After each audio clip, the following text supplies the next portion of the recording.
Volume 1. Chapter 1. Volume 1. 1. If you're gonna die, die with style. My name is Li Xin.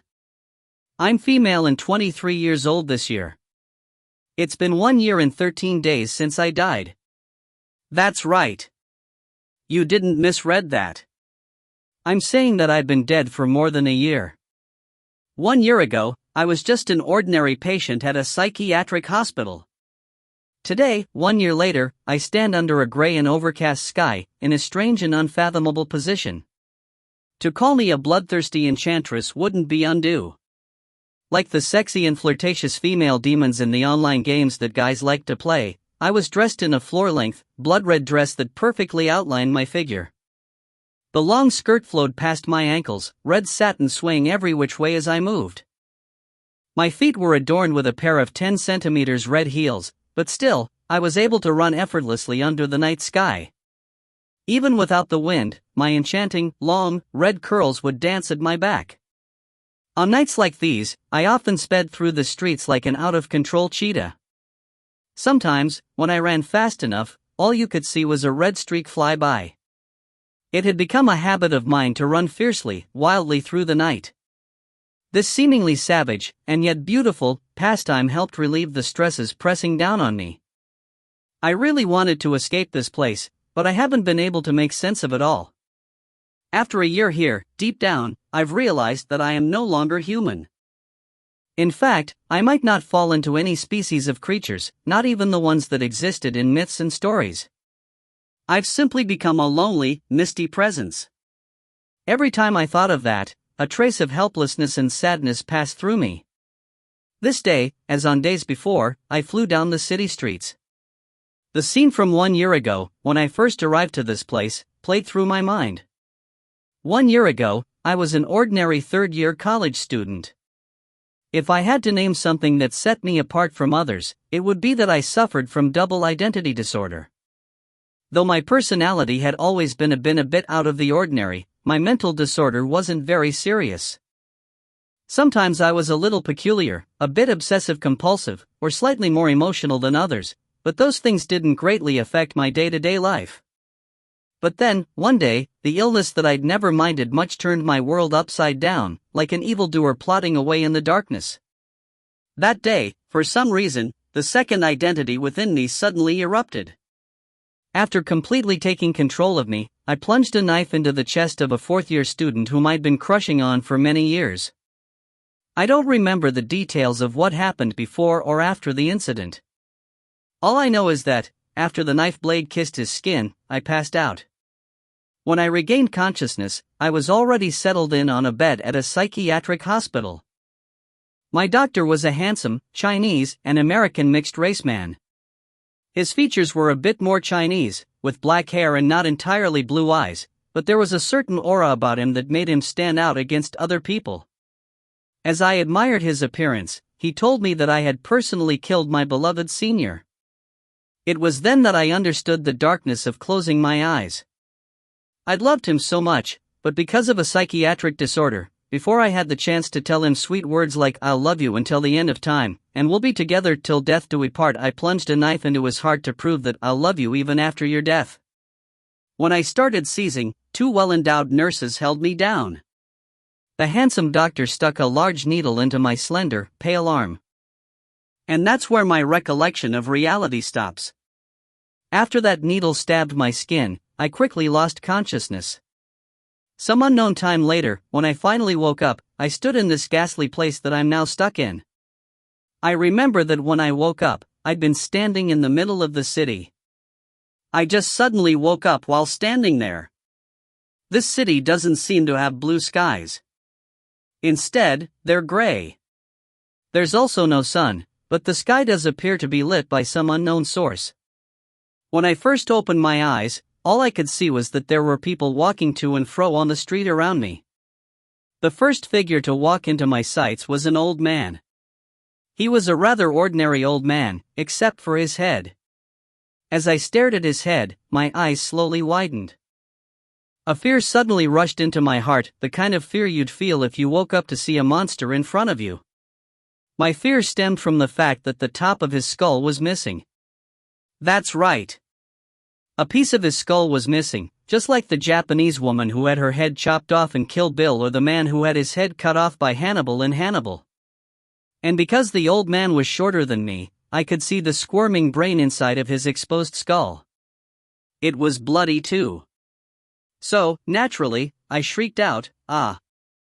Traveling from the bottom of my stomach to the top of my head, the sound morphed into a dolphin squeal, echoing throughout the street. Even I was alarmed by the sound. I felt my skull trembling, and I immediately had the impulse to reach up, to check if my head was still intact. My dolphin shriek was accompanied by another similar, but slightly deeper, shout, "Ta!" It was the old man. As his voice wasn't as high-pitched as mine, my scream nearly drowned his out. He seemed more startled than me, like he'd just seen a ghost. "Why are you screaming?" I should be the one screaming. My whole body shook as I extended my hand, a trembling finger pointed at his head. And no. I just haven't seen a living person arrive in a long time, so I was a bit surprised. "Young lady, don't be afraid," the old man's eyes seemed to start leaking with what appeared to be tears as he looked at me pitifully. My lips twitched, and my entire body felt unwell. I truly didn't know how I should have interpreted his words. As my body trembled and my thoughts jumbled, I came to a sudden realization. In a panic, I raised my head and looked around at the passing figures, the people. I was immediately overcome with a disorienting feeling of wanting to faceplant onto the ground. The people around me could hardly be called people. They took on various shapes with various types of dress. Some were in period garb, others in modern clothing. Someone looked like Superman, while others looked like groups of zombies. There were even creatures that looked like animal-human hybrids. Were those vampires? Was that an Avatar, T/N, human Gnostics hybrids of the same name film, over there? And there were many other creatures that I could never have possibly imagined. Compared to those things, this crownless old man wasn't all that frightening. One might even call him a bit cute. As my mind conjured up that description, I looked back at the old man's open skull, and a nauseating feeling climbed up my throat. I was able to suppress the sudden nausea, but as I looked around at the unfathomable scene before me, I reacted as any normal person would have. I lifted my left hand and smacked my cheek. The crisp sound rang in my ears and I cried out, "Damn, that hurts."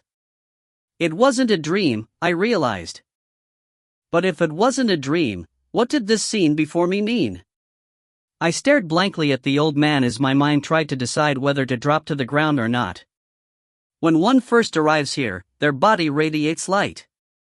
We haven't seen a living person here in a long while, so when I first saw you glowing like that, I was startled. But don't be afraid, young lady. The guide will arrive soon to explain everything to you. I must have been visibly upset, for the old man tried to comfort me. He extended his hand, and then I noticed that the top of his head had started to regenerate. By the time he finished speaking, he truly looked just like any ordinary old man. But that hadn't been comforting at all. Rather, I could only stand there frozen with a face of shock. The old man was about to continue speaking when a sphere of light appeared and started to envelop me. Oddly enough, the light gave me a sense of security in this unfamiliar place. I wondered which of the following was occurring. 1. I was about to be transported home. 2. I was about to wake up. Or 3. I may have just died, and now I was being resurrected. My imagination really was a testament to my intelligence. Regardless of the outcome, I couldn't help but laugh at the situation. Even the halo of light was so cliché. Then, one short second later, the scene around me changed. If you find any errors, ads pop up, ads redirect, broken links, non-standard content, etc., please let us know. Report chapter so we can fix it as soon as possible. Chapter 2. Volume 1. To the Split Zone. The glowing light around me disappeared. The street I stood on disappeared. The old man disappeared. And all the strange creatures disappeared. I seemed to be standing inside of a very large hall inside of a large building. The hall felt deserted, without a single thing in sight. It was very spacious, maybe several hundred square meters in area. The space above me looked to continue on endlessly, like the building had been completely hollowed out, and the space around me was empty, simply contained by 4 walls. I'd been standing not too far from the north wall, where a large screen hung, nearly covering the entire wall. The remaining walls were covered with shining white tiles. Even though I stood a ways away from them, the brightness still pained my eyes. I rubbed my eyes and then looked back at the screen in front of me. Suddenly, an image appeared on the screen, like a video was about to start broadcasting. It was a scene of a hospital room, shown from above. A girl laid in bed, her eyes closed. At her side sat a crying couple, her parents. My eyes widened, tears welling up in them. My vision was muddled, and before I could react, 2 figures appeared before me, like a flash of light. When I looked carefully, I saw 2 people. 2 men. One of them was blonde-haired and blue-eyed, and he looked mixed. I couldn't help recalling my doctor, but he'd had black hair. And not only was this man blonde, he had a pair of very blue eyes. His profile the only thing that felt a bit Chinese. As for the other person, when I turned to look at him, my tears had already cleared up. My eyes were drawn to him, and in that moment, I forgot about all that I didn't understand about this situation. He looked about the same age as me, and he wore a black high-collared sweater that covered his neck, reaching up to his chin, and a pair of black jeans. His hands were tucked into his pant pockets. His hair was slightly long and black, with choppy bangs that swept over but didn't block his eyes. His eyes were dark, deep, apathetic, like 2 black holes. Faced with this boy who seemed to emanate darkness, I couldn't help stuttering some nonsense. Are you a Grim Reaper? The blond man scoffed at the question. Then he shook his hand in front of my eyes. Hey, don't make a joke. Like you, he's just arrived here. From your world of the living. What? Our world of the living? My lips twitched. What was that sentence supposed to mean? Before I could sort out my thoughts, my attention was pulled back to the large screen on the wall. The scene was the same as before, but the parents watching their daughter seemed to be crying harder now. Their bodies trembled and their eyes were filled with distress as they stared at the girl lying on the hospital bed. A strong stabbing sensation swept across my heart. I pointed to the screen and turned to the blonde man. What's going on? Am I dead or what? How is it that I can see myself there? Who are you guys, and what is this place? The blonde man slowly withdrew his playful smile and looked at me with a profound and serious expression. In a voice deeper than before, he said, I can explain it to you, but I'm sure that you wouldn't be able to understand. I don't need for you to understand though. I'm just here to notify you, to let you know how to continue living here. No matter what suspicions you may have, please remember that I'm not here to lie to you. You're really long-winded. I glared at him, but my eyes couldn't help glancing back to the image of my tearful parents. That's right.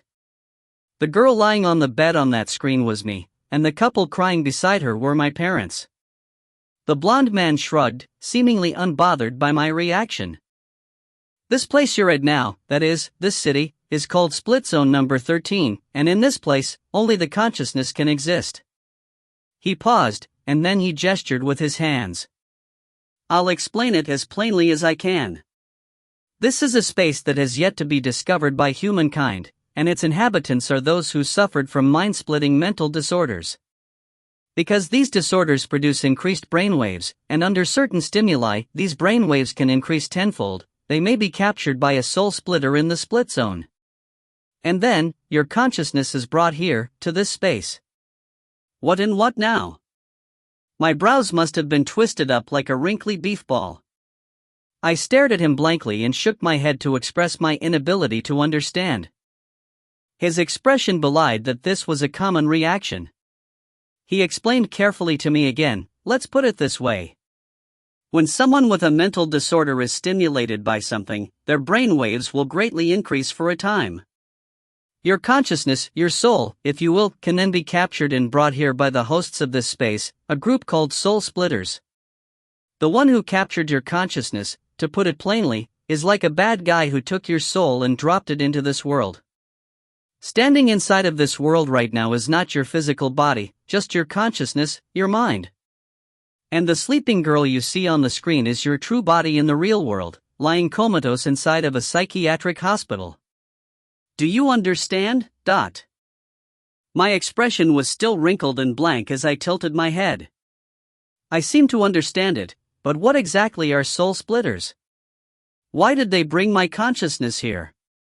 Why do soul splitters exist here, and why do they bring people here? Those are questions that I am unable to answer. My responsibility is simply to tell you that you've been brought here by the soul splitters. Those who have been brought to this space take on a form of their choosing while they live here, and their bodies remain in a coma in the real world. As long as your consciousness remains here, your physical body will never wake, and so we often say that the people who have just arrived have died. The blond man pointed to the screen, at my comatose body. His words meant that you're essentially dead, and that's why your soul has come here. In other words, I become a vegetable in the real world? I looked at the screen, at myself, in astonishment. You can think of it that way. However, doctors will not interpret it as a vegetative state, but rather cerebral death. The blond man nodded. How can I get back? I nearly shrieked out the question. The blond man pointed to my chest. Look at the key in front of your chest. As he pointed, I looked down and discovered that there was now a golden key hanging from my neck. It's called a splitting key. Everyone who arrives in the split zone will slowly form what's called a split symbol, and then this key will appear around their neck. As for the split symbol, take a look at him. He pointed to the silent, black-clothed young man at his side. The boy slowly turned around. With his back to me, he pulled down the collar of his sweater, revealing the back of his neck. There was a crescent moon symbol that glowed faintly. The blond man pointed his finger and made a circular motion around the crescent shape on the boy's skin. This design is called a split symbol. Everyone in the split zone will form one within an hour of their arrival here.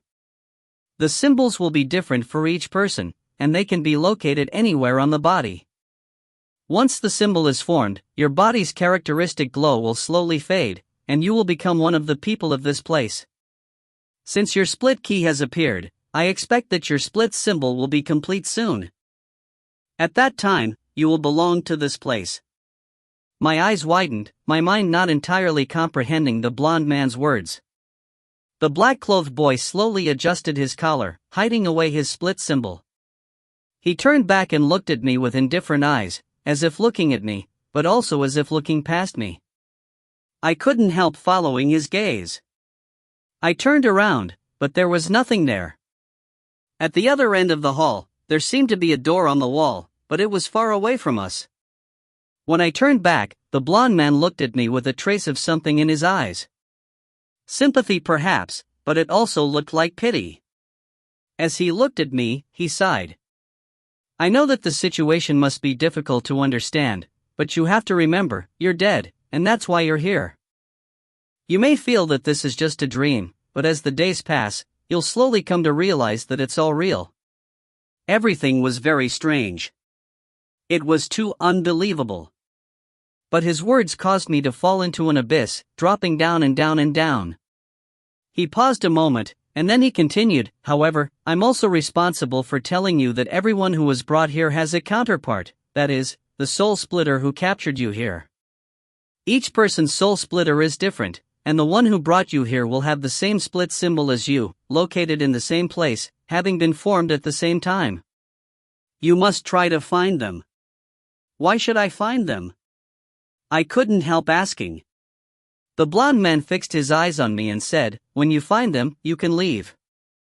To put it more directly, when you find them, you'll be resurrected. My eyes widened. That meant that there was a chance to go home? The blonde man immediately answered my question, as if he could read my thoughts. When you find the soul splitter with the same split symbol as you and insert your splitting key into their symbol, your consciousness will return to the world you came from. What if I never find them? My body seemed to be trembling slightly. A mysterious expression crossed the blonde man's face. Then your consciousness will forever remain here, and your parents will continue to watch over your brain-dead body, forever carrying an aching feeling, a hope that you'll one day wake up.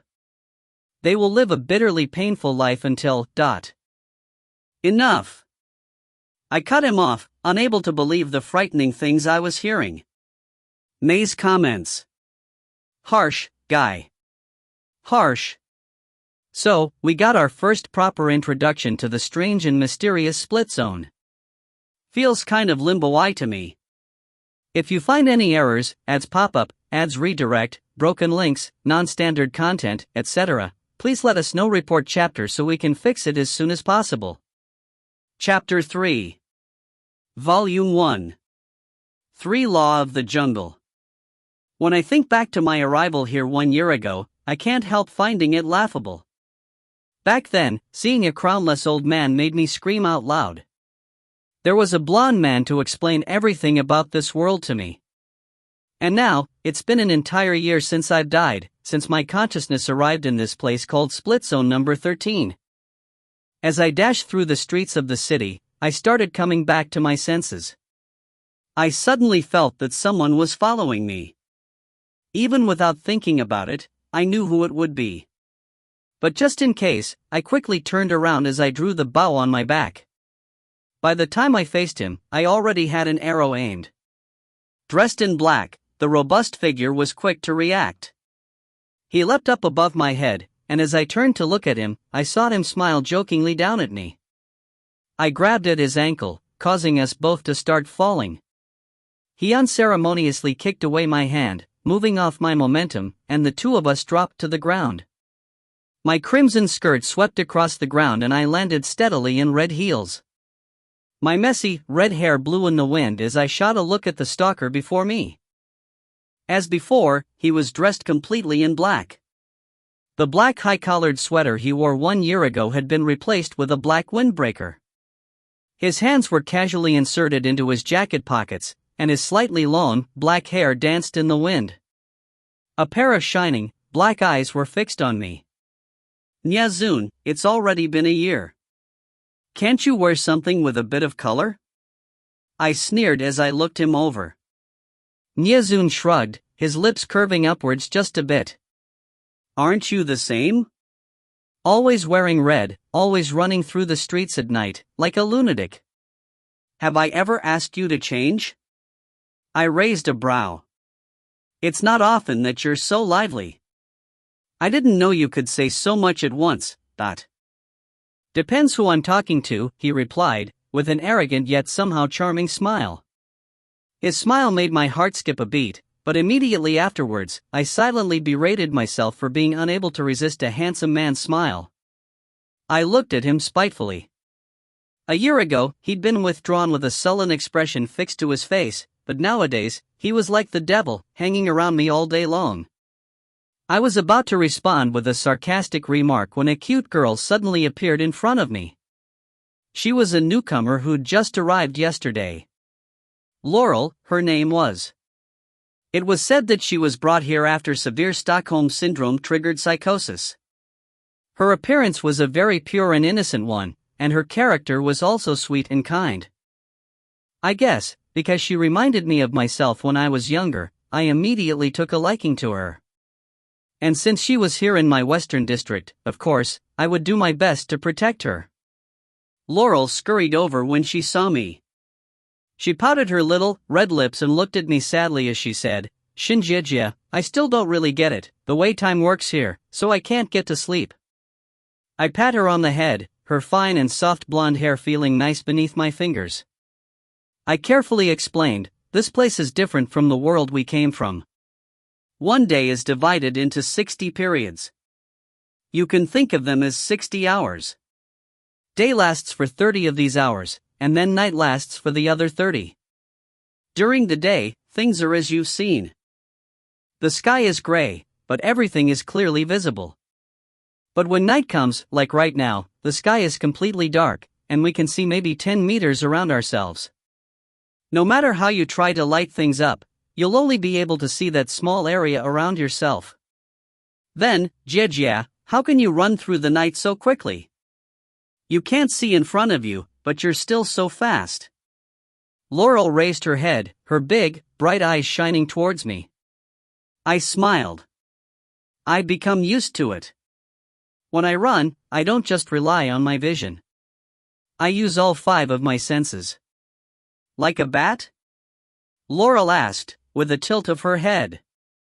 Right, I said, with a gentle rub of her head. But don't worry. An hour in this place is much shorter than an hour in the world we're from. Once you get used to it, you'll be fine. That big brother is really good looking. He's always following you, isn't he, Ashin Jejia? Laurel reached out her hand, attempting to grab onto Nyezun's clothes. Surprisingly, he didn't try to avoid her. He simply shot her a shallow smile. I smirked. That's because he can't leave me. Oh? Why can't he leave you? Did he fall in love with you? Laurel asked with amazement, her big eyes glistening. In my head, I couldn't help but roll my eyes at the thought. Him, love me? Please. 2 people who couldn't wait for the other to die, what kind of love could there be between them? I looked over at Nyezun's cunning eyes, and a trace of hatred flit across my heart. If you're going to roll your eyes, just do it in your head. If you actually roll them. In the dark of night, a woman dressed in red rolling her eyes at you is a truly horrifying scene. Nyezun spoke leisurely. I grew embarrassed. Had I really been unable to contain my eye rolling to my thoughts only? When she heard Nyezun's words, Laurel started giggling.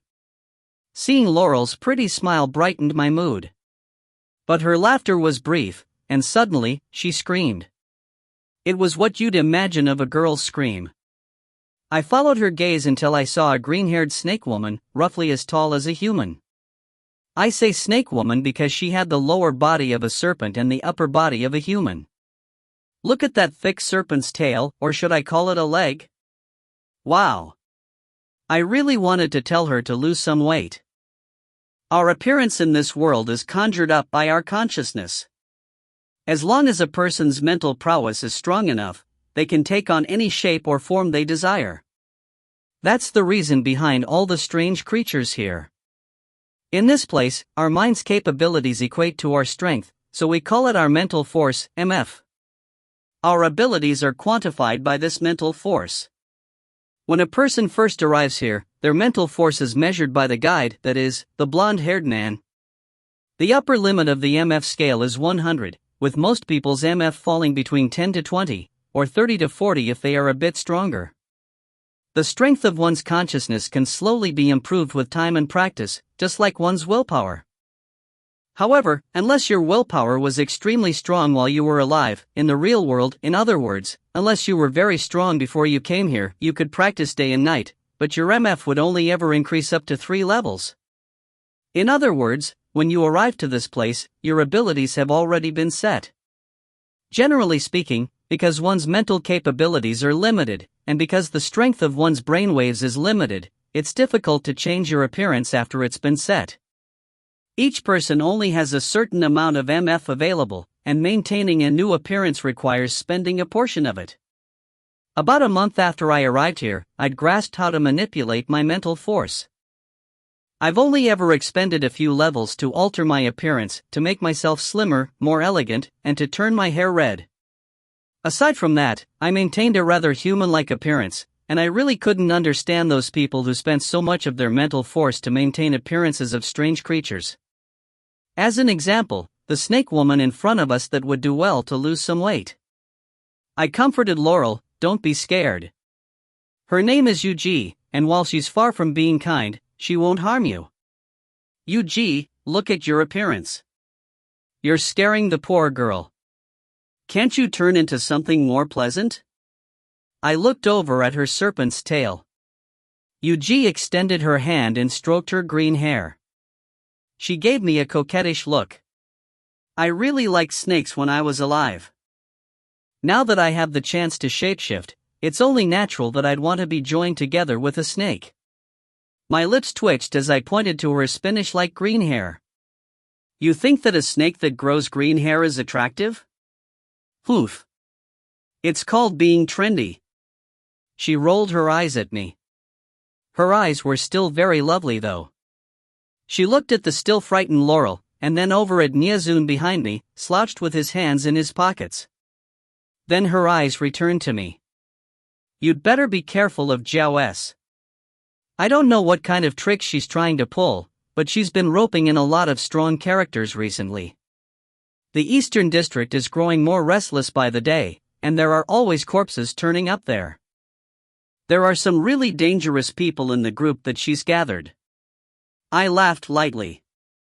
She's always done things strangely and without order. As long as I don't offend her, she won't take the initiative to bother me. Yuji joined in the laughter. Oh, please. Doing things without order? Who could compete with the Western District on that front? Who's as strange as you, coming and going as you please, without letting anyone know? You know, you're the commander of the Western District. Don't just live each day without a care, playing around, leaving Nyazun and me to take care of business. I'm telling you because I'm worried that, even if you don't provoke her, she'll decide that someone as carefree as you would be easy pickings. I nodded, to let her know that I'd be careful. When I didn't say anything else, Yuji simply let out a sigh. With a flick of her tail, she turned and left. Yuji quickly disappeared from my sight, and I found myself lost in thought. Of course I knew about Jiao S. Mr. Blonde of the Northern District. C. Luo of the Southern District. Jiao S of the Eastern District. And Li Xin of the Western District. Not too long after my arrival here, before I'd become the Western commander, I was out on a street in the Eastern District. With my own two eyes, I saw the Eastern commander, Jiao S, tear a girl to shreds. The girl had been screaming in anguish, but Jiao S remained expressionless, almost as if she were simply ripping up a sheet of paper. She pulled the girl's limbs off, one by one, and after the girl's limbs regenerated, Jiao S would, once again, rip them off. She seemed to have spent an entire day doing that. Because it is only our consciousness that exists in the split zone, anytime our bodies are torn or wounded here, they'll regenerate and heal soon afterwards. Our physical appearances are simply a kind of illusion, not our true physical shells. But because it is our consciousness that exists here, we still feel pain. In other words, when someone repeatedly rips you to shreds, you will feel the pain boring into you, but you'll be unable to escape it. That was one of the frightening aspects of this world. All that said, it's not impossible to die here. Every person in the split zone has something that can protect them, that is, their splitting key. At the same time, every person carries a weakness, their split symbol. When someone inserts their splitting key into another's split symbol, the person bearing the split symbol will die. In whatever form they were in, they will die in this world. And their true physical body in the real world will be declared brain dead soon after. While I'd always had some difficulty believing things about this world, I've already seen a lot of people die here. Of course, this place isn't without its own rules and order. Anyone who inserts their splitting key into an innocent person will hear a flute song float down from the gray sky above. As the flute sounds, their body will burst into a million pieces, like a beautiful bloodstorm. You wouldn't be able to see any pieces of flesh, just a leftover bloody residue. Those who assassinate another will also die here, in this cruel fashion. They will feel that pain until the flute no longer sounds, and then their consciousness will also cease to exist in the physical world. That's just a legend though. While it's true that the killer will burst apart and die, whether or not one hears the song of a flute. Well, I've never killed anyone, so naturally, I've never heard it. All I know is that, when someone starts to burst apart, they will cry out in anguish before their death. Even if I've grown some guts in my time here, I still get chills when I hear their cries. The only way to leave this place is to find the soul splitter that brought you here and insert your splitting key into their split symbol. You may be wondering, then, why someone would use their splitting key on an innocent person instead of their soul splitter? It's simple, really. Being able to find your soul splitter in this place is harder than climbing to heaven.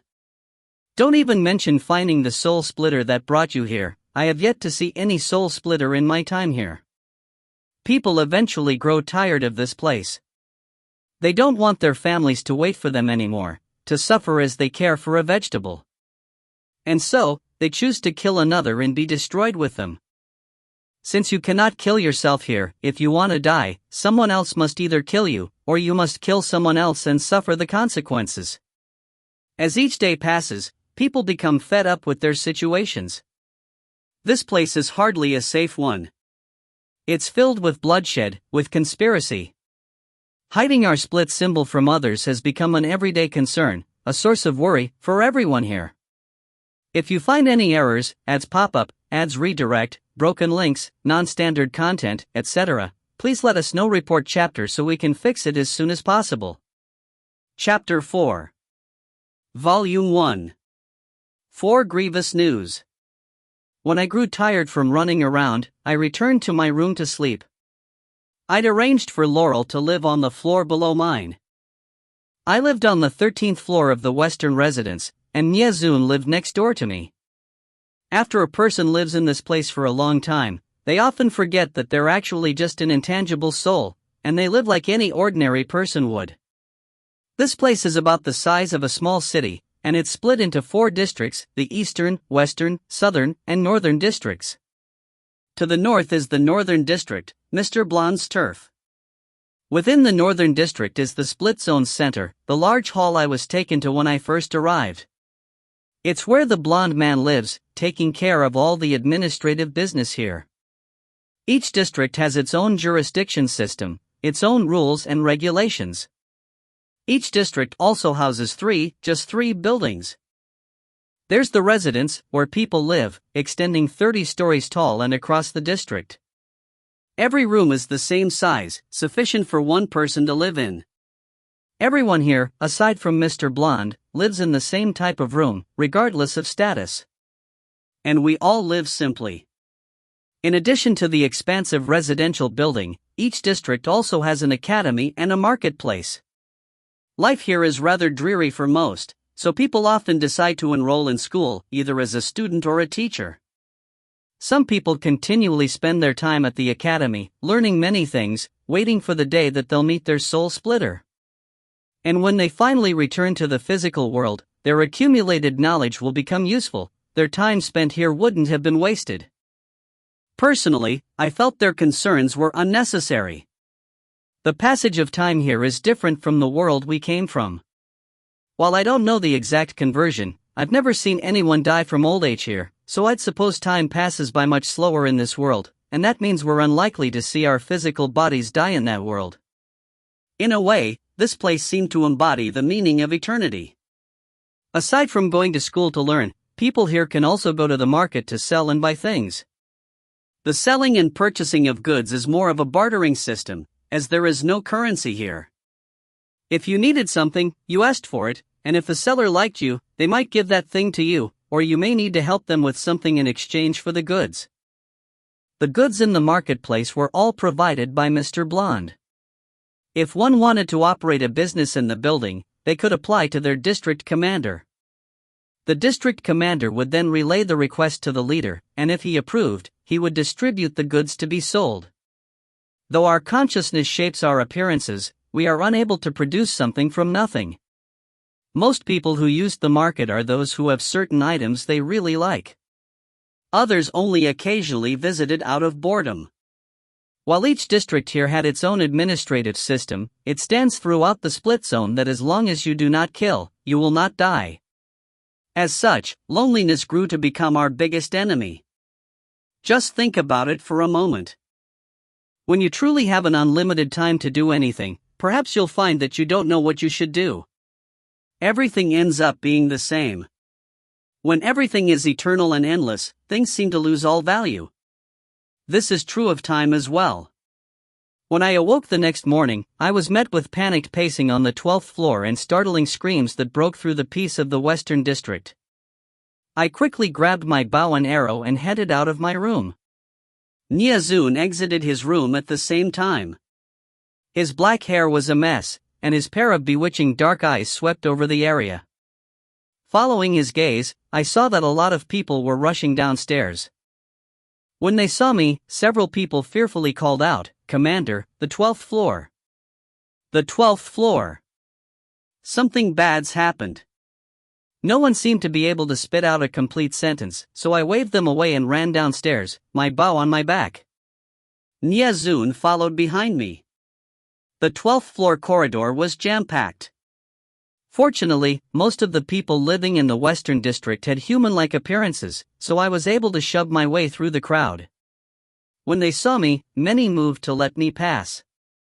I finally made my way through, but then the scene before my eyes had me stop in my tracks. A bone-chilling feeling crept up from the soles of my feet to the crown of my head. The door to a room was opened.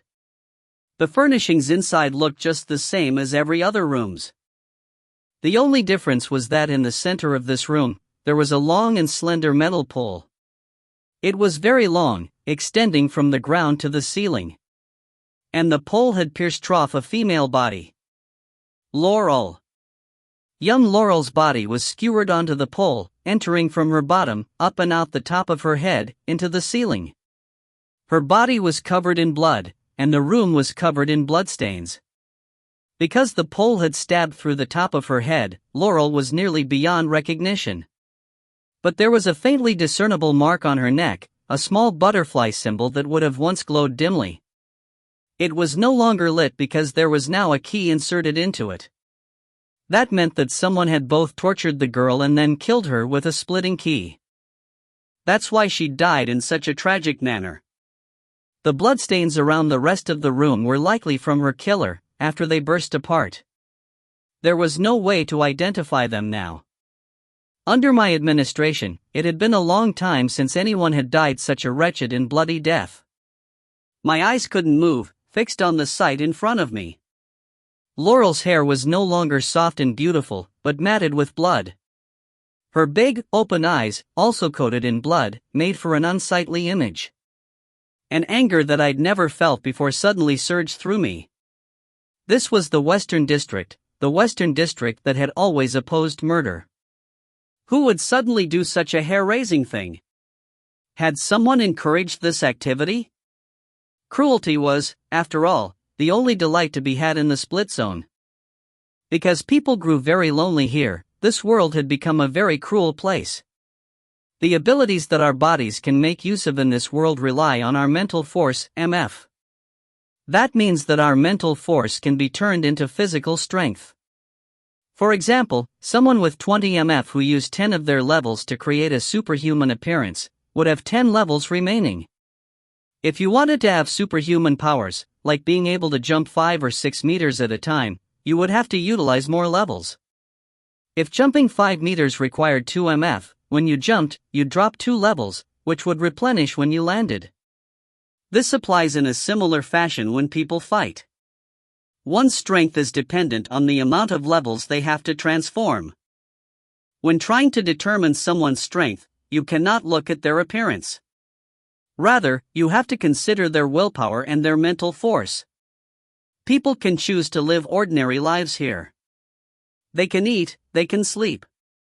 But they can also do nothing, if they please. Because our bodies here are formed from our consciousness, whatever you can think up goes. If you don't want to do anything, you could very well lay in bed all day, and you still wouldn't die. But the feeling of pain still exists. That's why there are always people, who've grown too lonely, who decide to harm others for their own amusement. This is a world where the strong prey on the weak. It's much crueler than the world of the living that we came from. The only thing that's impossible here is to use your mental force to create things from thin air. Our mental force can only be used to enhance ourselves. Items can only be bartered for in the marketplace, and these items are provided solely by Mr. Blonde. Because this world is such a merciless place, it was split into 4 districts, led by commanders with high mental forces. The Northern District is a bit different from the other districts, as it is led by Mr. Blonde himself. Most of the people who reside there are very mysterious characters. The remaining 3 districts each have their own sets of characteristics as well. The Southern District is governed by a man named Si Luo. While I'd been here for more than a year, I'd yet to meet him. The Southern District is home mostly to people with an MF of 20 or lower, a very vulnerable group of people. For that reason, the Southern District rarely had any large conflicts or murders. They were all alike weak. But they say that, leaving Mr. Blonde out of the equation, at an MF of 77, Si Luo had the highest mental force in the split zone. An MF of 77 was not only rare, Si Luo was to possess such a mental force. That's why, even though the residents of his district were weak, people from other districts wouldn't easily encroach on them. The Southern District had become known as the Promised Land. It was forever safe, and life there was simple, peaceful. In direct contrast, Jiao's Eastern District reeked of blood and murder. It was filled with violence and people out to plunder. Those who lived in the Eastern District had higher than average mental forces. Any random person there would have an MF between 30 and 40. An average person's MF was between 10 and 20, which meant that the Eastern District was full of strong people. And so, the feeble had no way of surviving there. Jiao was a strange woman, and she always appeared as a girl in a school uniform. Her authoritative measures were as different from ours as black was to white. She permitted an entirely destructive kind of lifestyle. The remaining district, the Western District, is under my care, and it is the most half-baked of them all. I'm like a drink that people can never finish, halfway empty, sloshing around. I don't know what Mr. Blonde was thinking when he decided, half a year ago, to make me the commander of the Western District. My MF was only 52. While it was a relatively high value, it couldn't even begin to compare to Jiao's or Si Luo's. Jiao's had an MF of 69, second only to Si Luo in the split zone. And me? Mine was a measly 52. Niazun arrived here at the same time as me, and he was also present when Mr. Blonde greeted me at the split zone center.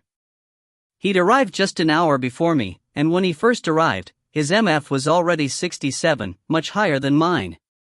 It was a very well-known fact in the split zone, but as he rarely exerted his mental force for anything, and since he didn't seem skilled in fighting, Mr. Blonde didn't give him the job. On that point, I could understand. But even Yuji's MF of 51 was just barely less than mine. Though there weren't many with a high mental force, at the least, there were enough people with one around 60. I really couldn't understand why I was made a commander. And so, I'd always remained rather carefree.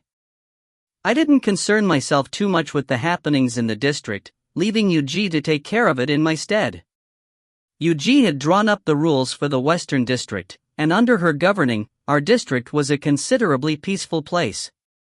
Even if it wasn't the haven that the Southern District was. Most of the people who came to the Western District were like myself, not too heavily invested in things, just muddling along here. While violence hadn't been completely eliminated here, I was blind to it all. It was always Yuji who took care of it. We couldn't just randomly ask others to reveal their split symbols for us to see, and we couldn't use force to pressure others just to find our soul splitter either. Mr. Blonde wouldn't allow for such activity. Hence the purpose of a district commander, to lay down the rules and regulate the inhabitants of their district. But I was completely useless. I'd been a commander for half a year, yet I didn't even know all the rules about the Western District, because I left everything to be handled by Yuji and Niazun. But now, in front of my eyes, there was a once beautiful young girl who'd just been waiting to return home. After her cruel death, I decided that I couldn't continue on in such an apathetic and idle manner. Perhaps it was my attitude of paying no heed to things and of giving up on life that led to Laurel's tragedy. Sometimes, we feel that being weak isn't a big deal, because as long as you aren't bullied, you can go on living a feeble life forever. But one day, you'll come to realize that weakness isn't yours alone. When you are weak, you will bring harm to those you care about. Because you are weak, you will be unable to protect those who are important to you. Nobody wants to force themselves to become powerful, but there will always be someone you want to protect. And then, all we can do is force ourselves to change. Because, whether you are weak or strong, it doesn't only affect only you. I looked at Laurel's small corpse, my hand tightly clenching onto my bow. My nails dug into my skin, and as fresh drops of blood appeared, my skin began to quickly regenerate. May's comments. Interesting. So why was Li Xin dropped into this position of power, when she was neither interested nor particularly qualified for it? What kinds of plans are the higher powers making? Now, while I'm glad that she's found motivation to act/do, at the same time, it's sad that it had to come at the cost of the death of someone dear to her. If you find any errors, ads pop up, ads redirect, broken links, non-standard content, etc., please let us know. Report chapter so we can fix it as soon as possible. Chapter 5. Volume 1. 5. Who's the weakling? On my back, I ran across the top of the western residence. The residence is extremely large, stretching on as far as you can see. I clenched my teeth and used 5 mf to increase my speed. Like a burning phoenix, I rushed across the building, leaving behind a blazing red trail. After running for who knows how long, all I could feel was the dark, gloomy sky above pressing down on me. Eventually, I realized another tunnel of wind had appeared beside me. Of course. I glanced to the side, and there was Nyezun, effortlessly running with me. Even while running this fast, he still had that loathsome smile hanging on his face. Nyezun's annoying voice rippled into my ears. Hey, Li Xin, are you trying to kill me by running this fast? You clearly know that we can't be more than 500 meters apart. Is this a proposal? Do you want to run away and elope? I need to find Yuji. Is she at the academy right now? I asked coldly. You really must have liked that little girl. I've never seen you so serious before. Nyezun's voice was calm, at ease, as if a major event hadn't just occurred. What? You're not planning on laying in bed all day long anymore? He pushed aside his bangs with his hand. In that same carefree, indifferent tone, he said, I've been running after you a long time. Slow down. That's what I hated most about him. He was a devil that lacked any sense of humanity. There was nothing that ever seemed to trouble him. I turned and glared at him. Stop glaring at me. You're going to fall off soon. Nyezun suddenly stopped in his tracks. I, on the other hand, continued running wildly. When I heard him, I looked back. Because I'd been so angry, and because I'd run so quickly, in just over 10 hours, I'd already made it to the edge of the residential building. Ahead, the academy was 10 stories shorter than the residence. And so, because the dignified Western commander didn't have any brakes, she fell with an anguished wail. Like someone who didn't open their parachute, I dropped down the gap between the 30-story residential building and the 20-story school building. 30 stories isn't a short distance. As I fell, I got to thinking. I wouldn't end up dead, but I started to recall the pain of my body being smashed to pieces. Living in this place, we grow accustomed to feeling pain that we wouldn't have been able to withstand while we were alive. You didn't die here after all. But the memory of the pain from my limbs being broken off when I last fell off of a 30-story building still haunted me. The last time, it had taken more than 10 minutes to completely heal. I had only one request. When I fall today, I just hope that my large breasts were left intact. Passerby A floats past. You're calling those tiny buns large? The wind rang in my ears. And suddenly, I felt something grab onto my ankle. My entire body floated in the air. Floated in the air. Whoa! I turned to look up at him. Nyezun, since when could you freaking fly? As he held me up in midair, Nyezun slowly descended. During the frightening experience, his carefree expression remained unchanged. He tossed me to the ground and responded lightly, "That trick, stopping in midair, cost me 30 mf, you know?" 30 mf seemed worth it. After all, even if we were able to jump very high, being able to suspend yourself in midair wasn't something an ordinary human could do. Having a large mental force wasn't enough. One had to train extremely hard to manage something like that. Of course, being able to expend 30 mf at once wasn't something that many could do either. Although your mental force would be replenished once you landed, even something as ordinary as jumping a little higher than normal required mf. And every time you had to use mf, an additional 1 mf would also be consumed. In other words, you used up your strength a little each time you used mental force. These 1 mf charges wouldn't be replenished until the next day. That's why there's a limit to how often we can use our mental force in a day. And honestly, there were just too many things that required using mf in our daily lives.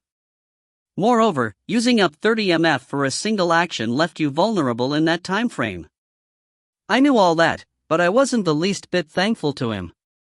Had he called to me just a bit sooner, I wouldn't even have fallen in the first place.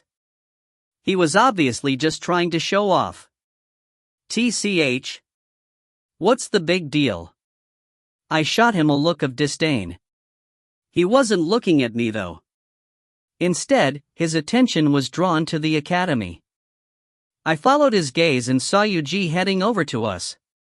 Her head of green hair, in the light of day, left me feeling quite stuffed up. What kind of wind was blowing to bring you all the way to the academy so early in the morning? You even dropped down in such a stunning fashion. While you were falling, I even caught a glimpse of your panties. Yuji looked at me with a mocking expression. Drop it.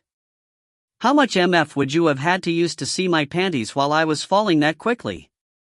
Yuji swung her tail, covering her mouth with one hand as she laughed. Come on then. What was able to push you out of bed today? I recalled that I'd come here for official business. My expression tensed. Laurel died. The murder was a cruel one. Yuji's smile stiffened. She looked at me with an incredulous expression. What? I nodded gravely in motion to Nyezun. He pulled out a cell phone from his pocket to show Yuji the photos he'd taken of the scene. Yuji took a look and frowned. This method of death isn't a question of cruelty.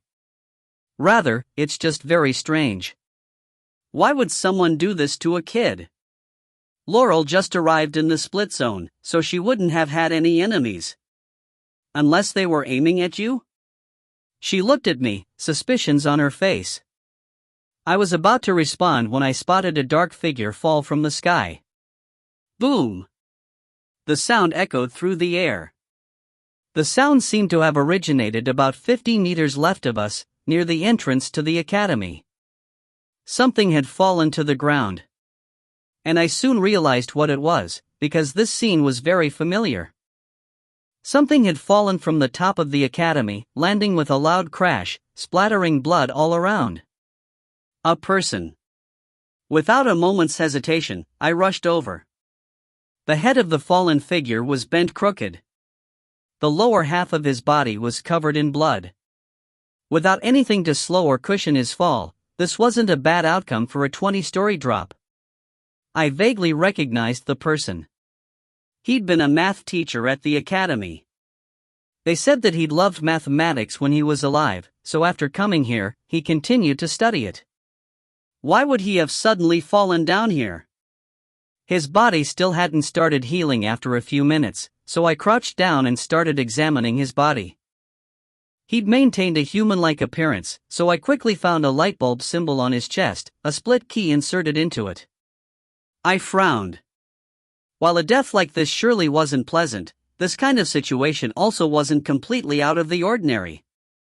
We couldn't connect it to the strange incident this morning. Not yet. But soon, my mind was changed. When I turned over the man's body, what I saw nearly made me vomit. Despite all the blood, I could still see insect-like creatures wriggling around on his back. They were white and oval-shaped, a bit larger than silkworm pupa. I'd never seen the creatures before. Each time they took a nibble off his back, I could see what looked like black teeth. His back was nearly gnawed off, as if these things had been feeding for a long time. There was an entire layer of skin missing, but you could still hear the sound of munching. "What is this?" Even Yuji couldn't help screaming out. In the split zone, there only exist humans and humans that had shapeshifted with their mental force. Animals, bugs, plants, those don't exist here. Moreover, these were creatures I'd never seen in the real world either. They seemed to be some sort of insect, but regardless, why were they here in the split zone? This was certainly a strange place, but aside from our consciousness, nothing else was meant to exist. Presumably, he'd been tormented by venomous insects while he was alive. Since he couldn't bear the pain any longer, perhaps he begged someone to use their splitting key to put him out of his misery, Nyezun analyzed calmly. This death was definitely intentional, but who was responsible for it? An idea popped into my mind and I started to run. Nyezun grabbed onto me. "If you're looking for the killer, their corpse is on the roof." I just took a look, and the entire roof is coated in blood. After he pushed this guy off, he must have burst apart. While everyone has a splitting key, it would only be useful to themselves and their corresponding soul splitter.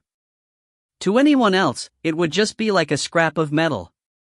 So, to kill another, someone would have to use their own key. That meant deaths happened in pairs. Nyezun's tone was carefree, but there was no reason to doubt his words, so I didn't bother checking the roof. The murderer's body would have already exploded to bits, and there would be nothing recognizable about it. My heart throbbed. Why had there been 2 murders in one day in the Western District? I hadn't a single clue. Yuji suddenly spoke up. "For such odd things like this to happen here, there must be a connection to Jiao's." "That's right. These kinds of things could only occur if that strange woman had been involved." Unlike our Western District, the Eastern District was a place where violence ran rampant and anything could happen. The 3 districts each have their own district lines, all located to the right of their marketplace. And each district has the same layout, with the residence beside the academy, and the academy next to the marketplace. The boundary lines isolate each district from the others. During the day, the district boundaries aren't in effect. That is, for the 30 hours of day, you can travel freely between the districts of the split zone. However, when night comes, you can't leave the district you're in. Despite the ability to freely travel across district lines, most people didn't seem to ever leave their district, as each district has its own lifestyle. For those who traveled into other districts simply to cause trouble, Mr. Blonde had severe punishments in store for them. Just the thought made me shudder. Mr. Blonde rarely made appearances anywhere. His northern district also happened to be a very tranquil place. But unless there were some special circumstances, I never stepped foot in the northern district. I only ever went there when he summoned me. There's a reason that I never seek him out though. Only the 3 district commanders, along with others he designates, are permitted to call on him. It so happens that there's only one way to contact him, and it made me shudder even more than thinking about how he punished those who acted out of line. But, in such a situation, with all of the strange events that had occurred, I was forced to seek him out, using a method that made me want to kill myself. I rolled my eyes, faced the sky, and cried out, "The most handsome, invincible, cutest, strongest, and greatest leader, I'm your fan. Please meet with me." That's right. This was the one and only method that he provided for us to contact him. In the past, Yuji had been the one to call on him, and I'd been overjoyed watching from the sidelines. But now, the roles were reversed, and she was quite enjoying herself. While we waited, I wanted to roll my eyes endlessly. Then, an image of the blonde man's face appeared before me. It didn't matter to me what form he took, since I didn't know what kind of existence he led anyway. But as I opened my mouth, I realized that his blue eyes didn't carry the same gentleness and warmth that they once had. My words caught in my throat. Since I didn't say anything, he looked at me indignantly. Li Xin, are you here to ask about the events in your district? I didn't know why he was angry, but the difference from how he'd always joked around with me in the past caused me to simply nod. You don't need to seek me out for such things. Why did I make you the Western Commander? In the past half year, have you done anything to make the Western District a peaceful place? But the Eastern, as I started to refute, his expression grew furious, and I swallowed the rest of my words. I've told you before that this place has its own rules, and every district has its own style of living. If the Eastern and Western districts were exactly the same, there would be no need for the Eastern District to exist. This isn't like the place where you once foolishly lived. If you have time to concern yourself with the Eastern lifestyle, why don't you take care of the Western District first? My stubborn temper was awakened then. Why should I govern the Western District? All I wanted was to find my soul splitter and leave this place. He looked at me coldly. Then go ahead and find them.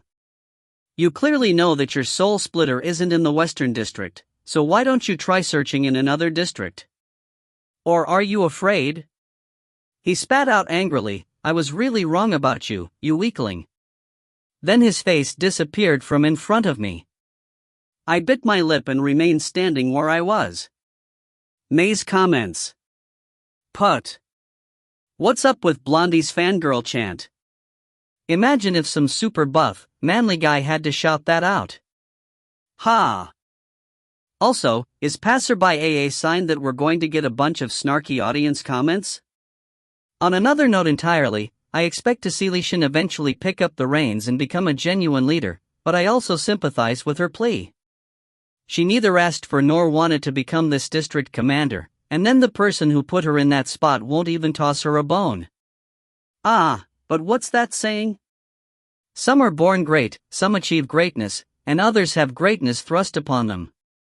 If you find any errors, ads pop up, ads redirect, broken links, non-standard content, etc., please let us know. Report chapter so we can fix it as soon as possible. Chapter 6. Volume 1. 6. Preparing the bow for battle. When I made it back to the Western residence, there were more than 10 hours to nightfall. Because each district was large but only contained 3 buildings, it could take some time to travel between the buildings.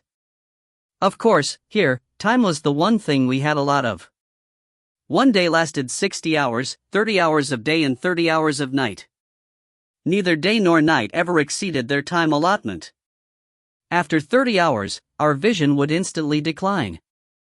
This was the split zone, where it was perpetually dark and gloomy, even when it was day.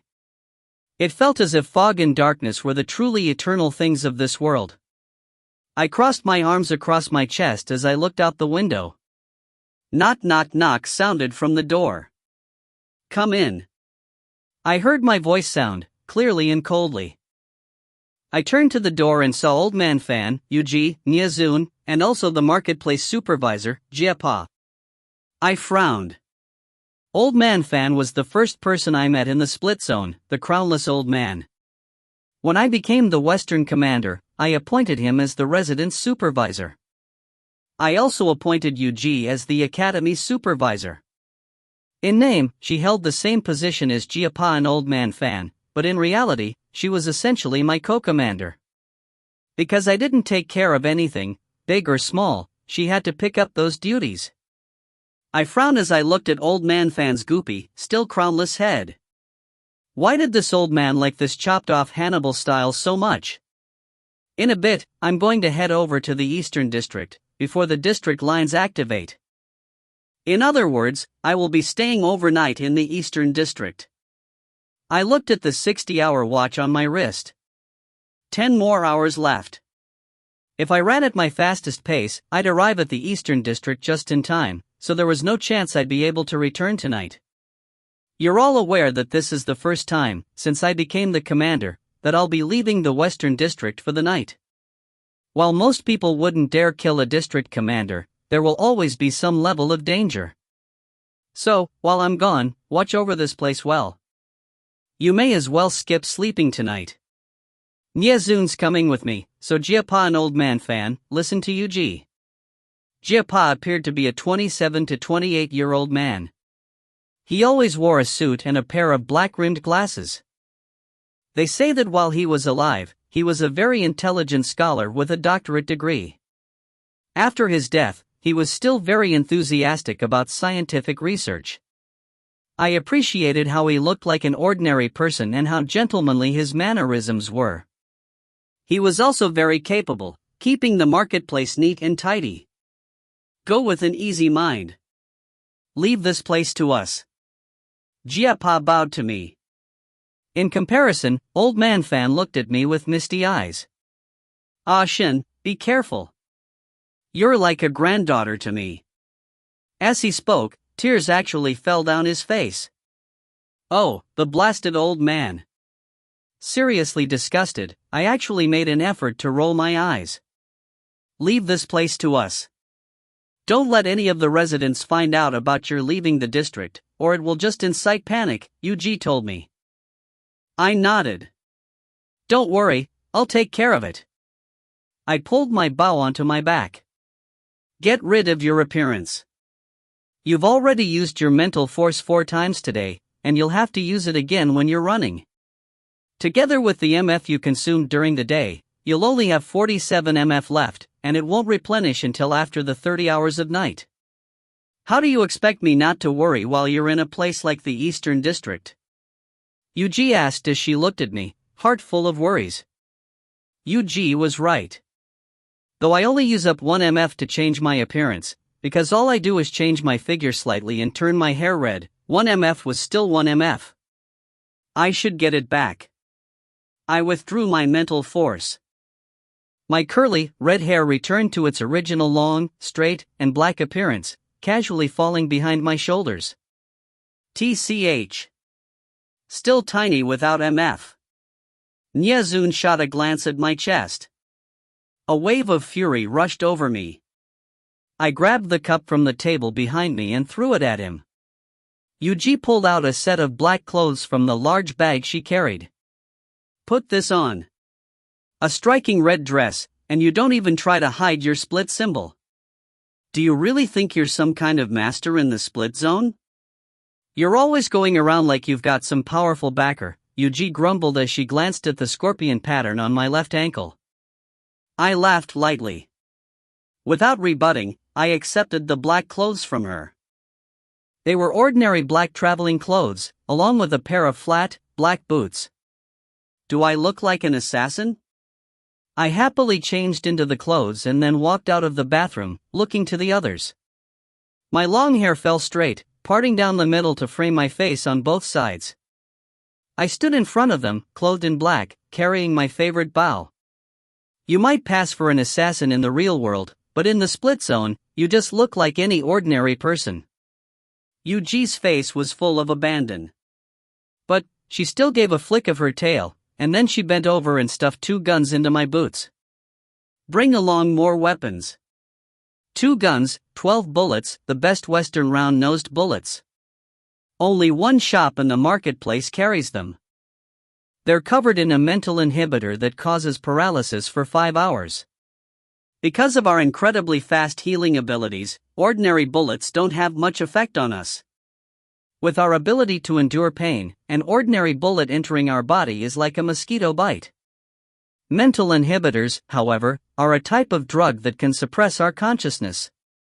The ingredients probably aren't complicated. They're akin to sleeping pills that cause our consciousness inside the split zone to fall into a deep sleep.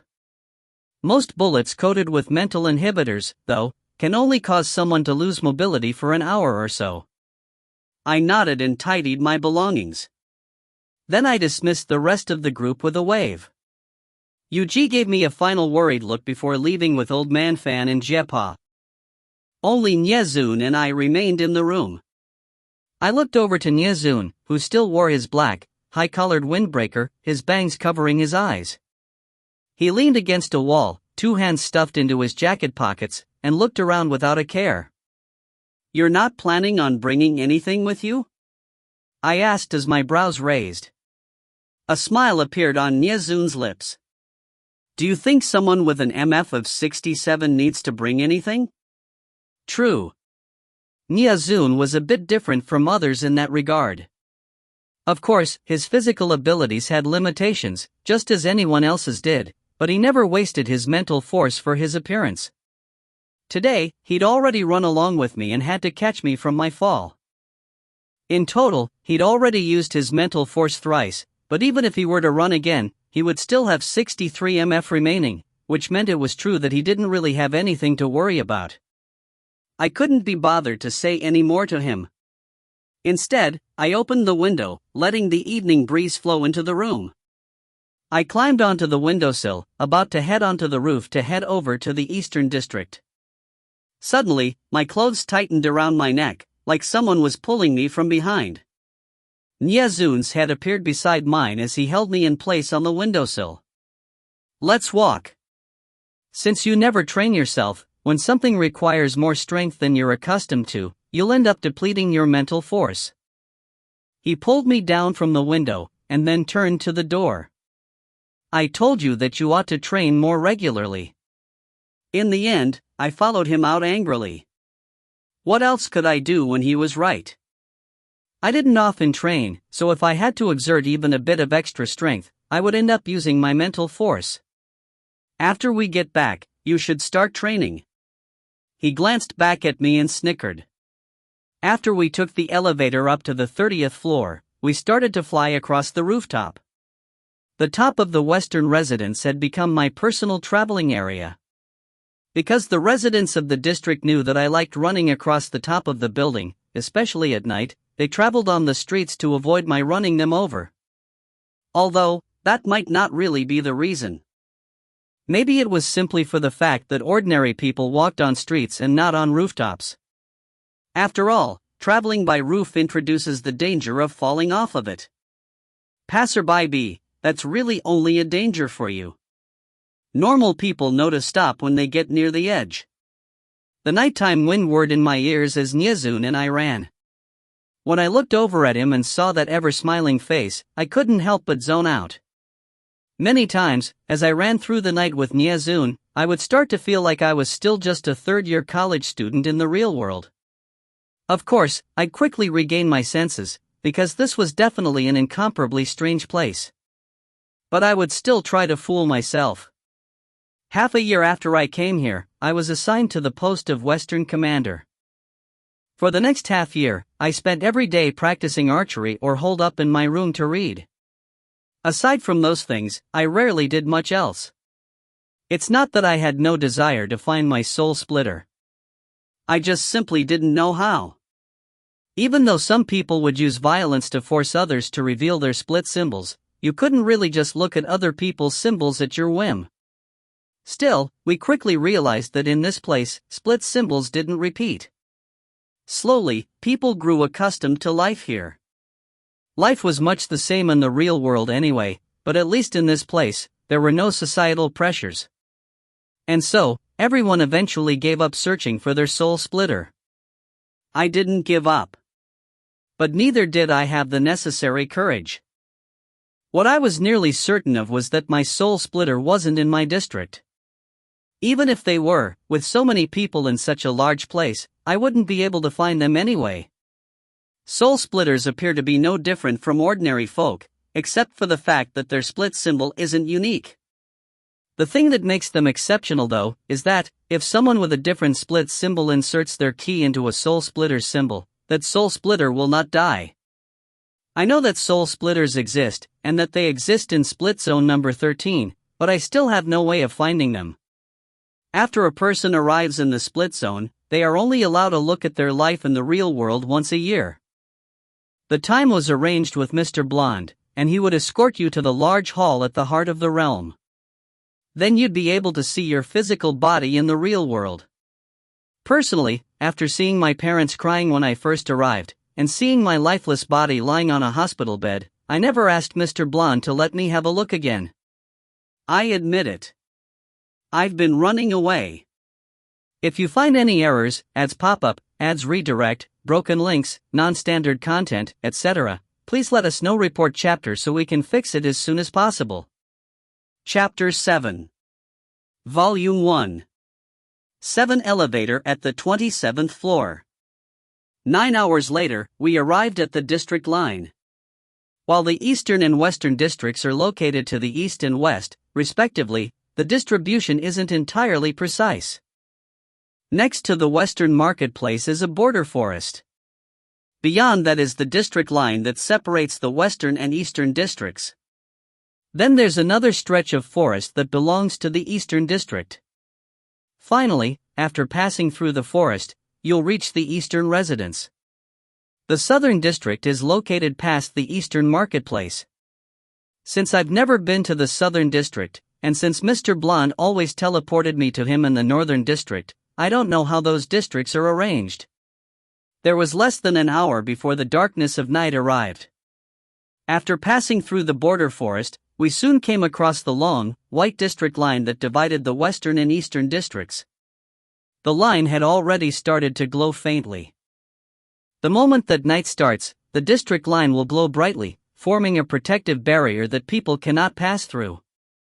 I looked towards the eastern forest. It was still daytime, so our vision wasn't impaired, but because the forest near the district line was very thick, I couldn't really see much. I turned my head to look at Nyazun, and the two of us made our way to other side of the district line. With light steps, we stepped across and into the eastern forest. I bent over and reached inside my boot to touch my split symbol. I still had 47 MF remaining. After I straightened up, I grabbed my bow and arranged my arrows on my back. My bow wasn't very large, and it was very light. The arrows were also thin and slender, so my bag could hold more than 100 of them. I held the bow with my left hand and swept away the hair from my face with my right. Nyazun stood with his hands in his pockets, unconcerned as usual. I'd rarely seen him engage in hand-to-hand combat, and of course, I don't know what kinds of weapons he might use. I didn't much care for his life, and in fact, I sometimes found myself looking forward to his death. I turned and looked at him coldly. Feeling my gaze on him, Nyazun smiled. He looked at me with a pair of bright eyes, before motioning for me to look ahead. We'd already passed through the forest. The eastern residence and the streets in front of it entered my line of sight. There were a lot of people on the street, but they weren't as I'd imagined. I'd thought that strange monsters would roam about the eastern district, and although there were many fantastic creatures, a lot of people also just looked human. The people here didn't look much different from the ones residing in the western district. But after they saw Nyazun and me walk out from the forest, they cast unfriendly eyes our way. The two of us didn't look around much longer, lest we attract even more attention to the fact that we were outsiders. We passed through street after street, and we soon blended into the crowd and arrived at the residential building. Since we didn't look like newcomers with no experience in the world, others didn't pay much attention to us. Additionally, I wasn't wearing my blood-red dress, and everyone's image of the Western commander was simply a figure dressed in red, nothing more. The residence had an entrance every few meters, but I knew nothing of the Eastern District. Fortunately, Yuji had mentioned that Zhao S should be living in the first room on the 30th floor. I exchanged a glance with Nyazun, and then we walked into the building. The number of people inside was uncountable, so a few more unfamiliar faces wasn't an unusual sight. As we weren't glowing like a new arrival, no one cared about us. But as Nyazun and I walked through the halls, there were some people who looked at us strangely. I didn't quite understand why, but in any case, Nyazun and I successfully made it into an elevator. Two others got onto the elevator with us. One was a large and tall man, wearing a gray tank top and gray sports pants. His strong and muscular build made him look quite formidable. The other was bandaged up and had the appearance of a mummy, but he didn't look gross. Instead, he was kind of handsome. His face was bandaged, revealing only a pair of piercing, bright eyes. The only thing that made him look relatively strange was that green glow in his eyes. The bandages on his face also appeared to be stained with dried blood. Altogether, there were 4 of us in the elevator. After the door closed, the elevator started to move slowly. The elevator itself was as ordinary as could be. As the elevator traveled upwards, a few people got on and off, but otherwise it was just the four of us, so it wasn't very crowded. After we passed the 20th floor, the elevator seemed to stop less frequently. When we reached the 24th floor, the people who got on at the 20th floor left. The last one to get off turned back and looked at me pensively. I found it a bit curious, so I turned to the two guys who had gotten on the elevator with us on the first floor. I hadn't been concerned at first, but after I looked them over, I started to feel uneasy. Because at some point, the two of them had started looking at me. When I looked them in the eyes, they both continued to stare me down, without batting an eyelash. I didn't know what to do, and then the elevator suddenly stopped, with a crunch. What was going on? This didn't seem to be an ordinary stop. I frowned as I checked the display, 27th floor. The elevator had suddenly stopped, but the doors hadn't opened. I knew something wasn't right, so I quietly grabbed my bow. The muscular man standing closest to the elevator button suddenly said, "You guys aren't from here." My hand tightened on my bow, and I responded calmly, "How could you tell?" The muscular man chuckled. His face twisted a bit and it looked both like he was and wasn't laughing at the same time. Because everyone in the Eastern District knows that floors 27 to 29 are reserved for S-Clan officials ranked C and higher.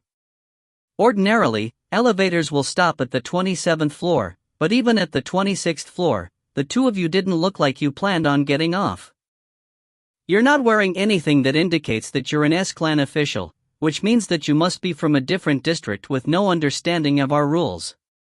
Since you two also haven't gotten off yet, that must mean that you live on the 27th floor or higher.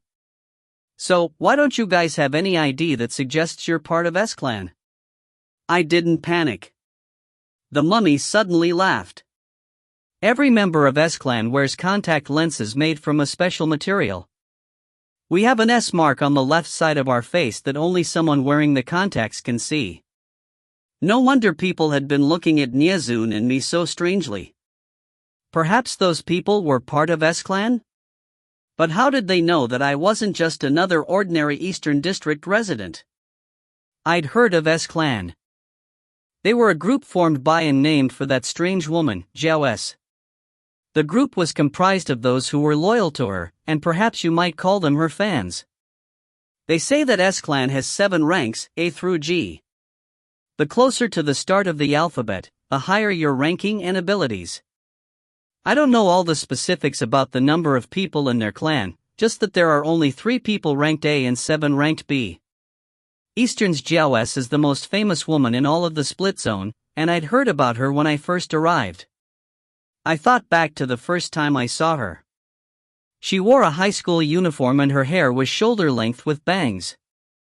She looked like an obedient and good student, but the strange aura that emanated from her couldn't be hidden by that woman, Jiao S. Every time I thought of her, the air around me grew cold. She rarely made appearances and she rarely spoke to anyone. Anywhere she went, there was always a group of people protecting her. It's said that those people swore loyalty to her. Even before I arrived in the split zone, her power was already unquestionable. It was also rumored by some that the last Western commander died by Jiao S hands. A lot of people follow her blindly, but no one really knows why. And she always wore that high school uniform, fashioned rather like Japanese school uniforms. Her face was always white as snow, and her eyes looked empty and lifeless. Some say that she simply kept the appearance she had when she died. As for what sent her to the split zone, no one seemed to know about it. All I know is that the first time I saw her and accidentally exchanged glances with her, those emotionless, lifeless, stagnant eyes sent a cold chill all across my body. I didn't have too much time to think because the mummy suddenly pulled off a piece of his bandaging and turned to attack. I didn't move because Nyezun had already extended his left hand from his pocket and stopped the attack. Nyezun wore a black glove on his hand. Well, he wore black gloves on both of his hands. He'd always been like that, never exposing any skin, always wrapped up from head to toe, like a dark zongzi, T/N, also called a rice dumpling. I'd always thought it was because he was scared of dying, so he wrapped himself up so as to not expose his split symbol. I'm the only one who knew about his split symbol, since I saw it when we first met. Mr. Blonde had made him expose the crescent moon on his neck to explain split symbols to me. Even as Nyezun's left hand stopped right in front of my face, his lips carried an unfazed smile. If she dies, things will be hard on me. So, good sirs, if you must attack, please attack me first. His alluring voice sounded clearly in the elevator. The muscular man extended a hand to stop the mummy. He gave a nod to Nyezun. Apologies. It's not that we must use violence against you. It's just that even members of my family who are not a part of S-Clan cannot travel past the 26th floor. And well, the two of you are uninvited guests whose purpose we do not know. After the muscular man stopped him, the mummy also retracted his bandages. The muscular man nodded to me. Pretty miss, the two of you should head back. If you'd like to stay for a visit, we welcome you, but you cannot travel past this point. I'm here to see the Eastern Commander. Without loosening my grip on my bow, I looked at the muscular man. Glancing at the bow in my left hand, he finally nodded. It's a rare occasion for the Western Commander Li Xin to pay a visit to the Eastern District. It's obvious that you're here to see our commander, but without her agreement, I still cannot allow you to travel any further. Apologies, Ms. Li Xin. It wasn't strange that he could identify me. After all, not everyone is as oblivious to the world around them as I am. As a member of S-Clan, with at least a rank of C, he'd likely already learned about my appearance and choice of weaponry. Suddenly, I couldn't help being annoyed at myself for recklessly running here without first learning more about the Eastern District's rules and customs. I looked at the elevator door. The muscular man held a hand against the gap in the doors. This was the 27th floor, a place where only officers rank C or higher could go. It was clear that the muscular man's intent was that, unless Nyezun and I returned to a lower floor, we wouldn't be able to leave this elevator at all. What? Were the corridors of these floors filled with unspeakable secrets? If you find any errors, ads pop-up, ads redirect, broken links, non-standard content, etc., please let us know. Report chapter so we can fix it as soon as possible. Chapter 8. Volume 1. 8-Body Double. I shot a charming smile at the muscular man. I stepped forward and raised my right hand to touch his toned right arm. His left hand was still holding down the elevator button. When he saw me move, the mummy pulled back his left leg and turned slightly, to face me. At the same time, Nyezun's left foot moved forward. Muscle Man didn't move, so I gave his arm a gentle rub. Since you know that I rarely pay visits, the fact that I'm here today means that there's a reason that I must see your commander. Even if you won't let me see her, I can't just let things slide like this. So, how about this? You tell me a way to meet your commander that doesn't put you in a tight spot. It's better than us resorting to violence, isn't it? After all, if we were to really fight, are you sure that you would win? I tilted my head and gave another pretty smile as I pulled back my hand. Muscle Man was silent a moment, and then he looked to me with bright eyes. Ms. Li Xin, let's do it this way. You and Mr. Nyezun return to the 26th floor and wait. I'll report to the commander and have her make a decision. What do you think? I felt somewhat unhappy at this. We were both district commanders, so what was up with the air of arrogance? Fine, I'll be tolerant this time. We're on their turf after all. Sigh. I truly lacked the air of a commander. I always mixed with the other residents on the 13th floor. I spent half my day lying in bed like a paraplegic. It was no wonder that Mr. Blonde was angry with me. As I thought about this, Nyezun and I were escorted out of the elevator. We stood in front of the elevator doors on the 26th floor, waiting for Muscle Man's return. After the elevator doors closed, I turned to look at Nyezun. His carefree appearance seemed to have hit a limit. Perhaps he was tired because it was night, for he swayed slightly as he stood, as if he might fall asleep at any moment. I was about to scold him for being so leisurely while we were in enemy territory, when he suddenly laughed at something behind me. "What is it?" I started. Was there someone behind me? Even though my mental force wasn't very high, I was still pretty sensitive to my surroundings. Who could have gotten this close to me without my taking notice? I hated feeling weak and feeble. Face taut, I stubbornly refused to turn around. "There's something I must report to you, but it didn't seem safe to do so in the confines of the Western District, so I followed you and the commander here." I was more than half an hour behind, and only made it past the district line at the last minute, so I was only able to find you now. This voice sounded very familiar, so I immediately turned around. It was Jiapa. Jiapa was still dressed in a suit. He stood behind me, looking ever like a perfect gentleman. His black-rimmed glasses didn't block the way as he looked respectfully towards Nyazun. A bit surprised, I said, "Jiapa?" "It's me, Commander." As always, Jiapa gave a bow to me. "What are you doing here?" I asked. Then I turned to Nyazun, who didn't look at all surprised. Rather, he nodded to Jiapa. Continue speaking. "We're waiting for someone now, so it might not be convenient to talk later." Jiapa understood. He got to his point and said, "I suspect that Ms. Laurel didn't really die." My eyes widened. "What do you mean?" Jiapa looked at me as he said, "As you're aware, Commander, after a person dies, a marketplace worker is assigned to transport the body to the graves beside the border forest. Then, in the real world, that person's heart will stop beating. Only after their body grows cold in that world, will their corpse in this world then disappear." He paused and adjusted his glasses. "Before that happens though, after a splitting key is inserted into someone's split symbol, they will die in this world, but their appearance remains unchanged. It's in the final moments before their consciousness truly disappears from here that they return to their original form."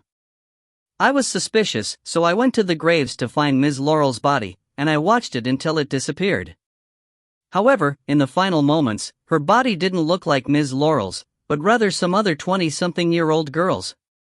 Jiapa continued, "There are 3 possibilities. 1. Ms. Laurel had been maintaining her appearance with her mental force. 2. Someone used their mental force to make themselves look like Ms. Laurel, and it was during that time that they were killed." I frowned. The first scenario was impossible. Because Laurel had been young and her condition had been particular when she died in the real world, Mr. Blonde directly entrusted her to me. She hadn't chosen to come to the Western District on her own. Logically speaking, she couldn't have already familiarized herself with mental force before we met, to create a new appearance. The second scenario wasn't very likely either though.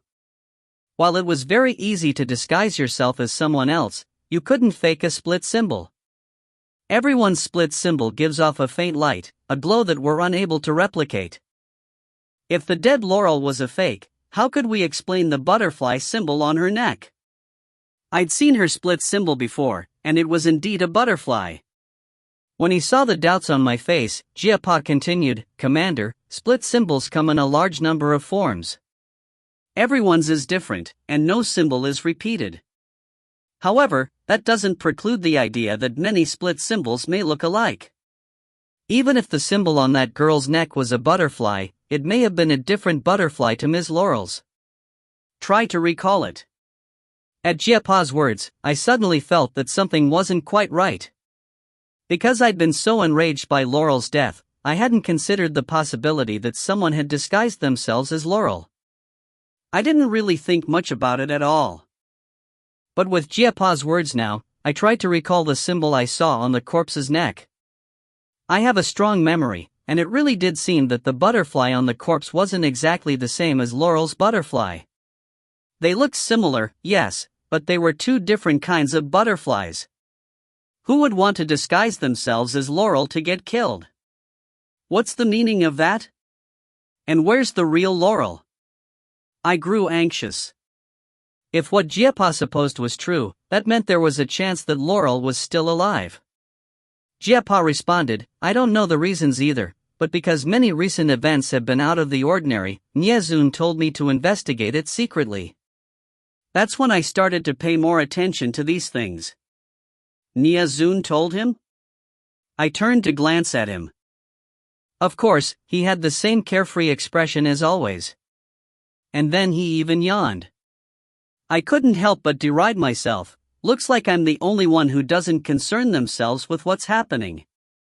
Ding, the elevator suddenly sounded. Must be Muscle Man. I glanced back to the elevator to catch the doors opening, but when I looked back, I found that Jiapa had already disappeared. What agility! I guess Jiapa was staying hidden from the eastern residents. I turned back to the elevator and pretended that no one but Niezun and I were here.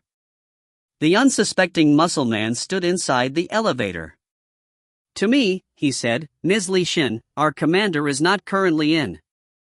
I'm not just saying that, but she's really not in the building right now. I didn't know earlier, as she doesn't usually leave the residence at this time, but she's not one to report her activities to me. So, I must apologize, but I'm afraid that you'll have to leave now. I thought back to what Jiapa told us earlier. If what he said was true, it wouldn't be wise to rush in and interrogate Jiaos right now. So, I just laughed. All right. Sorry for the troubles. We'll head off then. There are still 29 hours before day returns. Why don't I arrange a place for you and Mr. Niezun to stay? There's no need. When travelers pass through another district, they can stay in the dorms. At the least, I'm aware of that rule. There's no need for you to inconvenience yourself. You can go. Niezun and I will head to the academy. Muscle Man nodded. Be careful on your way. As if not wanting to speak with me for an extended time, he pressed the button to close the elevator doors. Since the elevator doors closed, it appeared that the man had no intention of seeing Niezun and myself out. My lips twitched. Where's Jiapa? I asked Niezun. On the rooftop, probably. He yawned again. I couldn't be bothered to respond to this sluggish character. Rather than wait for the elevator, I slipped out the 26th floor window and used my mental force to take me to the 30th floor. Niezun followed behind and jumped up as well. As he'd said, Jiapa was indeed standing on the roof, waiting for us. After he spotted my arrival, Jiapa immediately proposed, Commander, I think that it's better if we return to the border forest. Neither you nor Niezun are familiar with the way things work here, so I suggest that we wait in the forest. We'll be able to return to the Western District right when day breaks. You're really quick, you know. I commended Jiapa's abilities, and gave no opposition to his suggestion. Niezun suddenly spoke up. Jiapa, you should return to the forest and wait for us there. Li Xin and I are going to take a look at the opposite district line. Before the sky lights up, we'll meet back up with you. If we haven't returned by then, you can head back first. Don't wait for us and proceed as usual. After listening, Jiapa nodded. Then he turned away and seemed to vanish. Wow, he really listens to you well, I couldn't help sighing. Who told you to ignore all your duties? Niezun smiled lightly. But why are we going to the other district line? I asked with confusion. I suspect that we'll be able to meet Jiaos there. Why? Niezun turned his head to the dark, night sky. It's rare for a commander to be absent from their residence during the night. In such a situation, it was likely that Jiaos wasn't currently in the Eastern District at all. If she had traveled to the Western District, it's impossible that neither Jiapa or Yuji noticed. So my guess is that she went to the Southern District. If that's the case, why don't we wait for her at the district line? But if Laurel's not dead, I don't need to find her. No. Whether or not Laurel is dead, you still have to meet with her, Niezun said. Why? I asked, confused. There haven't just been one or two strange occurrences in the Western District. You've simply remained blind to them. The bugs that covered the body that fell from the academy earlier carried a distinct scent. Just now, I just smelled that scent on the bandaged man we met, which means that Jiao S must have had some involvement in the strange things happening in the Western District. Even if you don't plan on interrogating her, you should at least meet with her to see what her reaction is. You must know yourself and your enemy to be victorious in every battle. She's a legendary figure here, and yet, after you became the Western commander, you never once met with her. Do you think that's alright? I'd never met Si Luo either. I didn't sound at all confident in my retort. Niezun's senses were stronger than most people's. If he smelled something, then I wasn't going to doubt him. Si Luo's an exception. He doesn't like outsiders. Niezun suddenly laughed. What, are you scared of Jiao S? Who's scared? Fine, let's go. I clenched my teeth. You're a funny guy, huh? Who's scared? If you find any errors, ads pop up, ads redirect, broken links, non-standard content, etc., please let us know. Report chapter so we can fix it as soon as possible. Chapter 9. Volume 1. 9 Diametric Opposites. If we wanted to make it to the other end of the Eastern District, we would have to run for another 15 hours. But since Niezun's words made a lot of sense, I ended up running alongst him, towards the Eastern District's other district line. No matter the district, rooftops are the best for traveling. The path was completely devoid of any other people. When we arrived at the border forest, there were still 10 hours left before day. I jumped up onto a tree and rested on a branch, planning to sleep for a bit. I didn't hear anything from Niezun, so I glanced down at the ground. What I saw made me laugh so hard I nearly peed my pants. Niezun was at a tree across from me, exhausting himself as he tried to climb up a tree. While his tall, black-clothed figure didn't appear clumsy as he climbed, he did sort of look like a silly monkey all the same. Monkey Nya, do you have enough bananas? Niezun continued to climb diligently, but his voice carried the same carefree quality as before. This is to conserve my mental force, okay? Oh please. When the light of day hits tomorrow, our mental force will be replenished. We're in the Eastern District right now. What if someone tries to ambush us? It's never a bad idea to be a bit cautious. I laughed at his going to such efforts. Then I put my arms behind my head and looked up at the night sky. It had always just been a whole bunch of darkness, without any stars or lights. There's nothing that illuminates the night here, unless you count fluorescent lamps. The only reason we could see at night now was because of our visibility radius. In this forest, my visibility radius currently extends about 10 meters around me, which I feel is quite sufficient. If it were pitch black in the real world, forget 10 meters, I wouldn't even be able to see my hands. Despite the fact that in this world, we're stronger than in the real world, I greatly missed living the life of an ordinary person. People have always been like this. We have these expectations of setting ourselves apart, but when we're truly different from everyone else, when we cannot be accepted by them, all we feel is loneliness. It feels asking for normalcy is some kind of extravagant demand. It's a feeling of sadness, and I've always preferred to avoid that sadness. So, I decided to distract myself by starting a conversation with Niezun. I asked quietly, so, what kind of personality defect did you have? While Niezun was alive, he'd suffered from deficient personality disorder, which is said to be a pretty rare disorder. It's because of his unusual illness that he became involved with my second identity. After he and my second identity overlapped, he was forced to remain within 500 meters of me at all times. I'll always remember what Mr. Blonde told me back then. His name is Niezun. He and you just happen to be complements. It's rare for someone with multiple identities to arrive in split zone number 13, because they have two conscious existences, which makes it less likely that both of those will be caught and brought here.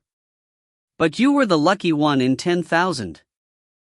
Because your second identity resonated with Niezun at some point, your identity overlapped and filled in what Nyazun was missing. In other words, someone with too much dropped a bit, and that bit was picked up by someone who was missing a bit, thus two complete persons were brought here. Since there was a time difference between your existences, one of you arrived an hour earlier, and one later. Of course, an hour in the split zone is hardly considered any time at all. I also remember the scene when Mr. Blonde told me those words. I'd grown very anxious. I pointed at Nyazun and asked Mr. Blonde, "What you're saying is that my second identity lives within him now?" That's not entirely correct. You can think of it that way, but Nyazun is still Nyazun, not your second identity. However, because the two of you arrived here as complements of a whole, you two cannot be separated. For a long time after that, I detested Nyazun. Even now, I still hate him, because I suspect that the one who killed the person I loved was now a part of him. It's because of this unusual relationship that the two of us must always remain within 500 meters of the other. Once the distance between us passed 500 meters, neither of us would be able to move if the other didn't follow and cooperate. But this tethering bond between us didn't make me like him anymore. I still hated him, even though I knew that I didn't have any real reasons to. In the end, the person who killed my beloved wasn't him, but me. Maybe I'm just being selfish. I can't hate myself, or rather, the hate I have for myself can never surpass the guilt and pain I feel. So, I chose to hate him. Nyazun's quiet voice cut into my thoughts. You're that interested in my past? You should at least wait until we live past tonight to ask. When he said that, I grew alert. I quickly sat up on the branch and reached for the bough on my left shoulder. I looked around, and then I suddenly felt a prickling sensation on my face, like something was sweeping past it. I turned my head up. Ah! I couldn't help screaming at the scene above me, but my body remained still, only swaying ever so slightly. There was a woman looking down at me from above my head, and her hair swept across my face. Screaming had just been a subconscious reactional habit that I retained from being alive. I soon calmed down and tried to make sense of what I was seeing. There was a woman sitting on a branch above mine, and after I took a good look at her face, I realized I recognized it. I couldn't not recognize her. That pale, white face and that pair of large, dark, and empty eyes. Unless you had amnesia, you wouldn't forget that face after you saw it once. I steadied myself, and then leaned up against the tree trunk. My left hand was holding my bough, as my right hand held onto the tree. I put some distance between our faces, but she didn't move, her expression blank. With a charming laugh, I said, "Jiaos, I am Li Shun." Her soulless eyes suddenly quivered slightly. Just slightly. What are you doing in the Eastern District? This was the first time I'd heard her speak. In the past, I'd only seen her from afar, never face to face. Her voice didn't sound at all like I'd expected. It was strange and thick, a bit coarse, but not entirely unpleasant. It had a womanly appeal to it. Suddenly, I couldn't come up with a response, so I ended up saying, "I came to hang out with you. Exchange our feelings and the like." Just as I spoke, I heard Nyazun's mocking laughter. I couldn't help turning to his tree to send a glare his way. But after I looked that way, I saw 3 white-robed people. They wore conical hats that hid their faces, as they floated in the air behind Nyazun. According to Nyazun, floating in the air required 30 mf. In that case, these people must have had at least 40 mf, though, likely more than that. I started to panic a bit, and I couldn't help look to Nyazun. But he wasn't looking at me. Instead, his gaze was fixed on the girl above my head. I started winking energetically at him, to signal the danger at his back. No matter the effort I put in though, Nyazun's eyes were still glued to the demoness above me.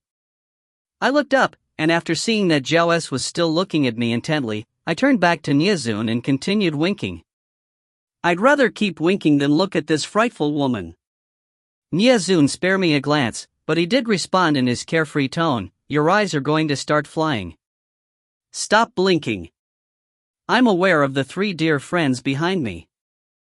After he said that, I suddenly grew embarrassed. Jiao S's rough voice sounded again. Without my instruction, they won't make a move.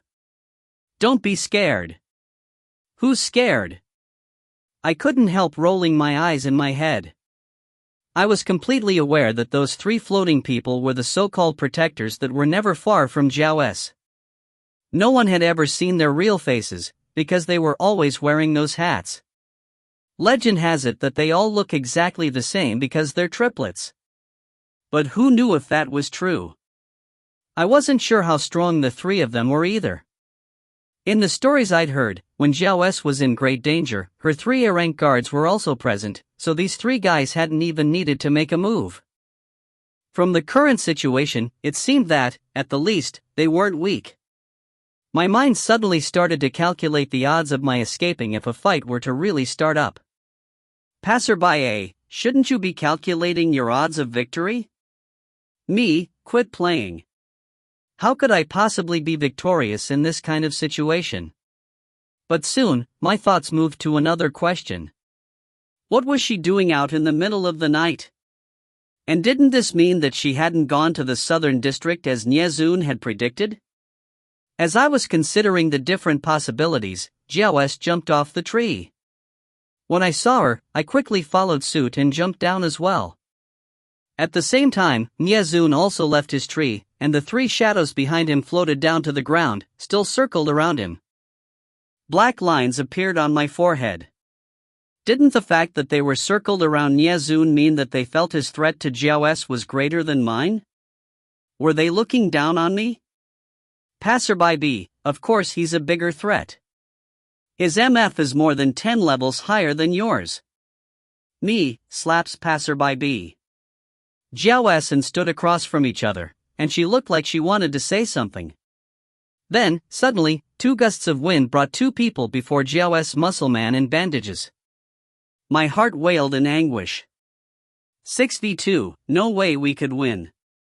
But aside from a quick glance over, neither muscle man nor bandages seemed at all concerned with me. Instead, they hastily reported to Jiao S, Commander, 4 of the 7 B-rank officers have been assassinated. They're dead inside of their rooms. 4 of 7 B-rank officers were killed? From what I know, B-rank officers in S-Clan had MFs around 35 to 40. Who could possibly kill off 4 of them? And since Muscle Man and Bandages were making this report, they must have been at least B-rank officers as well. What about the other 3? Jiao S didn't sound panicked though. In fact, she didn't have much of a reaction at all, remaining emotionless. The other 3 B-rank officers have yet to return from the southern district. We were able to call them, and they're safe for now. Okay. So Muscle Man and Bandages must be 2 of the A-rank officers then. Suddenly, Bandage's eyes swept over me. Commander, the Western Commander came to see you today, so I'm afraid that she can't be cleared from suspicion, but... I immediately retorted, don't make blind allegations. You're suspecting that I'm related to those deaths? Your visitation today was the only thing out of the ordinary. Who else would be able to kill 4 B-rank officers? Bandages glared at me with hostility. Let's not make such hasty conclusions, Jiao S said. And then, she slowly turned her head towards the 3 white-clothed people behind Niezun. Find out who did this. And whoever it was, make sure they disappear from the split zone. At her words, my hairs all stood on end. After hearing her order, the 3 white-robed figures vanished from my sight with a whoosh. Even though Jiao S didn't seem to express any reaction to the death of 4 high-ranking officers, she must have felt angry and hurt. I may not understand her, but I do know one thing, that she had never before ordered the white robes to leave her side. Suddenly, a strange feeling slipped into my heart. I felt a sense of sadness from out of nowhere. I raised my head and looked at Jiao S. She was looking right back at me. If you find any errors, ads pop up, ads redirect, broken links, non-standard content, etc., please let us know. Report chapter so we can fix it as soon as possible. Chapter 10. Volume 1. 10 Gaoqin Jui. A district commander with only 52 MF? Mr. Blonde must have seen something in you, but what was it? Zhao's voice flit through the air, and in an instant, she appeared right next to me. She'd drawn her sword with her left hand. In an easy and light move, the blade swiped down at me. I quickly sidestepped, dodging the sword, as I grabbed my bow with my left hand. I pulled out an arrow and aimed at Zhao's left eye. Without the slightest hesitation, I fired. Zhao didn't move to avoid it, and the arrow flew straight into her left eye. I was taken aback. My arrows are all coated with a pain-stimulating drug that causes the recipient to feel 100 times more pain than they ordinarily would. And the arrow even struck her in the eye. But Zhao didn't appear to feel any pain. An arrow stuck out from her left eye with fresh blood flowing down, but she didn't make a single movement. She just stared back at me. Then the sword she wielded came down in an arc towards me.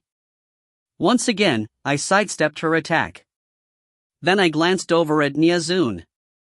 He hadn't moved from the spot he'd been standing at. And instead of looking at me, his eyes were fixed on Zhao's muscle man, and bandages had moved to either side of Niazun, seemingly waiting for their next order. Somewhat distracted, Zhao pulled out the arrow in her eye. I saw what appeared to be the lens of her eye being pulled out as well. As she pulled out the arrow, her eye quickly healed over. The entire time, Zhao had shown no hint of hesitation, and her actions had been carried out smoothly. I frowned. I grabbed another arrow and, again, aimed at her left eye.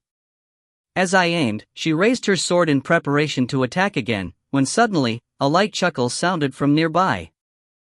That's all your skill amounts to, and you want me to work for you? Everyone on the scene turned towards the source of the voice.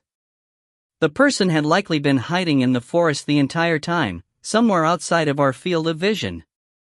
A figure slowly walked out from a dark crevice.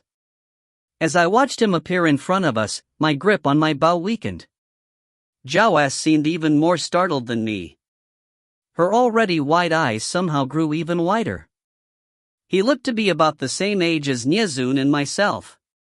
His hair was dark brown and medium length, and he wore a white shirt and black jeans with a pair of clashing bright yellow sneakers. His eyes were the same color as his hair, and he looked completely ordinary in every way, just like someone from the real world. The only thing out of place was the thin and flexible sword at his waist. I've seen such flexible weapons before, and they're even harder to wield than a whip. Very few people used it. When I saw his face and those brown eyes, I couldn't help trembling. But the man didn't look at me, he looked at Zhao. Bandages had walked over beside the man, and he suddenly said, "Gaoqin Jui, our commander sent 3 B-rank officers to the southern district to find you. What are you doing here? Oh, so you're the ones who sent those 3 stalkers. Sorry, I got rid of them." A strange smile appeared on Gaoqin Jui's lips, his dark brown eyes glimmering. Now unsteady, I staggered backwards. My unusual behavior must have caught his attention because suddenly, he looked right at me. When his brown eyes landed on me, I couldn't help but drop my bow to the ground. I grabbed my head with both hands and violently shook my head. No, no, no. How could he be here? He saw my panicked reaction and surprise flashed across his eyes. Have we met before? I stepped back, and then I felt Niazun behind me. He supported me up with his right hand and grabbed the bow I dropped with his left. I didn't turn back to look at him.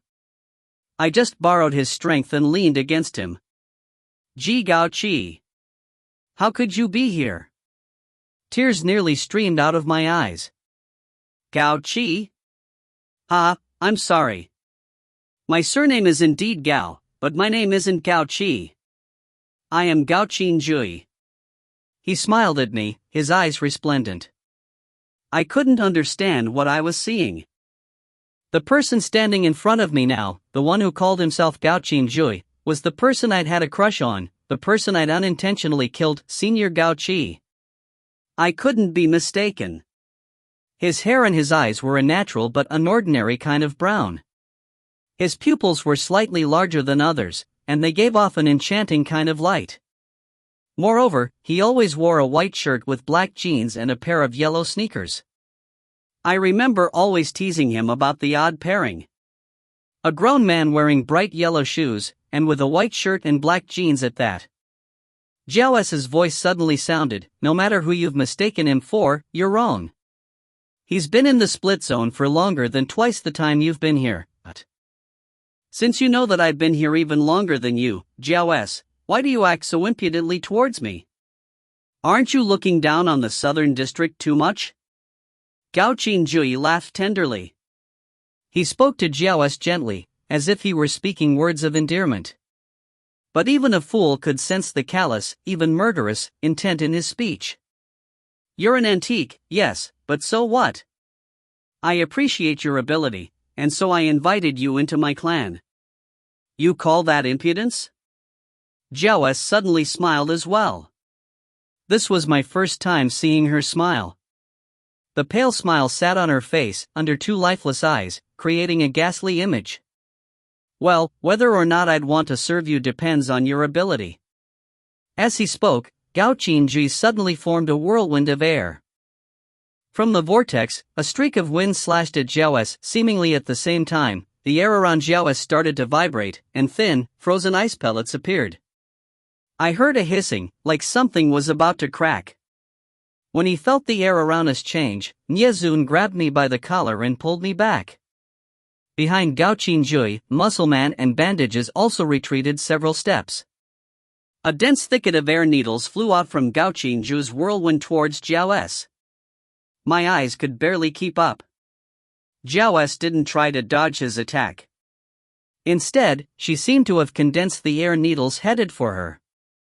Almost like a pool of water shattering, the condensed air popped apart and disappeared.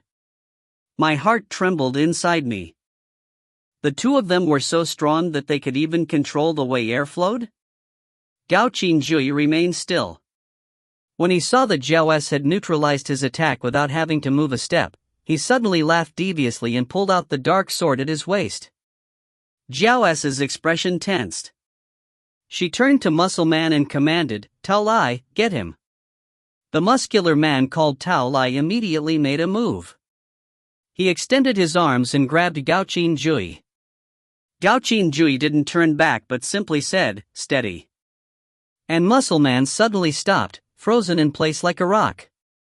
Meanwhile, Gao Qinjui drew his long sword. Jiao S glowered, and then the air around her started to contract again. I even felt my skin start to tighten. The scene was tense, in preparation for an attack that would happen at any moment, when suddenly the sound of a phone ringing echoed in the air. "Lala, I'm a little ducky Lala, I want to swim across the sea." The unexpected sound of an incoming call suddenly floated out from Gao Qinjui's jeans pocket. Everyone at the scene was stunned, and I felt like countless crows were flying past us. This ringtone. My lips twitched. Gao Qinjui simply let go of his sword and shrugged. He pulled out the cell phone from his pocket. "Hello? Si Luo, what is it?" A strange expression crossed Jiao's face at the mention of Si Luo. I don't know what the person on the other end of the phone said, but Gao Qinjui responded, "Okay, then I'll head back." After he put away his phone, his expression turned cold. He said to Jiao S, "We'll meet again, beautiful." Without waiting for our reactions, he dashed off towards the district line. The sky had yet to light up, so as Gao Qinjui approached, a bright, glowing barrier shot up to the sky from the district line. However, he didn't slow down. I tried to open my eyes wider to see what would happen, but the barrier was like a vast sheet of whiteness. In just 1 second, he'd already disappeared from before my eyes. After the district line flashed with light, it immediately returned to its ordinary dark appearance, like nothing had happened at all. And no way.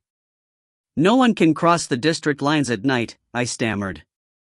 Jiao S also frowned. She continued to stare in the direction that Gao Qinjui disappeared in. Niazun suddenly whispered into my ear. "Shoo. From this point on, don't say anything." The feeling of Nyazun's wet lips near my ear left me a bit uncomfortable. I shook off his hand that was still on my shoulder.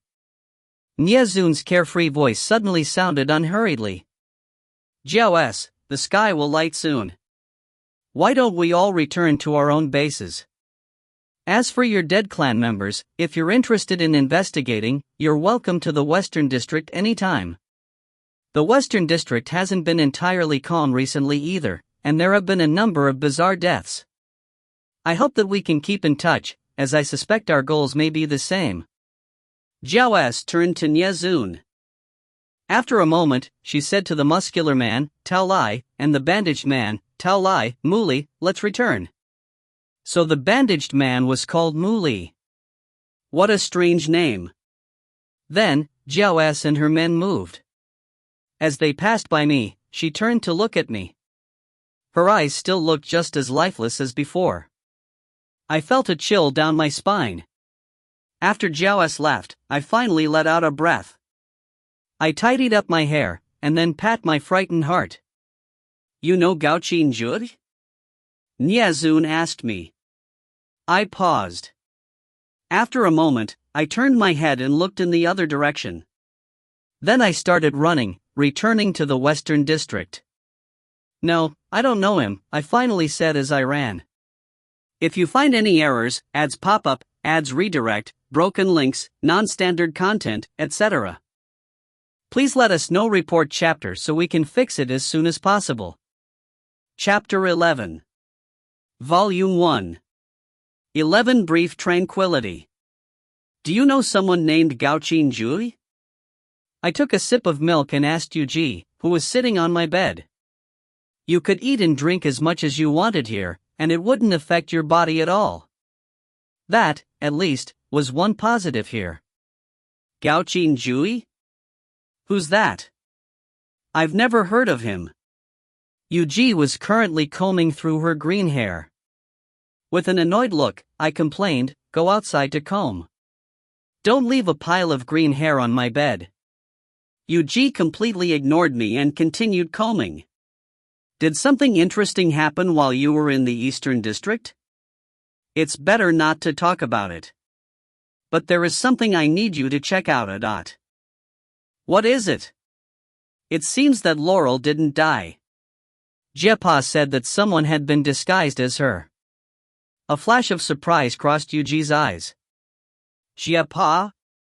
From the marketplace? Which other one is there? I asked. I'll go talk to him. If Laurel really didn't die, I'll find her as fast as I can. Yuji got up to leave. Okay. But if you're heading downstairs, pass by the first floor and tell Old Man Fan to make a trip up here. Got it. Yuji nodded. When Fan knocked on the door, I called out, "Old man, grow your head back and then come in."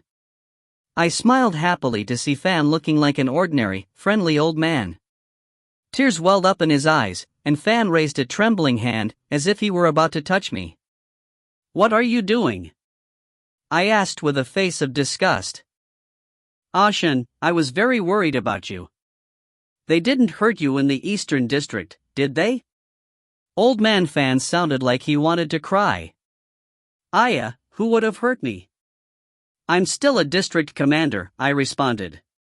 "Grandpa, I want to ask you something. Do you know of someone named Gao Qinjue?" Fan started at the mention of the name. Then he staggered over to a chair and sat down. "The Southern District's Gao Qinjue?" Fan asked seriously, his teary demeanor now gone. Grandpa Fan was rarely this serious, so I also grew solemn. "Mage, that's right. Him. He seems pretty strong. We met him in the Eastern District today. Although I've been in the split zone for a very long time, I don't know much about him. I have heard, though, that his activities are rather unusual. And he only obeys the commands of the Southern District Si Luo. He doesn't even listen to Mr. Blonde. No one seems to know what his mental force amounts to. He's someone without a record, and he works in unpredictable ways. Sometimes he's good, sometimes bad. If you provoke him, he'll torture you extremely cruelly. I nodded, as I thought this over.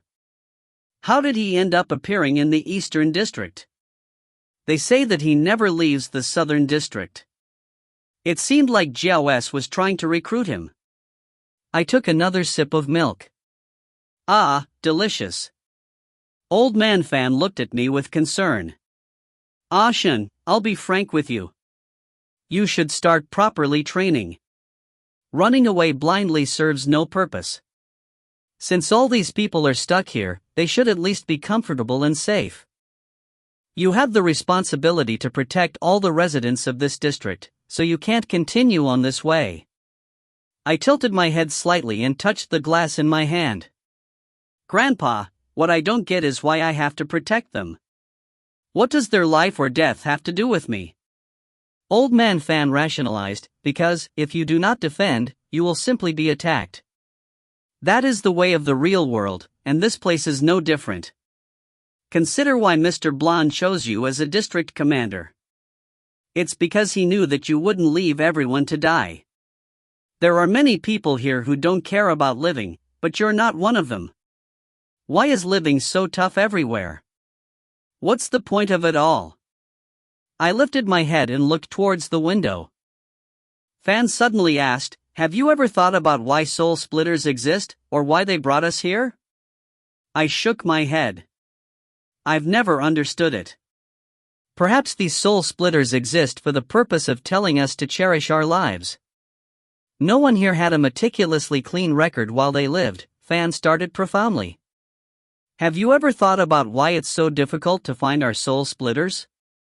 If you were to find the reason for living, do you think that, perhaps, our soul splitter would just be brought to us, by some work of fate? I was a bit distracted as I considered what Fan was saying. After some time, I suddenly raised my head and smiled warmly at the old man. I understand, Grandpa. Don't worry, I'll protect all of you. I won't let what happened to Laurel happen in the Western District again. Grandpa Fan nodded. At the top of the residence, Niazun lied with his hands tucked behind his head, as he stared up at the sky. I rolled my eyes as I looked at his completely at ease attitude. Miss me? Niazun asked. What I'd like is for you to die. I scoffed and walked over to him. Then I lied down and rested my head on my arms as well. T/N, the word for to miss is the same as to want for something. The sky here really is pitch black. He yawned.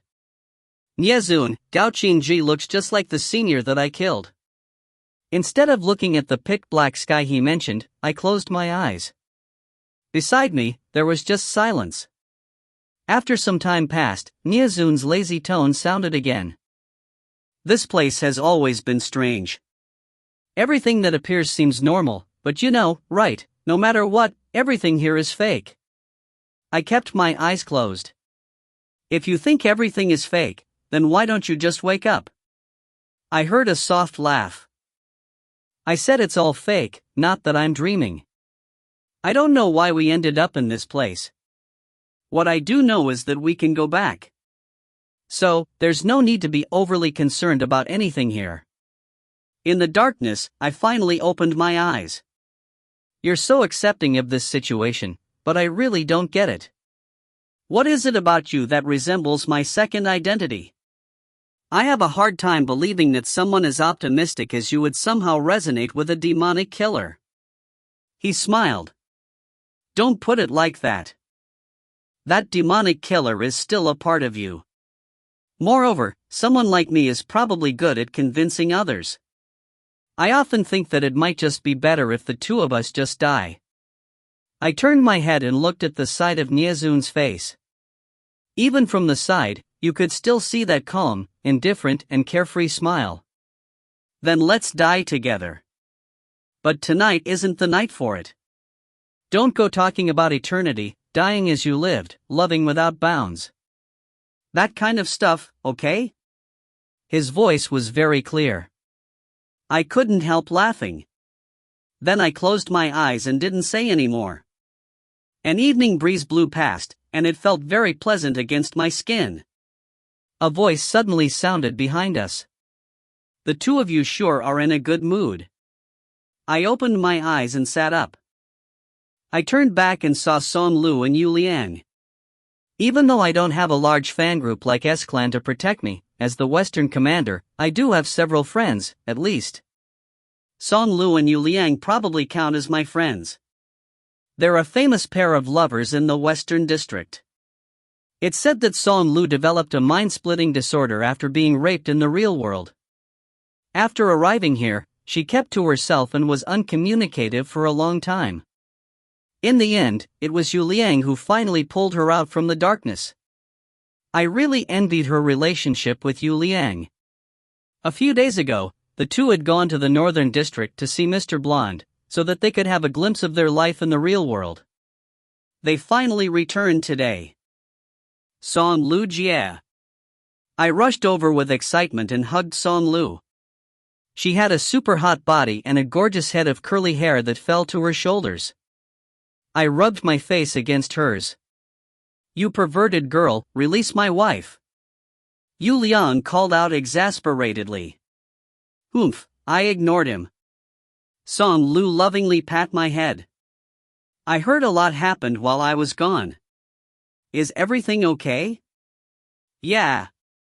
Now that you two are back, there's nothing I'm scared of anymore. I let go of Song Lu.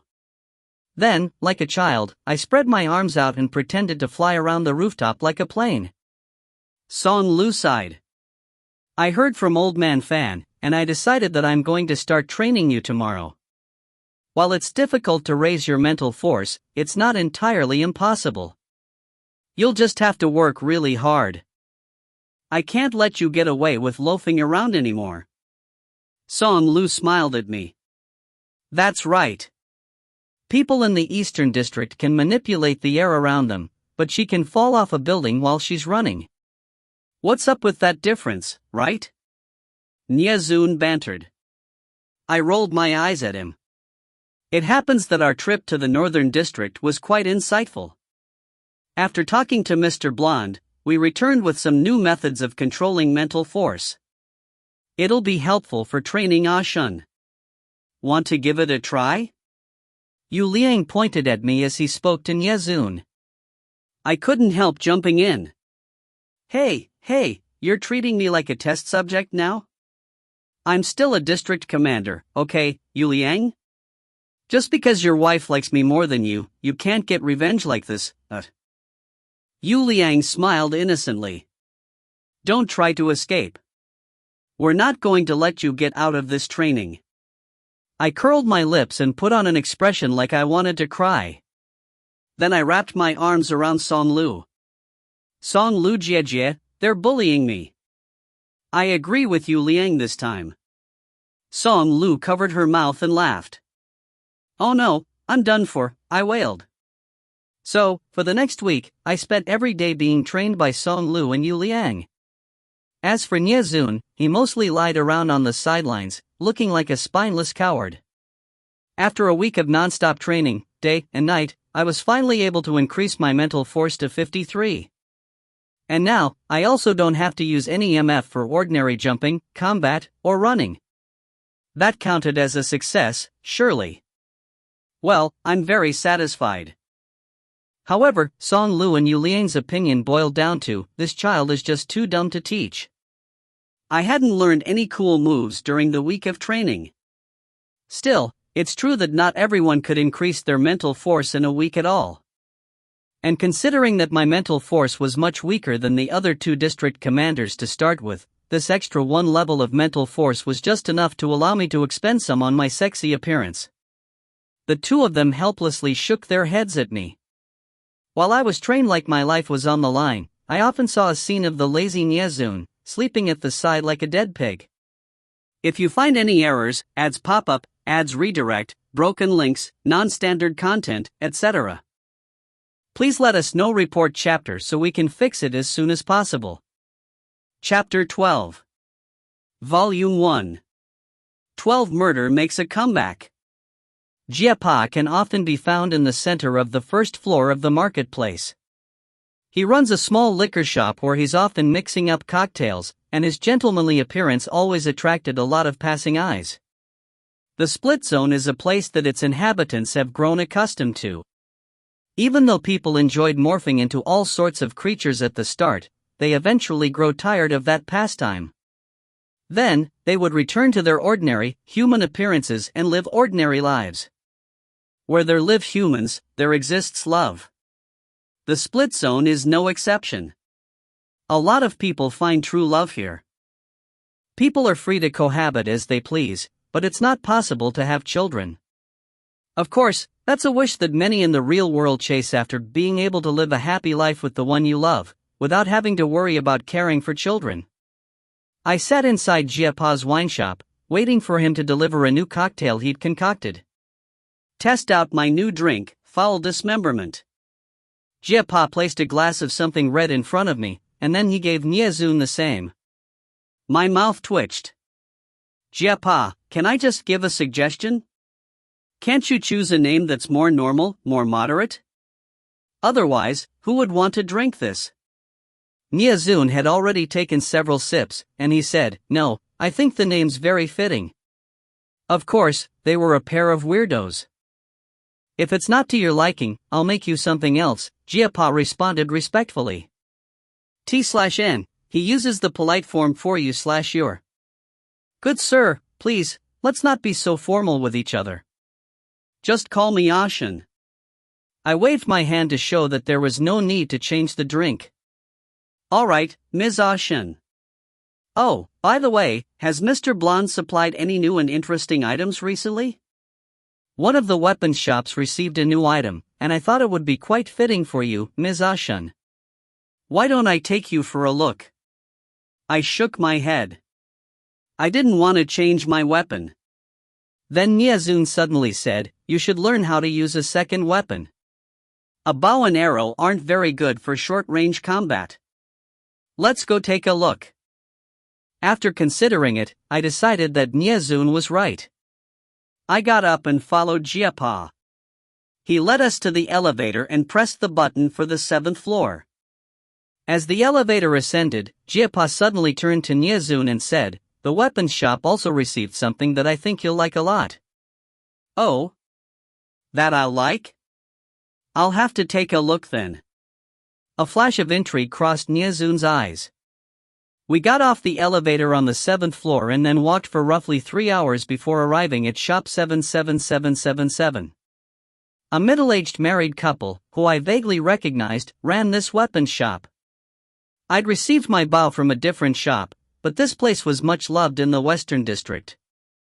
When he saw us enter the shop, the husband called to his wife, "Owen, bring out the 2 weapons that Mr. Jia instructed us to prepare. The commander and Niazun have arrived. I'll be right out." A moment later, a gentle-looking woman appeared. The woman called Owen carried 2 boxes. She handed one to me and the other to Niazun. I opened my box, and my eyes couldn't but help sparkle at what they saw. A purple whip.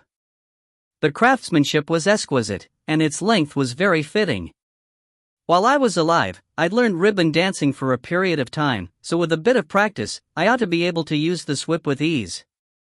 The whip was made from some material that I couldn't quite identify, but it was very tough. Its tail appeared to be covered with extremely fine spines. Commander, be careful. This whip is called the Piercer. It's a very unique weapon, and we had to leap through numerous hoops to get our hands on it. The spines on the tail of the whip have been infused with a special substance. If you strike an opponent, their ensuing wounds will not be able to heal for an hour, and the pain they feel will be increased 100-fold. The body of the whip is formed with a special material that cannot be broken with ordinary strength or severed by knives and swords. Wow, that's amazing. This weapon was delightfully surprising. I turned to watch as Niazun opened his box, which contained a pair of gloves. They were black and looked just like the ones on his hands that were inside his pockets. I'd always scoffed at his odd hobby of covering up every inch of his body, so I naturally didn't think much of the gloves. But when Niazun saw the gloves, his eyes lit up in surprise. He was so pleased with these new gloves that he quickly shed his old ones and exchanged them for this new pair. Nyazun rarely took off his gloves, and when he did, they would be replaced very quickly. But his hands were very pretty, with slender and pale fingers. On the little finger of his left hand, he wore a ring with a skeleton pattern.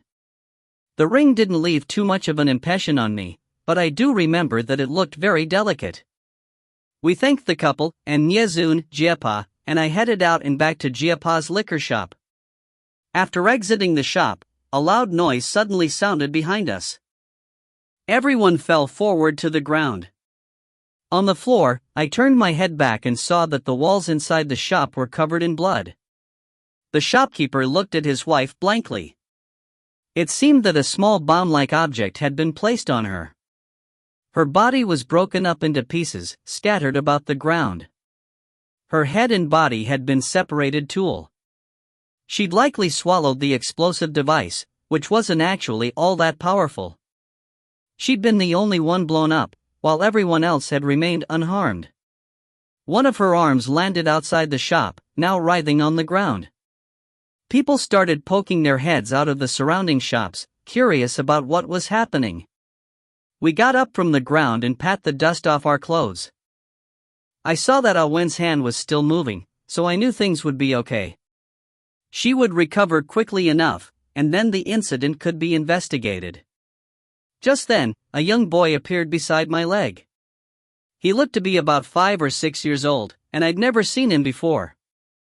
He ran over to where Awen's blown-off hand was, and then he turned back to look at me. I saw something dark and sinister in his eyes, a look that a child wouldn't have.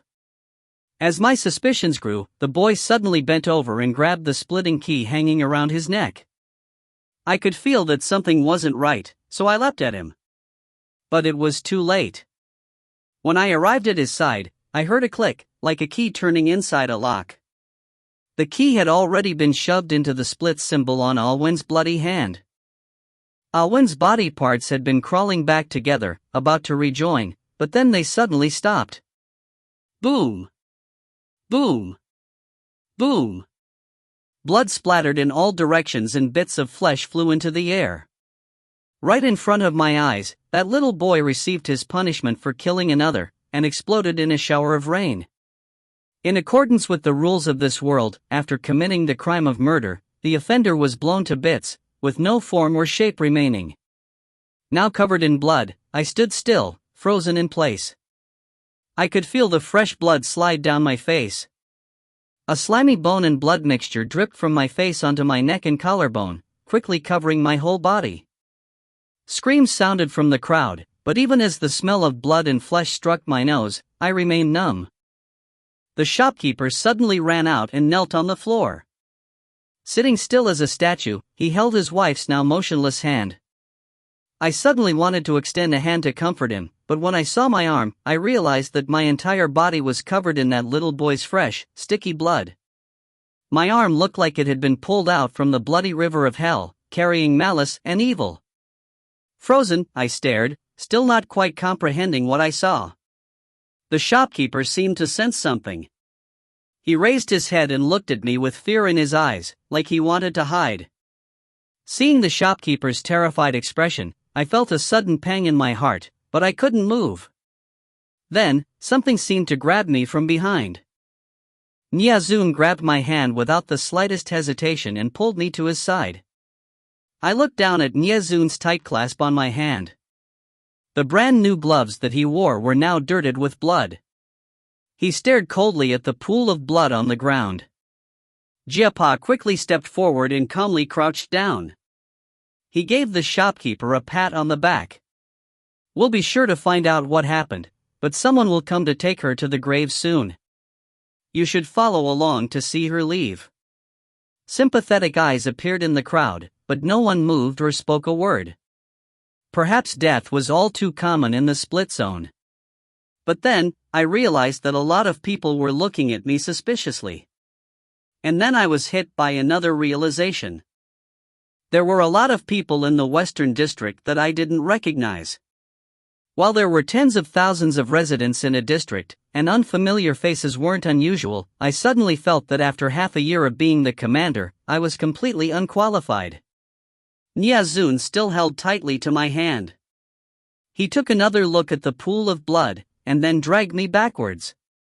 He ordered me, "Go back to your room and clean up. We'll discuss this afterwards." I didn't retort or even respond, simply allowing him drag me out.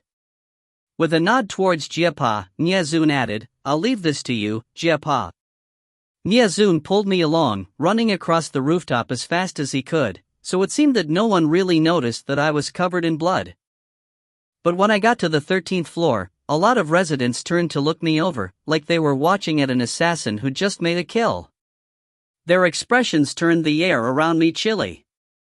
The scene didn't bring up flashbacks of my killing Senior Gauchi, but perhaps because of the blood, I did recall the truth that I was in fact a murderer. My body couldn't help trembling. Nyazun must have felt me shake, for he strengthened his grip on my hand, as if wanting to comfort me somehow. After entering my room, Yuji, who'd been inside cleaning up my arrows bag, saw me covered in blood and cried out, "What happened?" "Let her get cleaned up. I'll fill you in." Nyazun dragged me over to the bathroom, opened the door, and gave me a gentle shove inside. Before closing the door, he looked at me and said, "Don't think about it too much. Get cleaned up, and then we'll talk about it." After the door closed, I moved stiffly, like a wooden doll. I turned on the water and stepped into the bathtub. The water streamed over my head, diluting the bloodstains across my body. I trembled as I crouched down and hugged my legs. If you find any errors, ads pop up, ads redirect, broken links, non-standard content, etc., please let us know. Report chapter so we can fix it as soon as possible. Chapter 13. Volume 1. 13 Suffocating Nightmare. As I curled up in the bathtub, several broken memories flashed through my mind. Hey, why are you helping her? Haven't you heard? She has a mental illness. Ah. That can't be, right? Look how pitiful she is. She fell over, but no one's even going to help her. Aya, let's go. Just mind your own business.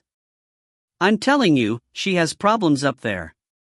I must have turned on the cold water, because I felt the piercing, chilly waterfall from my head to my legs. I scoffed. In a shitty place like this, where you're neither dead or alive, you could still feel cold? When I exited the bathroom, Yuji looked at me uneasily.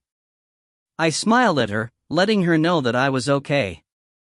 Instead of her usual snake look, Yuji was dressed in casual garb. She walked over to me and grabbed my hand. I'll find out what happened. Don't put too much pressure on yourself. I'm fine. By the way, did you find out what happened with Laurel? Yuji swallowed. There's been a bit of progress, but... Just tell me. I looked at her, a bit suspicious. She sighed and then said, per Jiapa's suggestion, we found someone with a keen sense of smell to investigate, but the trail cut at the Northern District border. So, I suspect that Laurel is currently in the Northern District. I frowned. The Northern District is a different story from the Southern District. The layout of the Northern District is different from the other three districts, and those who resided there were people recognized by Mr. Blonde. Ordinarily, unless we're summoned, outsiders can't just casually enter the Northern District. And when we do travel there, it's only to the hall in the district center. The Northern District is a place beyond our understanding. Should we ask to meet with Mr. Blonde about this? Yuji asked, looking to me. I shook my head. He hasn't been very happy with me lately. If this really involves someone from the Northern District, I can't make an accusation so lightly. Let me think about it a bit. Yuji smiled. Alright, then I'm going to see Jiapa about what happened today.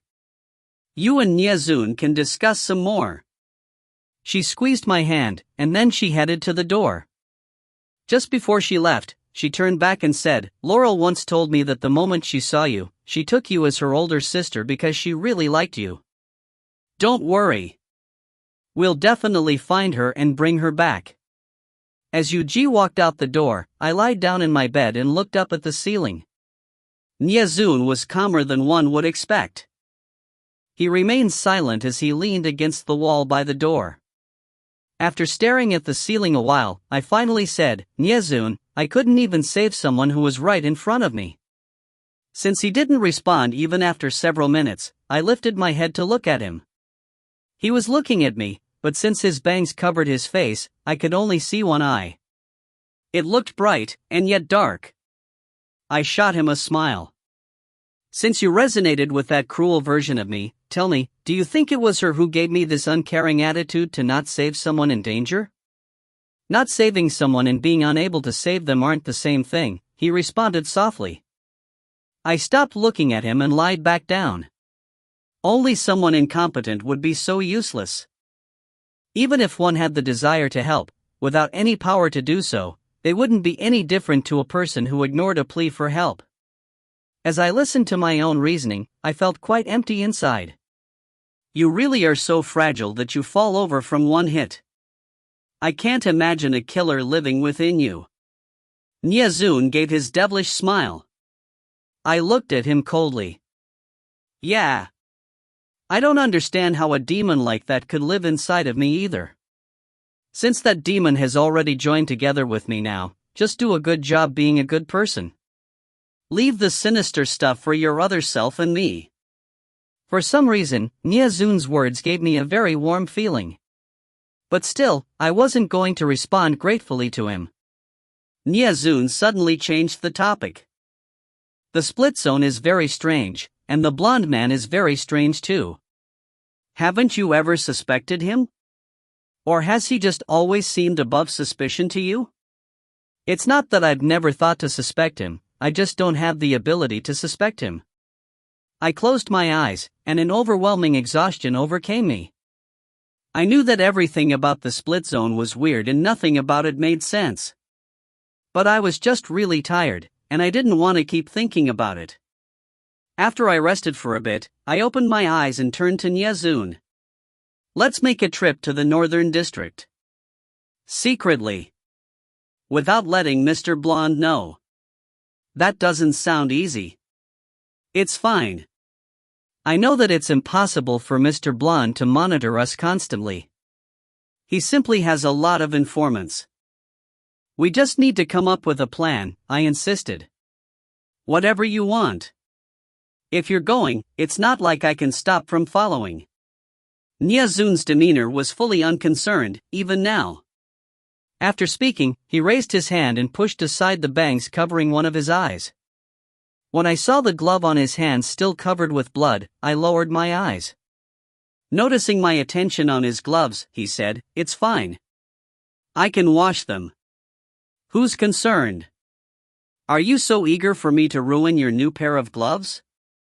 I rolled my eyes at him. He tilted his head and laughed. "For them, to be ruined by you would have been my pleasure." I really couldn't get used to his oddly charming and ambiguous demeanor. I didn't bother responding, and instead turned so that my back faced him. Nyazun's voice drifted over to me. "It's been tough on you these few days. Close your eyes and sleep a bit. When you wake up, we'll have a meeting with Song Lu and the others about the Northern District." I closed my eyes. And then I had a dream. The split zone is a strange space where our consciousness lives. When our consciousness dreams, it's almost like dreaming within a dream. Dreams here are different. When we dream here, we're aware that we're dreaming, but before the dream ends, we're unable to wake ourselves up. During the dream, it feels as if we're watching a scene unfold from the sideline. We can only watch but not intervene. I rarely dreamt, and when I did, I rarely dreamt of myself. My dreams were always of endless, boundless deserts, with no one to trouble me, with no worries. But this night, I dreamt of myself. In my dream, I wore a high school uniform. I sat at a desk, reading a comic book. The place looked like the classroom from my last year of high school. Suddenly, several girls scurried past me. And then a girl looked at my comic book. After a glance, she suddenly cried out, "Ushin, why are you reading this kind of gory comic again? Gosh, it's so scary. Seriously, you have such particular tastes." Although the girl seemed startled, she simply said a few sentences before leaving it alone. Then, I lifted my head and smiled at her. She walked to her seat behind me. As she walked, she spoke to the person beside her. "Lishan's a girl, so why does she like reading those cruel and bloody comics?" The girl beside her responded, "Aya. A lot of people nowadays like comics like that. I also heard that some adults can only get into it when they read strange things. Aya, stop talking about such disgusting things." As those girls chattered, I saw another pretty girl with curly hair walking towards me. She was suddenly at my side, and she snatched away my book. With a laugh, she said, "Ashin, you're reading these comic books again? Why don't you listen?"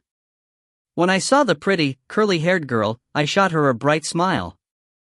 "Pomelo, you're making fun of me again." And then, the scene before me changed. The classroom I had just been sitting in disappeared. Now, Pomelo and I were sitting in a corner of the playground. Both of us were holding a bar of ice cream. I turned to Pomelo and said, "Pomelo, I'll tell you a secret, but you can't tell anyone." "Okay." Pomelo smiled and nodded. "Actually, something's wrong with me here." I pointed to my head. Pomelo's eyes shimmered like a pair of shining stars. "Oh? What's wrong?" After taking the last bite of the ice cream in my hand, I tossed the wrapper into the garbage can and pat my hands clean. When I was little, I would often talk to myself and I had some signs of ADHD. After a few years, a strange illness befell me, so my parents took me in for a checkup.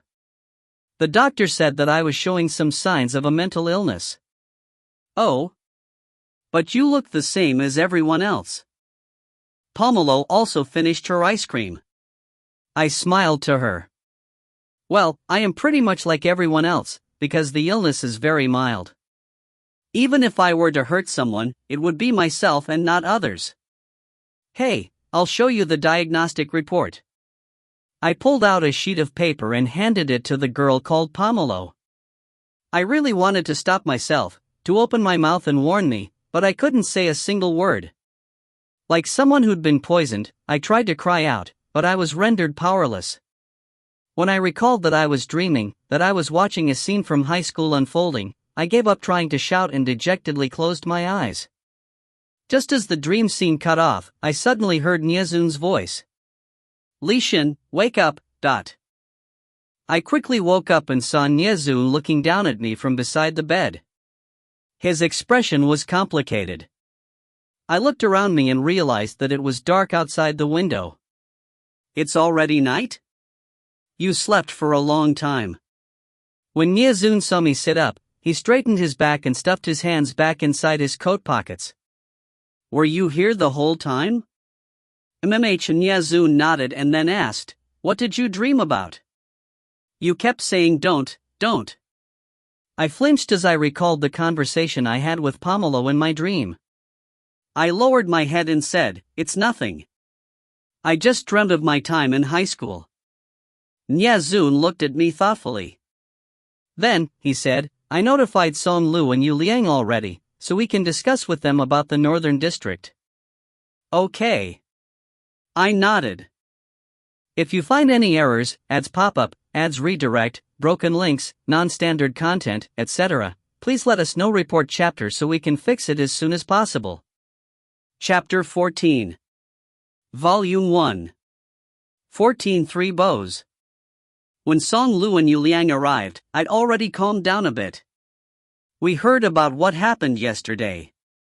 It's true that there's been some trouble in the Western District recently. We approve of a secret trip to the Northern District." Song Lu and Yu Liang were both dressed in black, and I couldn't help taking a second glance at Song Lu's sexy figure. Right. I think it's finally time for me to go out and see the world. I chuckled. But, how are we going to get into the Northern District without Mr. Blonde finding out? In the past, we only ever traveled to the Northern District at Mr. Blonde's summons. We would be transported directly to the hall at the center of the district, meaning we aren't at all familiar with the Northern District's layout outside of the hall. The hall is very large, but it's not used for housing residents. Regardless, I'd never walked outside the hall before. Since we've always been curious, on our recent trip to the Great Hall, I had Yu Liang use his special ability to search around. What we discovered was rather unexpected. Song Lu then motioned for Yu Liang to speak. Yu Liang, who'd been quiet throughout the conversation, nodded. You know about my ability. While Song Lu was taking her visitation, her look at the real world, I used my projection to quickly run outside the hall. Unexpectedly, the view from inside, through the glass doors, was completely different from what truly existed outside the hall. I was taken by surprise. The scene through the glass doors of the Great Hall looked much like what exists in the eastern and western districts, the large residence, the district line and border forest, things that belonged to and were expected of the split zone. Yu Liang continued, when my projection went outside the doors, there was a dense fog that limited my sight to a 5-meter radius. When I turned to look behind me, the hall seemed to have vanished. There was just fog. Then 3 large doors appeared before me. I'd never seen anything like it before. The doors were about 4 meters tall, labeled Heaven, Ghost, and Exit. It was really unfathomable, but Yu Liang had never lied before. When he first arrived in the split zone, he was nicknamed the God of MF. Though his MF was only 39, he was able to manipulate his mental force to accomplish things that were beyond the scope of most people's abilities. He didn't have to train extremely hard for it either, it just seemed to come easily to him. In the split zone, it's our consciousness that exists, not our physical body. And yet, Yu Liang was able to divide his consciousness once more still. To put it plainly, he could manipulate his mental force to have a controlled out-of-body experience. This second soul wasn't something that the rest of us could see, and it could travel 100 meters away from Yu Liang's body. Mr. Blonde didn't find out about what you did? I asked Yu Liang. From our observations, Mr. Blonde doesn't seem to be some all-powerful being. In fact, after going back through all we know, we suspect that he is just like us, an ordinary body formed from a consciousness. He probably has a split symbol as well. It's just that his mental force is leagues above ours. Of course, these are our just suspicions, not facts. But, what we can be sure of is that he's not controlling everything. So how does he find out about what happens in all of the districts so quickly? I remembered that when I'd gone to see him several days prior, he'd already known exactly why I was there. Yu Liang's eyes glistened. He has informants all across the districts. Shen, how ignorant are you to all these things? What have you done for the past half year? I laughed awkwardly. Song Lu frowned at Yu Liang. Don't blame Shen. It's not like you don't know. Half a year ago, I quickly cut off Song Lu. I looked over to Niezun, and of course, his expression was serene, like someone who was about to return to the heavens. Yu Liang sighed. In any case, we've always been suspicious of the split zone, Mr. Blonde included. Although he treats us well and allows us to live peacefully and happily here, Shen, you also know that our families are waiting for us to return. Running away from that isn't a solution. We have to find a way home. And we have to figure out whether or not Mr. Blonde is being controlled by the soul splitters as well. According to the Scent Tracker's investigation, Laurel's trace disappeared at the north-south line. I nodded my head slowly. But without being summoned by Mr. Blonde, how will we get into the northern district? The district line is at the other end of the southern district, and the line remains red, meaning we can't travel across it. Before you started taking interest in all of this, we heard a lot of things. Yuji thinks that Si Luo from the southern district must have a way to travel across the north-south line. So, I'm afraid that we'll have to make a stop to the southern district first. At least, we'll have to go inquire about some things. I've never been to the southern district. I pouted. Nyazun suddenly commented, not just the southern district. If not for the recent unrest, you probably would have never left the western district, right? I didn't hesitate to roll my eyes at him. We've never been there either. The southern district is different from both the western and eastern districts, and outsiders rarely visit. But still, I believe we need to make a trip there, Song Lu said firmly. Fine. I'll support your decision. Let's go together. After a moment, I spoke up again, but how many people are going? This trip will be different to ones in the past. Since we are now taking on the challenge of uncovering the secrets of the split zone, we cannot be short-handed. With me and Yu Liang, and you and Nyezun, we should also at least bring along Jiepa, Song Lu said to me. I considered this for a moment. Old Man Fan lived on the first floor. Aside from the floors Yuji and I lived on, and the one that Jiepa lived on, 13 and 30 respectively, every other floor also had its own floor manager. With 27 managers, plus Old Man Fan and also Yuji's 7 demons, Yuji's 7 capable subordinates, even if I were to leave the Western District for a time, no major problems would likely occur. In all honesty, even when I was present, I didn't contribute much towards the Western District. Okay. Then, the 5 of us will go. Make your preparations. It's our duty to give the shopkeeper a sense of peace too. Have Jiepa tell him that when I return, I will have an explanation for him. Right now, I'll contact Old Man Fan. Okay. Song Lu nodded. Then, she and Yu Liang left my room. I pulled out my cell phone and called Old Man Fan.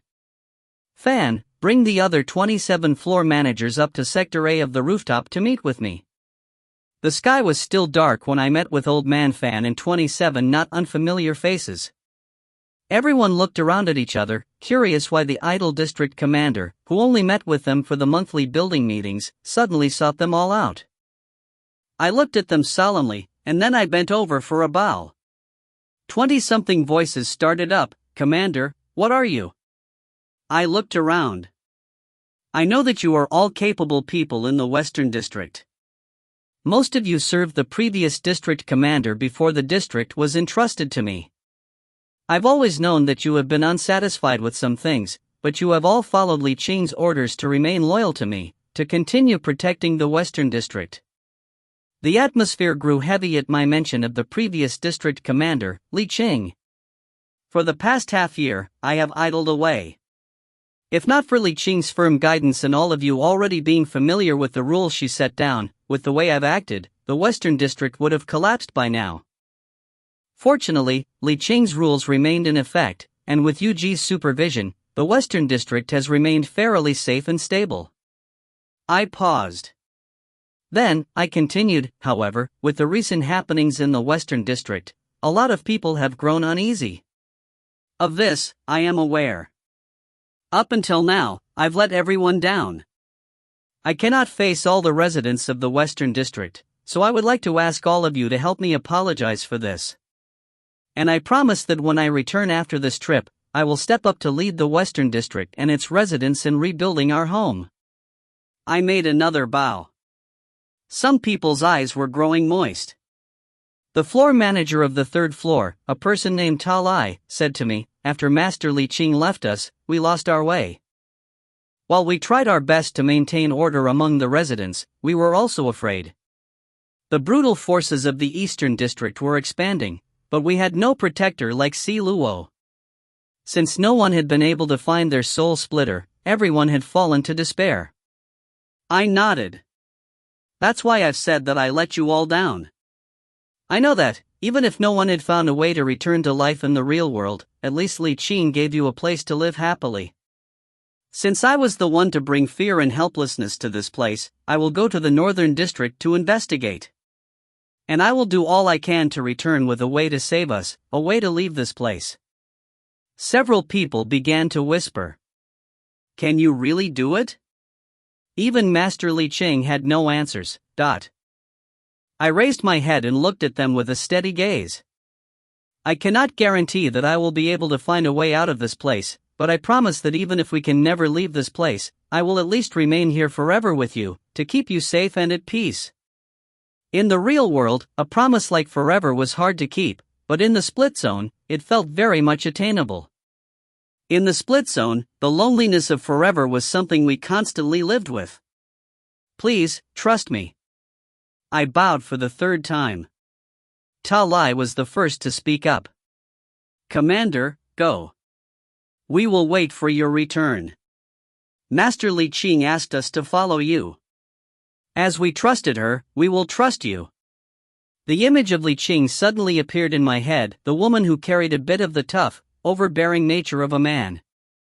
And then, a hint of pain slivered across my heart. But this wasn't the time to lament over her death. I raised my head and looked at everyone. In a firm and resolute voice, I said, while I am away, I entrust the Western District to you. I hope that you can relay my message to all the residents of the Western District, to wait for my return. Yes, ma'am. 20-something voices sounded in unison. I turned to look at Niazun standing behind me.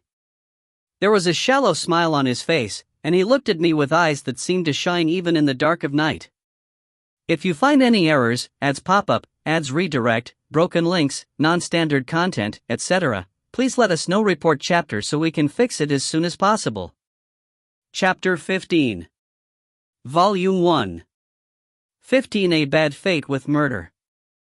Dressed in black, the five of us arrived at the west-east line. The sky was still lit. We filed across the district line and entered the eastern forest. I was so delighted that I couldn't help humming a song. Quit singing. Who are you trying to scare to death? Niazun mocked. I ignored him and continued humming my song. We walked through the forest when I suddenly noticed a figure in our path, up ahead. I adjusted my eyes as I tried to identify the person. She was a very pretty young lady, with bright eyes and curved brows. The peculiar thing was that her hair was white. It fell down to her ankles, nearly 1.5 meters long. Her skin was clear as jade. Her dancing figure, dressed in a white robe, easily made a person lose themselves in reverie. She was standing not too far from us, as if inspecting one of the trees in the forest. When she felt that someone was approaching, she quickly raised her head to look at us. I was a bit dazed by her pretty features. What a pretty girl, I mumbled to myself. After hearing my words, the girl's long brows knit together. Who are you calling a girl?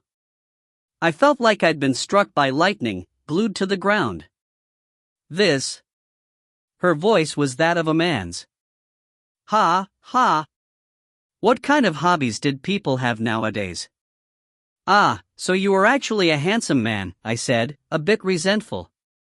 The strange man, who looked as beautiful as a woman, with a head of white hair that extended to his ankles, raised his brows at me. Are you the Western District Bugs? Bugs? Who are you looking down on?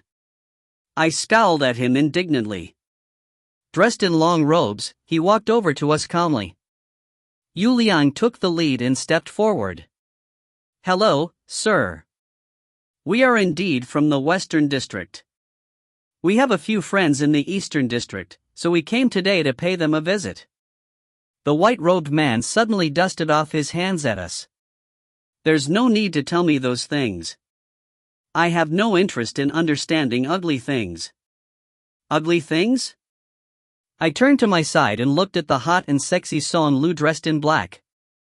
Then I looked over the well-built and stoic Yu Liang, and then over to the gentlemanly Jiepa. And me, I wasn't that bad. Who was he calling ugly things? The white-robed man scanned over our group, and then his eyes stopped on Niazun. A smidgen of appreciation flit across his eyes. Before I could react, he suddenly disappeared from before me. I was stunned, and in front of me, Yu Liang and Son Lu exchanged confused expressions. All of us turned back at the same, only to realize that this man was already standing behind us, looking at Nyezun. Seeing his back, I immediately grew alert and grabbed my bow with my left hand. This man moved extremely fast. I hadn't seen him move at all, not even a trace of a shadow. I retreated several steps until I stood beside Yu Liang and Son Lu, about a meter away from the stranger.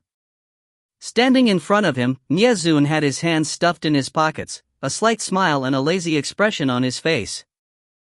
"You're beautiful, a true work of art. Won't you come along with me?" The white-robed man actually extended his hand to caress Nyezun's face. The hair on my body stood on end, and I felt my body on the verge of collapsing. What was this guy playing at? But before the stranger's hand could touch Nyezun's face, Nyezun pulled his black-gloved hand out of his left pocket and grabbed onto the man's pale hand, though it seemed he hadn't exerted much force. "My also beautiful friend, I also like your appearance very much. But I'm sorry, I have business to attend to, so I cannot go with you," Nyezun said with a smile. After I heard his words, I couldn't help feel that something was off. Also beautiful friend? Wow. He really never forgot to praise himself. Just then, the white-robed man did something that caused both myself and Son Lu to grab onto each other, both feeling the urge to vomit. He bent over slightly, and from the corner of my eye, I saw some kind of infatuation glimmer in his eyes. Then he lowered his head and stuck out his tongue to lick Nyezun's hand. I gagged as I grabbed onto Son Lu, who was standing stiffly. I raised my head, enduring the disgust, curious about Nyezun's reaction. But his expression made me regret my choice. He looked the same as always, that carefree smile on his face, as if he didn't care at all that a man had just kissed his hand. No, licked his hand. No, that's not right either. That a man had licked his glove. Suspicious. Considering how much Nyezun cherished his gloves, how could he have no reaction to them being licked by this wretched man? Nyezun made no move to resist, and he simply tugged his hand out of the man's hold. The white-robed man took a step towards Nyezun and thrust his face at Nyezun. "Then, how about you come find me again after you finish your business?" I shivered. They were so close together that Nyezun could probably have felt the moisture of the man's breath. "Okay," Nyezun responded, his eyes curving with his smile. The white-robed man nodded with satisfaction at Nyezun's response. Then, he turned and slowly walked away, without sparing me a single glance. After the man walked a bit further, he suddenly vanished from sight. I shook my shoulders in an attempt to get rid of my remaining goosebumps. Yu Liang looked in the direction that he disappeared, thoughtful. His ability to transport is the fastest I've ever seen. He's certainly not an ordinary person. I quietly shook my head. Did this place even have ordinary people? Son Lu nodded. We should be very careful since we don't know what his motives are. Jiepa pushed up his glasses. Nyezun, he was right up next to you. He didn't try any tricks, did he? Nyezun's gaze was still focused on where the white-robed man had disappeared. His eyes dimmed, leaving others unclear on his thoughts. Finally, he said, "No." I clicked my tongue. What? Are you that disappointed that he left? Did we miss out on seeing some kind of shocking love affair unfold? Nyezun turned to me, a flirtatious look in his eyes. How could that be? If I got involved with him, what would happen to you? My leg flew at him. If you did, the rest of my days would be wonderful. After another 3 hours of banter, we finally made our way through the forest and stepped into the eastern district. When we arrived at the residence, we saw a crowd of people surrounding one of the entrances. Of course, there was no lack of strange-looking characters among them. Squished between the crowds, and with so many people present, we couldn't see what was happening clearly. I signaled to Yu Liang, who nodded and then closed his eyes. When he opened his eyes again, I knew that he'd already sent his soul projection out of his body. After a moment, he suddenly pulled Nyezun and Son Lu toward himself. When we all made our way back together in the crowd, Yu Liang lowered his head and quietly spoke, "There's a corpse in the center." Looked like a murder, an ugly one. The body had been severed into hundreds of pieces and then shaped into the word death. There were too many pieces to be able to tell where the split symbol originally was. I frowned. After killing someone, they even played around with his corpse. The Eastern District was indeed a scary place. I motioned for the group not to push forward anymore. We wouldn't be missing out by skipping that kind of scene. And so, we backed out from the crowd. No one had arrived to take care of the body yet. I told everyone to split before we ended up stirring up some trouble in the Eastern District. We quickly moved on our way, but after traveling about 100 meters, a voice suddenly called out to me. "Ms. Li Xin, I trust you've been well since our last meeting." I halted and turned around. Less than 20 meters away stood the muscular man, Tao Lai, and the bandaged man, Mu Li. I couldn't help growing apprehensive. Why did the A-rank officers have so much faith with me? Song Lu and Yu Liang didn't know who the two men were, so I winked to Song Lu and mouthed the letter A. Song Lu quickly understood my meaning. The man called Mu Li suddenly stepped forward. His whole body was covered in bandages, but for his eyes. And it was with those eyes that he was currently giving me a murderous look. That's right. His eyes were filled with a murderous intent, different from the last time we met and not at all subtle. What a coincidence. Every time one of our B-rank officers meets their death, we get to meet with Ms. Li Xin. Shouldn't you give us an explanation, Ms. Li Xin? Mu Li's eyes were locked on me. I frowned. So what he was saying is that the corpse there, the one that was hacked to pieces and used to spell out the word death, had been one of the B-rank officers? If that were the case, it was no wonder that people would misunderstand. I must be some kind of jinx. When I came, it wasn't even ordinary people who died, but B-rank officers. Oh my goodness. The person I most didn't want to start a feud with was Jiao S. But from the look of things, this dispute was already set. I find it regretful that these things always happen as I'm passing through, but I truly am just passing through. I spread my hands helplessly and smiled awkwardly, unsure if my words would be of any use at all. Mu Li scoffed. Whether or not you're just passing by, you'll still have to come with me for further questioning. His words had just hit the air when a bandage from his arm flew at me. Looks like he had no plans to discuss at all. His strength was clearly different from last time. It didn't feel as if a bandage were coming at me, but rather like a golden cudgel was flying towards me. I stood in place, still. Before the bandage hit me, Muscle Man Tao Lai suddenly stepped forward to block the attack. With a single hand, he easily grabbed the bandages heading towards me. Tao Lai's voice sounded coldly, "Mu Li, why are you always so impatient?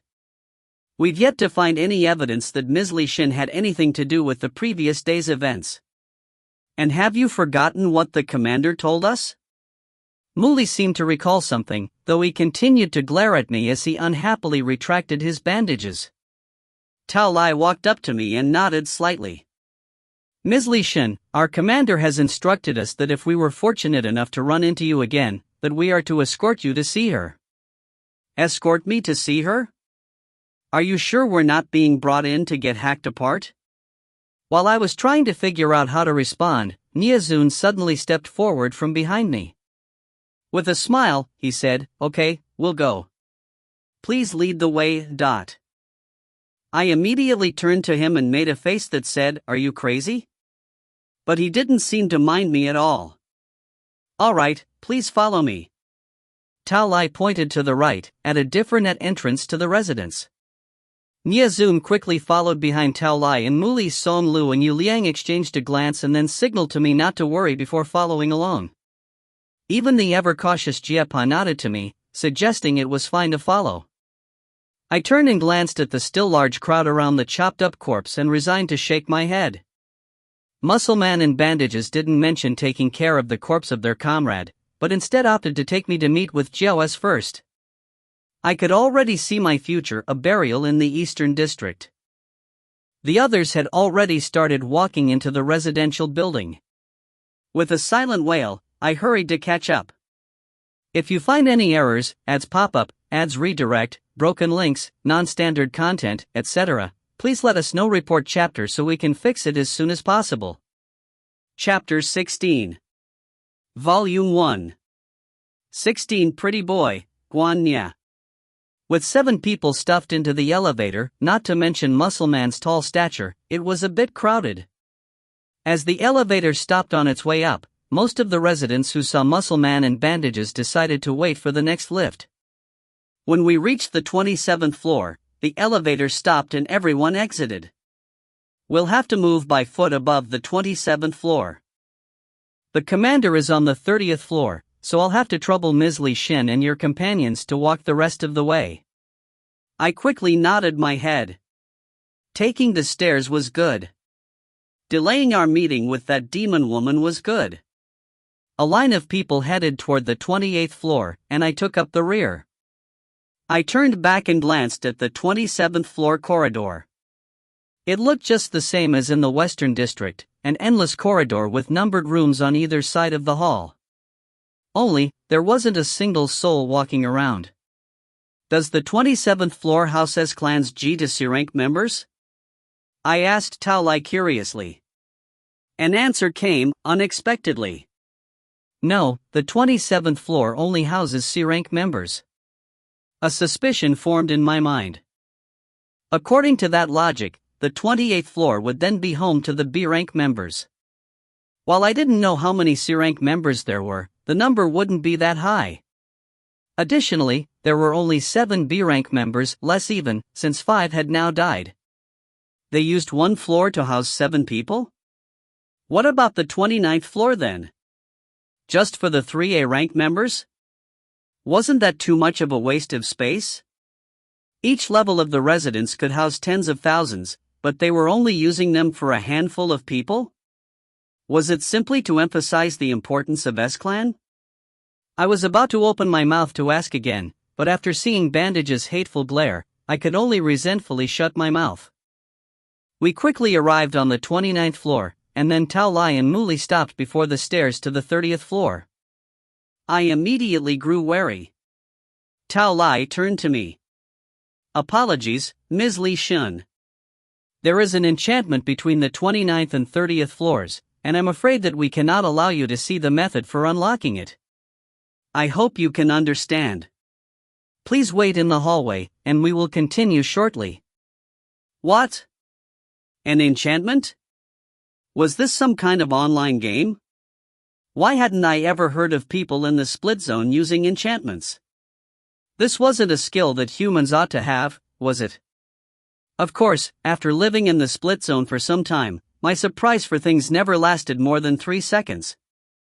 After seeing those around me agree, we walked over into the hallway to wait. We walked forward, more than 10 meters, before we stopped. This floor seems to house just 3 people. Aside from Tao Lai and Muli, there would also be the 3rd A rank member. I wonder where their rooms would be, I spoke quietly as I looked around the empty corridor. My instincts tell me that there are more than 3 people living on this floor, Yu Liang responded quietly. I trusted Yu Liang's instincts, so my guard quickly went up. If there were more than 3 people, then who else lived here? And why were the floors from the 27th up so quiet? Could this be a trap? Just as I came up with another possibility, Jia shut off my train of thought.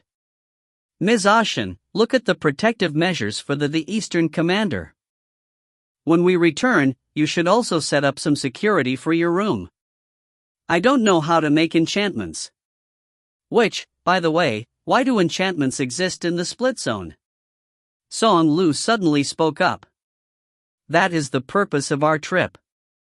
It looks like there are certain people outside of the Western District who appear to have harnessed abilities that were once only things of fantasy. We have to learn about these methods, otherwise, the Western District will be at a disadvantage in the future. I nodded. True. Many things that exist here have already undermined what we can imagine. Any and everything has the possibility of happening. If we can attain these abilities, we'll be able to adapt and to search out the truth of our soul splitters. Click.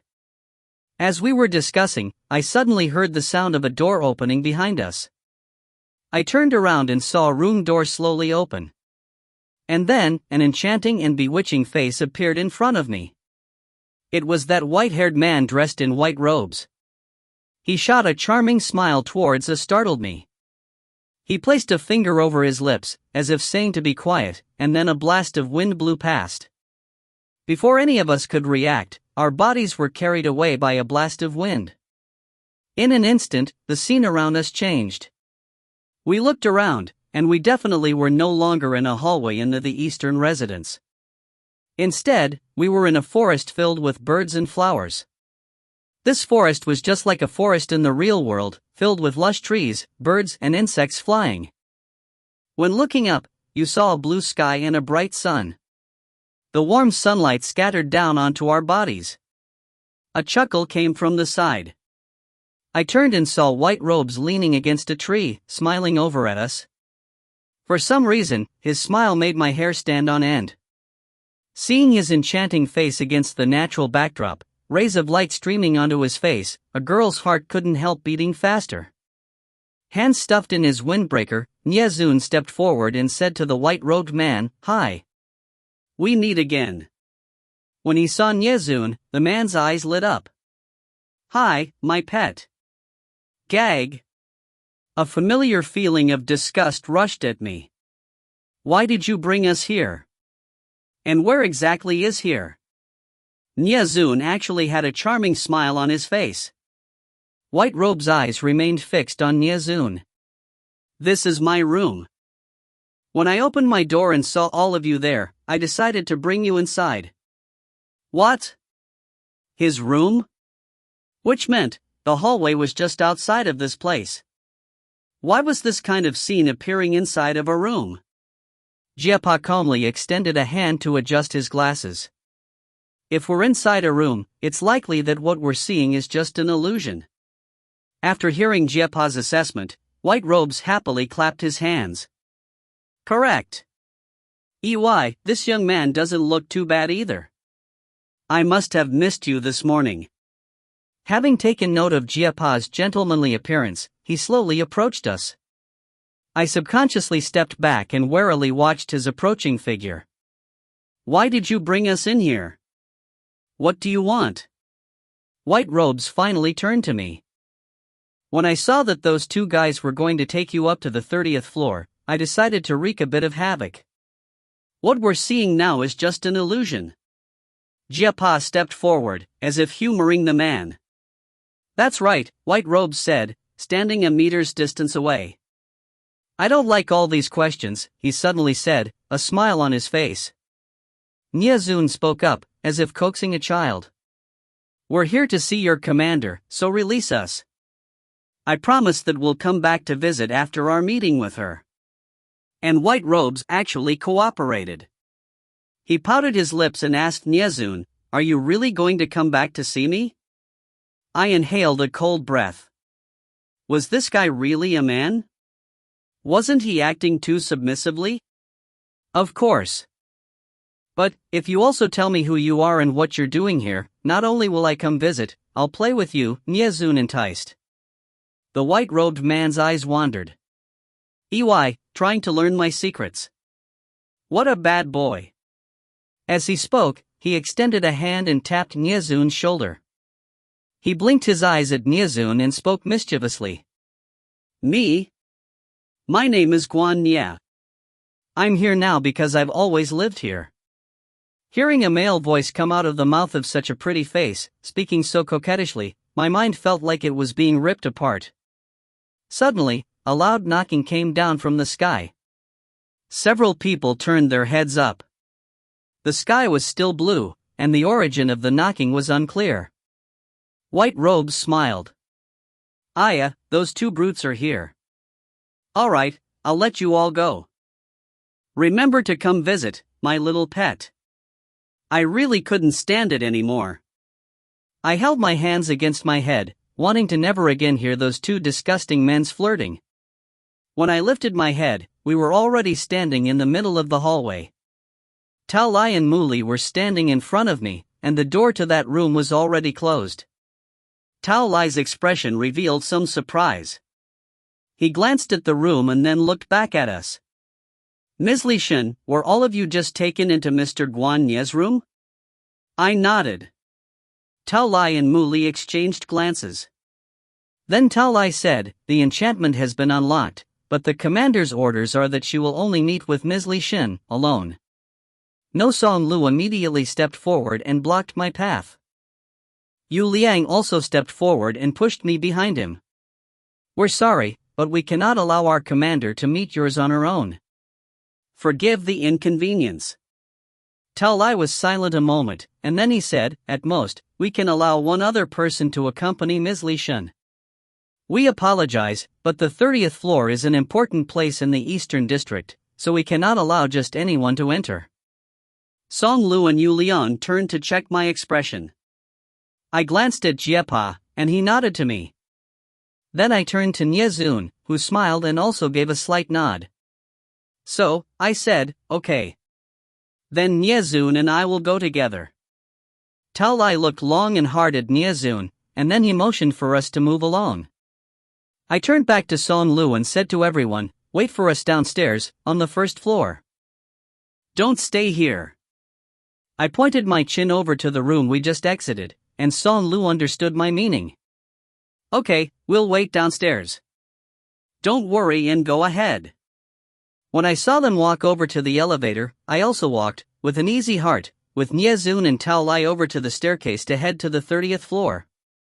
It was an ordinary staircase, but on the last step, I felt a very strong, attractive power. After arriving on the 30th floor, I took a look around. Indeed, it looked different to the floors below. Despite it being daytime, our visibility on the 30th floor was akin to what it would be during the nighttime. The hallway, though, did seem to be like other hallways. Only, with our decreased visibility, it looked like we were walking into a great big black hole. I cast a suspecting look, and a figure slowly walked out from the darkness. I struggled to increase my sight, and then I finally saw the figure clearly. Jiao S. If you find any errors, ads pop-up, ads redirect, broken links, non-standard content, etc., please let us know. Report chapter so we can fix it as soon as possible. Chapter 17. Volume 1. 17 District Negotiations. Must you act so mysteriously and suspiciously? I really dislike that someone would cause more worry in this kind of situation. I glared angrily at Jiao S, who was now standing in front of me.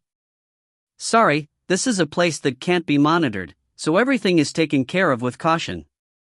Your vision will only be as good as it is during the night. Jiao S actually used her scratchy voice to apologize. I looked at her with some confusion. This person was truly too difficult to understand. She was dressed in a school uniform, cheeks rosy, eyes unquivering. Li Shen, I want to know whether your group was the one who killed my subordinates. Jiao S looked at me. No, I responded without the slightest hesitation. She slowly nodded her head. I figured it wouldn't have been you. You're not yet equipped with that kind of ability. Huh? Was that a compliment or? Her eyes moved ever so slightly. As far as I know, there was a young girl who recently died in the Western District, correct? I immediately recognized that she was speaking of Laurel and my expression grew grave. Yes. She nodded again. Aside from the 5 B-rank officers who were assassinated in the past few days, the Eastern District also lost a young boy. However, from my investigations, that child's body had been substituted with another's. So, to be more precise, the boy has gone missing. I quickly agreed. It's the same for us. It's unlikely that she died. Instead, her body had been substituted. What clues have you discovered? Just as I opened my mouth, Nie Zun suddenly spoke up. Why should we trust you and share this with you? We've yet to completely rule out that you were involved in this matter. I turned my head to look at him, but I didn't say anything. Jiao stretched her neck stiffly. Her actions always made others think they were looking at a lifeless doll, for how unnaturally she moved. Her eyes shifted slowly. You don't have to trust me, but not trusting me won't get any of us closer to leaving the split zone. Since our goal is the same, why not work together? I stared at her as I said, if you're talking about working together, I have a question I'd like to ask first. She turned to look at me. Ask away. The Western commander before me, Li Cheng. Did you kill her? My eyes were glued to her, not wanting to miss a single change of expression. But even after hearing this question, she remained quite emotionless. No. Then why didn't you ever consider working with her while she was alive? Because I didn't understand the secrets of the split zone back then. Jiao suddenly gave an eerie smile. What secrets? I quickly asked. She took a long hard look at me. If you're willing to work with me to uncover the whereabouts of the two missing children, proving that we are of the same kind, then I will consider telling you about it. Seems that the child you've lost is very important to you. Nie Zun's eyebrow raised slightly. Indeed. Jiao nodded without hesitating. Nie Zun turned to me and nodded lightly. So, I said, okay, we'll work together with you. Then, what should we do now? Perhaps Jiao hadn't expected my agreement to come so quickly. She took a moment to think. Your current plans are to travel to the Northern District? She rotated her stiff neck once more. Yes. Jiao's next words were something I hadn't expected to hear. I'll go along with you. The bandaged man, Muli, suddenly spoke. Commander, you cannot. You cannot leave the Eastern District on a whim. Another B-rank officer was just killed, so there are many things waiting for you to take care of. Moreover, you cannot just trust their words that they weren't involved in the members' deaths. Are you suspecting my judgment now? Jiao asked coldly. Muli immediately lowered his head. I wouldn't dare. Tao Lai also stepped forward. Commander, what Muli said isn't without reason. Even if you don't suspect Ms. Li Shen, you cannot just leave the Eastern District. You cannot go to the Northern District. I've already made my decision, Jiao cut him off. Tao Lai was silent for a moment. Then he said, if you must go to the Northern District, please take along the 3 masters. The cogs in my head started turning. 3 masters? He must be speaking of those 3 white-robed men. Of course she would bring them along. Wasn't it so that they never left her side? Unexpectedly, Jiao shook her head. I have something else I need them to do. I can't bring them along this time. An alarmed Tao Lai spoke up. You want to travel to the Northern District on your own? We can't allow that. Jiao seemed a bit uncertain at first, but then her expression turned resolute. Determined, she responded, I'll bring Guan Yan along. Tao Lai and Muli were both visibly surprised. They cried out at the same time, that's even worse. Jiao stiffly raised one arm and waved it, dismissing their concerns.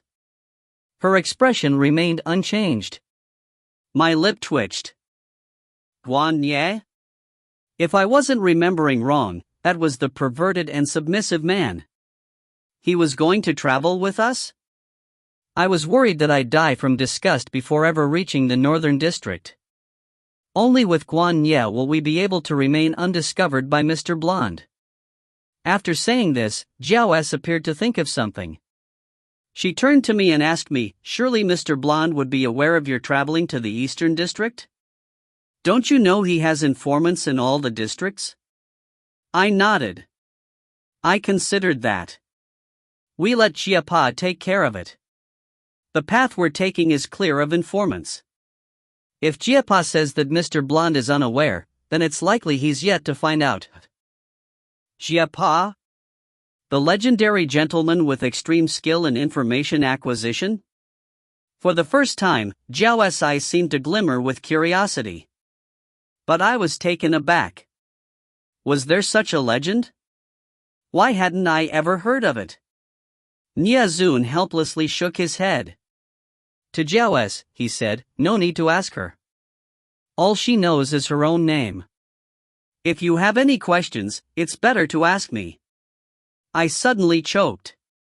He wasn't wrong though. Instead of asking me, it was better to ask him. Zhao's gave me a hard look. Then she told her two subordinates, in any case, you both understand the reason why I'm traveling to the northern district with them. I must bring Guan Nia along, Actually, Commander, before we arrived here, Mr. Guan seems to have taken the western district visitors into his room for a personal visit, Tal Lai said. That's right. But that wasn't our only meeting. When we first arrived to your district, the beautiful Guan Nia was already waiting for us in the forest. Niazun suddenly gave a smile. Oh? That must have just been a coincidence. Zhao's empty eyes didn't seem as lifeless as before, as if she were considering something unfathomable. He's the third A-rank member in your clan? Niazun suddenly asked. That came as a surprise to me. That weakling was an A-rank officer? How did Niazun figure that out? Zhao's was also a bit surprised. You could tell? Niazun gave a lazy smile. It wasn't anything in particular. He just resided on the 29th floor, so he must have been important. I just took a guess. Zhao's nodded slowly. He is indeed an A-rank officer, along with Tal Lai and Mu Li. She paused, and then suddenly smiled strangely. But he's the only subordinate I have whom I cannot control. There are times when he doesn't listen to me. So, if he were to cause you any trouble on the trip, I'm afraid I can't take any responsibility for him. After I heard her words, I was suddenly uneasy. Recalling the earlier events, I couldn't help feeling a desire to turn down this collaboration opportunity. How did Zhao's learn of our intentions? And why did she suddenly want to work together with us? All these events seemed to be happening too abruptly. I truly couldn't understand it, so I turned to Niazun. Niazun wasn't looking at me. Instead, he nodded to Zhao's. Okay. You and Guan Nia will come along with us. But we must stay the night in your district. We'll head out tomorrow. Zhao's nodded. Okay. You guys can decide where you'd like to stay. I won't arrange anything, as I expect you have your own plans. I nodded. I don't need you to arrange a place to stay. I want to actually have a good rest. When Niazun and I returned to the first floor of the residential building, Song Lu and the rest of the group were anxiously awaiting us. Song Lu saw me and quickly interrogated, "So, what happened?" I hung my head dejectedly. Nothing much. Just that Mr. Niazun here invited Zhao's, as well as that weakling man we met in the forest, to come along with us. Jiapa asked curiously, "Weakling? The one in the white robes? Why would we bring him along? He's the last A-rank officer in S-Clan." Yu Liang nodded. I'd already guessed that he wasn't someone ordinary. Well, yes. With such a peculiar appearance and odd behavior, it would be strange if he were someone ordinary. Niazun looked around us. We agreed to set off tomorrow. Let's head over to the academy to request some rooms. Remember to lay low. They're probably monitoring that place. I pressed my lips together.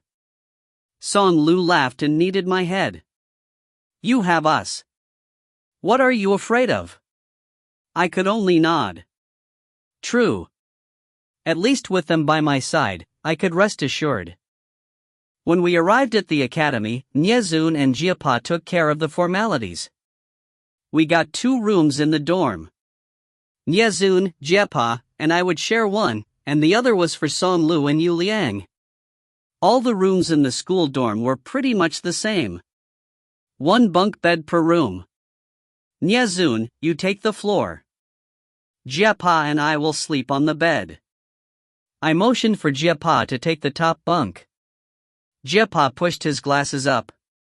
No need. Ms. Ashin and Nyazun can take the bed. I'll be fine on the floor. Hear that?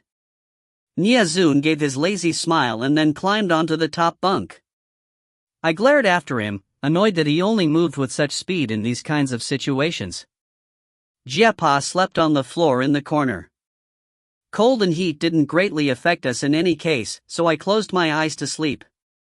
Although it wasn't yet dark out, resting a bit more is never bad. In the split zone, you can sleep as long as you wanted. As I thought over the recent events, a sleepiness came over me. In my drowsy state, I sensed that Nyazun was tossing and turning in the bunk above me, but I didn't bother opening my eyes to check.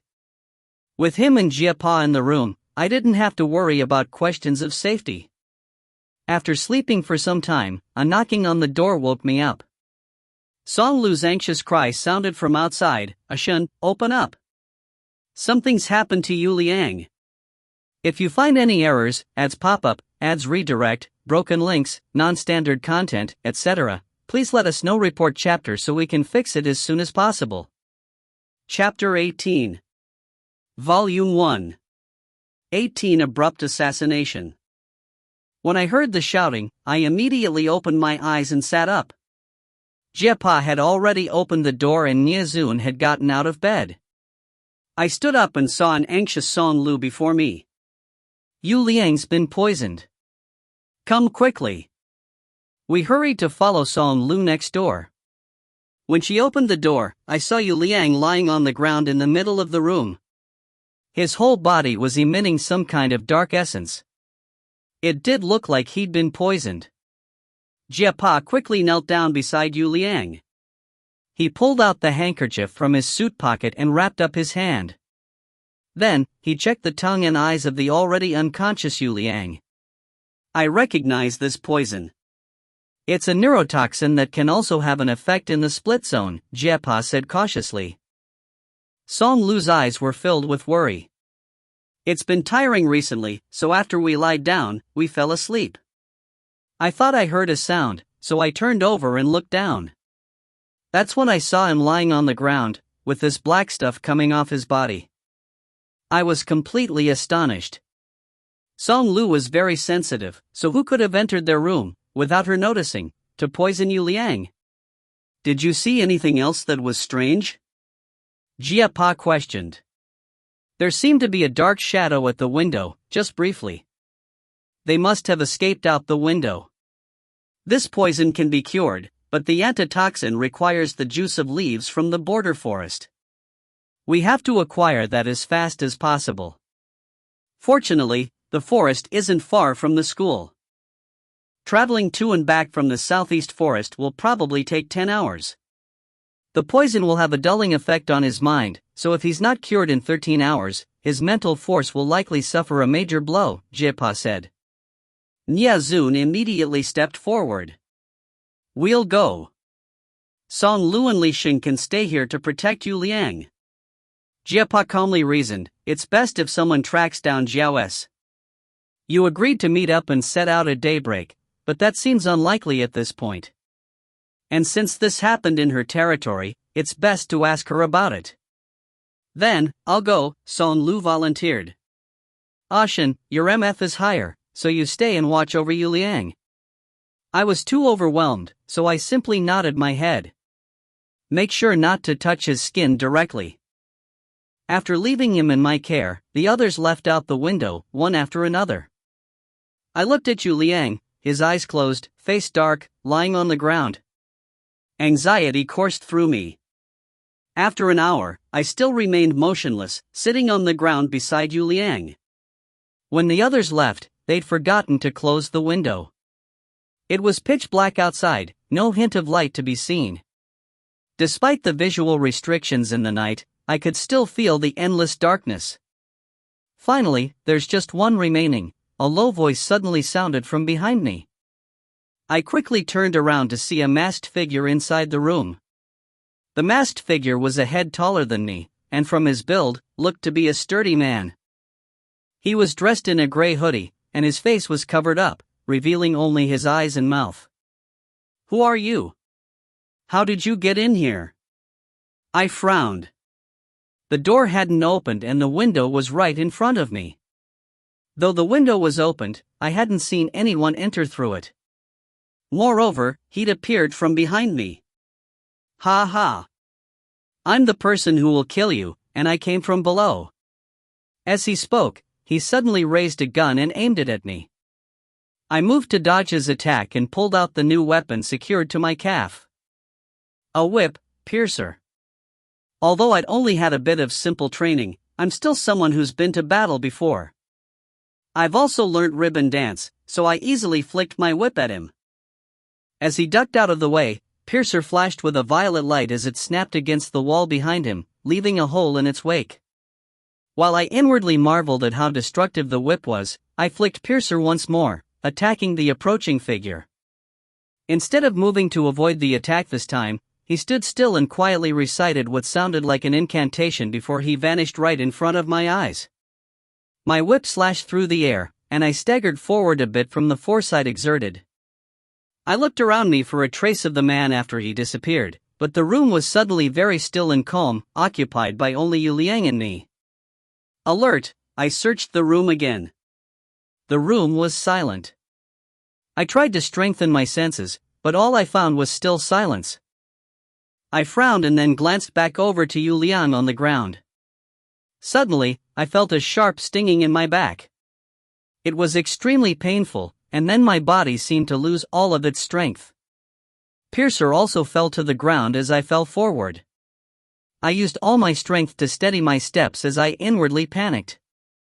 I must have been pricked by something coated with a mental inhibitor. I felt the strength draining from my body as I collapsed on the ground. The masked man appeared in front of me again. With a sneer, he said, "Didn't expect powers of invisibility in the split zone, did you? Even if you're the Western commander, you can't beat me, not when I can turn invisible." I tried my best to glare at him as I responded quietly, "Who sent you here? What do you want?" Another sneer. "You don't need to know that. All you need to know is that you're not living past tonight." He knelt down to pull off my left shoe, aiming for my split symbol. But when he touched my foot, a shadow appeared at his back. In a second, a bullet coasted into his shoulder from behind. A bullet coated with the same mental inhibitor I'd been hit with. A surprised expression on his face, he fell backwards. That's when I saw, standing behind him, there was Niezun with a charming smile. Lying on the floor, I tried to move but found that I was still rendered unable. Then I saw Song Lu and Jiapa come in through the window. "You still haven't left?" I finally asked, now that the danger was gone. Song Lu walked over and helped me up. "No. Yu Liang usually sends out his projection out before sleeping, just in case. The projection usually stays near the ceiling, to watch over us. Fortunately, his projection was able to see a needle being inserted into his skin while we slept. He suspected that the opponent may have been using stealth techniques. In order to prevent the assassin from escaping, he arranged this performance. Since it was likely that the assassin came for you, we left you alone to lure him in. Song Lu was helping to hold me up, but my body still felt very weak because of the mental inhibitor. I feebly leaned against her. What about Yu Liang? Jiapa walked over to Yu Liang. He pulled out a syringe from inside his suit jacket and injected its contents into Yu Liang's body. He was really poisoned, but this type of neurotoxin is very common, and I had packed the antitoxin for it. When Yu Liang's projection came over to our room and told me and Niezun about this, I already prepared the medicine. I helplessly shook my head. These people. Even though they hadn't disclosed this plan to me, I'd already known that something wasn't quite right. Though I didn't know about the poison, I did know that Niezun couldn't possibly travel to the border forest, as he and I had to remain 500 meters from each other. This was a secret only we two knew, so I didn't bother to stop him when he'd suggested the plan earlier. After such a long time with him, I knew that he had a reason for his words. Still, now that my body had lost its strength, I couldn't help getting angry. Why didn't anyone let me know about this? Even if I was bait, I didn't have to get stabbed by a needle. This mental inhibitor is going to take at least an hour to wear off. Niezun laughed. Yu Liang's projection did call to you, but you were sleeping like a dead pig. He called you several times but you didn't hear. It's not our fault. Leaning against Song Lu, I gave an embarrassed laugh. Jia Pa helped a recovering Yu Liang stand up. As he got up, he extended his arm and unmasked the now fallen enemy. He was a middle-aged man with a very ordinary appearance. Who sent you? And why did you attempt to assassinate our commander? Yu Liang asked. The man laughed. You saw through me, but that simply means I lacked the ability. You should give up the idea of gaining any information from me. If you can, use your life to kill me. Niezun smiled as he looked down at the man with glimmering eyes. No problem. We've already notified this district's commander and she'll be here soon. The Eastern District's death squad is the most famous in the split zone. If you were sent by them, they will naturally destroy you to keep you from talking. And if you weren't sent by them, in order to rid themselves of suspicion, they will certainly force some information out of you. Do you think that you can resist the Eastern District's death squad? The man's expression tensed at the mention of the death squad. Just then, the room door flew open. I was still too weak to turn my head, so I could only use my peripheral vision. Tao Lai and Muli followed Xiao S into the room. After receiving Mr. Nie's call, we hurried over. What's this situation, Ms. Li Shun? Tao Lai looked over with surprise while I leaned against Song Lu, motionless. I gave a bitter laugh. Nothing much. Someone just snuck in to cause some trouble. Zhao empty eyes stared down at the middle-aged man on the floor. Who sent you to my district to act with such unruliness? Her voice was rough, and hearing it in the night, I couldn't help shivering. The man didn't answer. Then, I saw a sparkle in Zhao's eyes. Her lips curved, revealing a ruthless smile. Looks like he wants to experience our welcome. Tao Lai, let him know what it feels like. Tao Li nodded. He charged forward, picked up the man, and headed toward the window. Jia Pa quickly grabbed onto him. I'm sorry, we cannot allow you to take him away. We've yet to determine whether or not he was sent by your side. Tao Lai looked at Jia Pa coldly. Jiao S gave a strange laugh. Li Shin, if I were to kill you, would I really need to go through such measures? Moreover, since you've decided to work together with me to travel to the Northern District, shouldn't you have some faith in me? I was silent a moment. Then I glanced over at Niezun, who nodded lightly in reply. So, I said, okay, take him away. I trust that you'll be able to provide me an explanation. Hearing my words, Jia Pa released Tao Lai's arm. Carrying the middle-aged man, he and Muli left the room. As they left, I caught a glimpse of the man. He was staring at me. Perhaps I was reading too much into things, but his eyes seemed to glow with satisfaction, like he'd accomplished his task. Zhao S looked at me. It's not just anyone who can act this way in the Eastern District.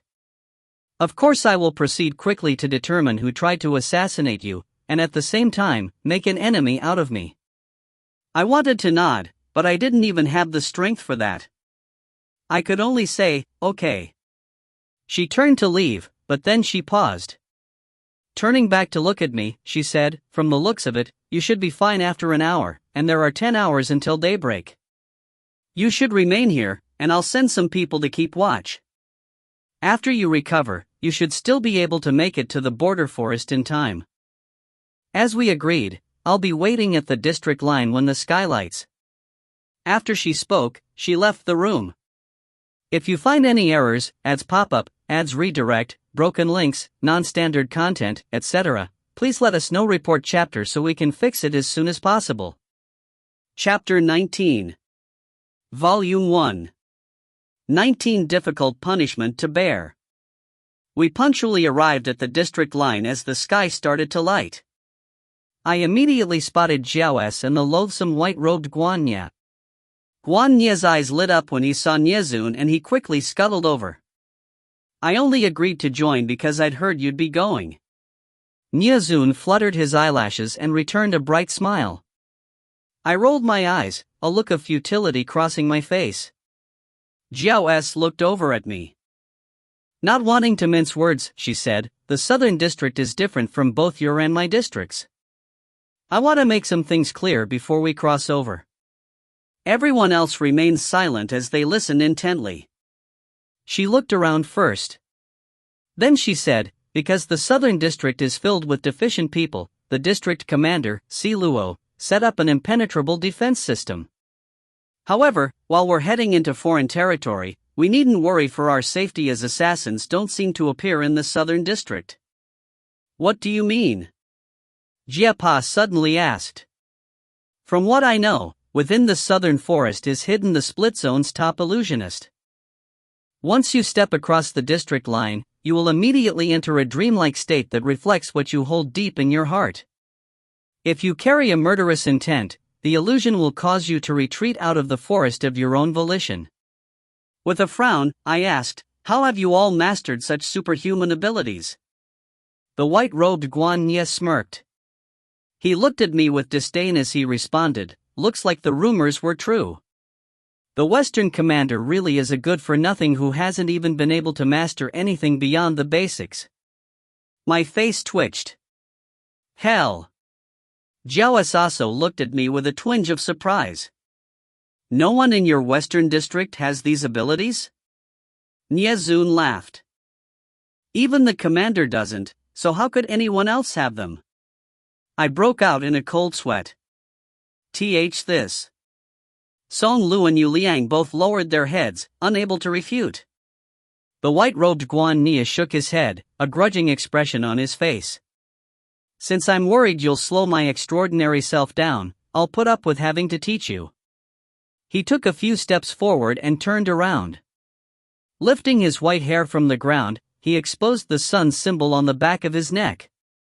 I suddenly felt my heart drop. I quickly looked over at Nyezun. A moon, a sun. And in the exact same spot. Did that mean anything? Nyezun remained calm though.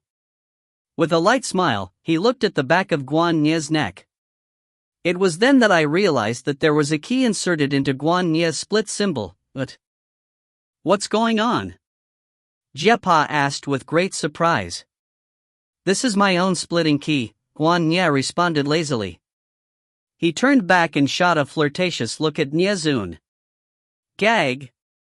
As he tenderly looked at Nyezun, he started to give an explanation that seemed like it was directed solely at Nyezun. Our own splitting keys cannot kill us. If we insert them into our split symbol, we gain unrestricted control over our mental force. Hearing this, Nyezun's eyes lit up. To what extent? He asked. It's limitless in the sense that you can use any type of skills. Ha! But as mental force has its limits, most people will only be able to develop a single skill. So it was like that. Things like invisibility and creating illusions, and the like, could be explained this way. However, many people are unable to use this technique, Jiao supplemented. What do you mean? I asked. Jiao stared at me. After you insert the key, you will receive a punishment. As long as the key remains inside your split symbol, the punishment will continue. Each person's punishment may be different. Some cannot bear the punishment, so they would rather not use this technique. I suppose this is the reason that Li Qing was unwilling to let anyone in the Western District use it. So, no one ever taught you guys. She looked over at Song Lu and the rest of the group. A surprised expression appeared on Song Lu's face. Master Li Qing could use this technique? Of course, Jiao said with a nod. Guan Nye suddenly covered his mouth and laughed. As an example, for the duration that my split key is inside my split symbol, my entire body will feel a constant pain that is 100 times more painful than an ordinary person could endure. Nye Zun's brow raised. How do you endure it then? Guan Nye's smile deepened. It's nothing much. At first, the pain was indeed difficult to bear, but I've grown used to it now. A gust of wind blew by. I already felt the cold sweat pouring out of me. Being able to adapt to a constant pain that most couldn't handle, living every day with such a pain, what did that feel like? I figure I would never feel that kind of pain. Jiao S looked back at me. This technique requires that your split symbol be unlocked. While using the technique, your strength will not decrease as you use your mental force. For example, if you want to use 30 mF to create an illusion, once the illusion ends, you will regain your 30 mF, but you won't lose 1 mF for activating your mental force. However, this will take a toll on you once you remove your splitting key. When you return to your ordinary state, your mental force will decrease according to your usage. In this case, your mental force will drop 30 levels, and remain as such for a month before it's recovered. I became apprehensive. If that's the case, then this technique costs a lot of mental force. Afterwards, you'd be left very weak, essentially living like a cripple for a month. And you would be in danger during that time. While our own splitting key is inserted in our split symbols, can others still kill us? Jiepa asked a key question, trying to analyze this information. Jiao S explained, of course. Others can still kill you the same as before. Additionally, while your key is in use, you naturally cannot kill another. When you remove your key, your mental force will have decreased dramatically, so you'll still unlikely be able to kill another. This technique can only be used for combat, and it does not allow for killing. Since the assassin who attacked me would have been using a stealth ability, meaning his splitting key was unavailable, why was he still trying to kill me? I didn't understand. I would guess that he wasn't trying to kill you, but I don't know what his motive could have been. Jiao S appeared to be deep in thought. I couldn't help but furrow my brows also. Things were getting more and more complicated. Jiao S suddenly gave a sinister laugh. But no matter.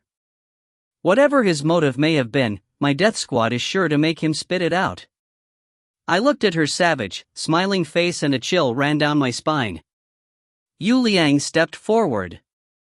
You're telling all of this to us now because you want us to unlock this extraordinary power before we cross districts. You think that we won't be able to pass through the illusion otherwise. Jiao S savored Yu Liang's reaction and then looked at him with praise in her eyes. That's right. Though we're not planning on killing anyone, and it's unlikely that any of us carry any kind of murderous desires, that illusion ability isn't something to think lightly of. Even if we don't plan on killing, our motives aren't entirely pure either. I'm worried that traveling through the forest will be time-consuming and draining. I hope that you can all activate this technique so that we won't be slowed down. Did this mean that she wanted us to insert our splitting keys now? But who would reveal their split symbol to others so easily? Not everyone possessed Guan Nye's confidence, so sure that no one could kill him. Seeming to sense my apprehension, Guan Nye scoffed. We won't look. Jiao S and I will cross first. As for the rest, you all can determine for yourselves what you'll do. Just know that the southern district isn't the gentle place that you may think it is. After he said that, he stepped across the district line without a hint of hesitation, not even giving us a moment to prepare.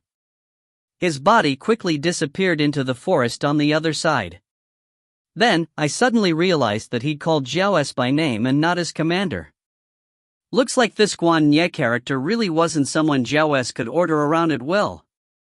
With a bit of concern still, Jiao S gave me a long hard look, before she turned and crossed the district line as well. These the Easterners were really very firm in their workings. Nye Zun lazily scratched his head. So, should we use it or not? MMH? Jiepa pushed his glasses on his nose. He stepped forward and said, I'll use it. We all exchanged glances with each other, and then we nodded to Jiepa, expressing our agreement. We all turned away as each person inserted their splitting keys. Maybe it was because I had my back to him, but time seemed to be crawling along at a snail's pace. After a long time, he finally said, I'm done. His voice trembled ever so slightly. When I turned to look at him, he was standing in the same spot and it didn't seem that anything had changed. But then I noticed that Jiepa's ever calm and steady gaze carried a hint of fear and his body seemed to be trembling too. Niazun was the first to notice that something didn't seem quite right. He frowned and put a hand on Jiepa's shoulder. What is it? Jiepa's expression slowly turned to one of pain. It's nothing. I'm fine. Since Jiepa didn't seem to want to say any more, we didn't probe him further, but Song Lu and Yu Liang exchanged a glance. Yu Liang comforted her, I'll go first. Song Lu looked at him uneasily. Once again, we proceeded as before. When we turned back around, I saw that while Yu Liang didn't appear to be in pain, he had a very helpless look about him. He shook his head. I'm afraid that the effect of this technique is that you must face the fears you've buried in the depths of your heart. When I heard his words, a wave of worry rushed over me. I didn't want to use this method. I felt quite certain of that. For some reason, when I felt afraid, my palms would turn cold. Subconsciously, in this time of worry, I turned to look at Niazun. He smiled at me and said steadily, I'll go next. I wanted to reach out and stop him, but I ended up holding my hat out in the air a moment before lowering it. After some time, we turned around again. I almost couldn't even muster the courage to look at Niazun. I calculated the possibilities in my head, but I still didn't dare to look. I was afraid that there would be a never-before-seen fear in Niazun's eyes. But when I gathered my courage and raised my head to look at him, I didn't see any differences in his expression. His eyes still shone with that carefree attitude and his hands were tucked in his pockets as before. He looked at me calmly and said, It's enough that we've activated this technique. We can protect you, so you don't have to do it. His tone sounded ordinary, but it carried a kind of irrefutable strength. Those were his first words after entering this unlocked state that required its user to suffer an unbearable punishment. He said, I can protect you. You don't have to do it. My eyes drooped, and a sliver of warmth penetrated my heart. I nodded. For some reason, and especially after Niazun's words, I really didn't want to go through with this technique. Last was Song Lu. She said evenly, You don't have to turn around. My split symbol is on my collarbone. Shen and Yu Liang both know this. Yes. She casually reached into her shirt collar and exposed her clean and pretty collarbone. With her other hand, she inserted her splitting key into her split symbol, and then, there was a flash of light. During the process, her eyes remained calm. But after the key was inserted, she suddenly stopped moving, as if she'd been turned to stone, frozen in place. A gust of wind blew past, blowing at her soft curls, but her eyes were void of light, as if she were dead. I felt uneasy. I wanted to step forward and hold her, but at the same time, I didn't have the courage to.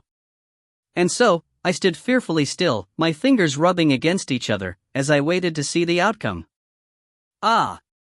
Song Lu suddenly shrieked out. She didn't move, but her eyes showed a kind of fear that I'd never seen before. Seeing this, I immediately reached to grab her, but Yu Liang stopped me. He looked at Song Lu with pitiful eyes, but he didn't move to hold her. She continued to scream for some 10 seconds, and then it seemed like she'd broken whatever spell was cast upon her. When she regained her ability to move, she gasped for breath and then pulled the key out from below her neck. She shook her head violently, her pupils darting around and trembling. I can't use it. A gleam passed across Yu Liang's eyes. Then he sighed and reached out to steady the shaking Song Lu. Don't. Don't use it. I'll protect you. I suddenly recalled Song Lu's story, from her time in the real world. Her psychosis had been triggered by a rape. Is that what she saw? If that were the case, it really would have been too horrific. I had even less desire to use this technique now. I pushed the inky darkness down and down into the recesses of my heart, keeping it from seeping out, that unerasable fear. I opened my mouth and said, "Okay, let's go." All together, we crossed the east-south district line.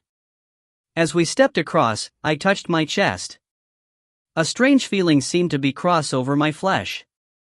If you find any errors, ads pop up, ads redirect, broken links, non-standard content, etc., please let us know. Report chapter so we can fix it as soon as possible. Chapter 20. Volume 1. 20 Unbounded Darkness and No One to Lean On. The moment I stepped across the district line, the people beside me suddenly disappeared. When I looked around, I realized that I was no longer in a forest, but rather, I stood on a wide-open sports field. I suspected that I must still be in the southern forest, and that this was just an illusion. So this was the so-called dream state. I calmly walked forward on the field as I recalled Jiao's and Guan Ye's words. If this is really an illusion to determine what kind of person I am, what will appear here? I couldn't imagine it. Just as I couldn't understand why I would have hurt my beloved senior Gao Qi back then, I don't know what it is that lives inside my heart now, after all these years. Ever since I arrived in the split zone and my second identity joined with Nie Zun, I haven't exhibited any abnormal behaviors. In a way, my existence here is incomplete. Then, in this illusion, would I truly be able to experience what lies within my heart? I laughed to myself bitterly. I really want to see what's hidden inside of me. Ah Shen. A familiar voice sounded behind me. My eyes widened. Could it be? I turned around slowly. The white shirt, the black jeans, and the pair of bright yellow sneakers from my memories. With that ever unfathomable smile, that seemed both warm and yet wicked, he looked at me. Ah Shen, it's been a long time. Just like before, you understand me, right? I looked at the person in front of me, my eyes slowly growing wider still.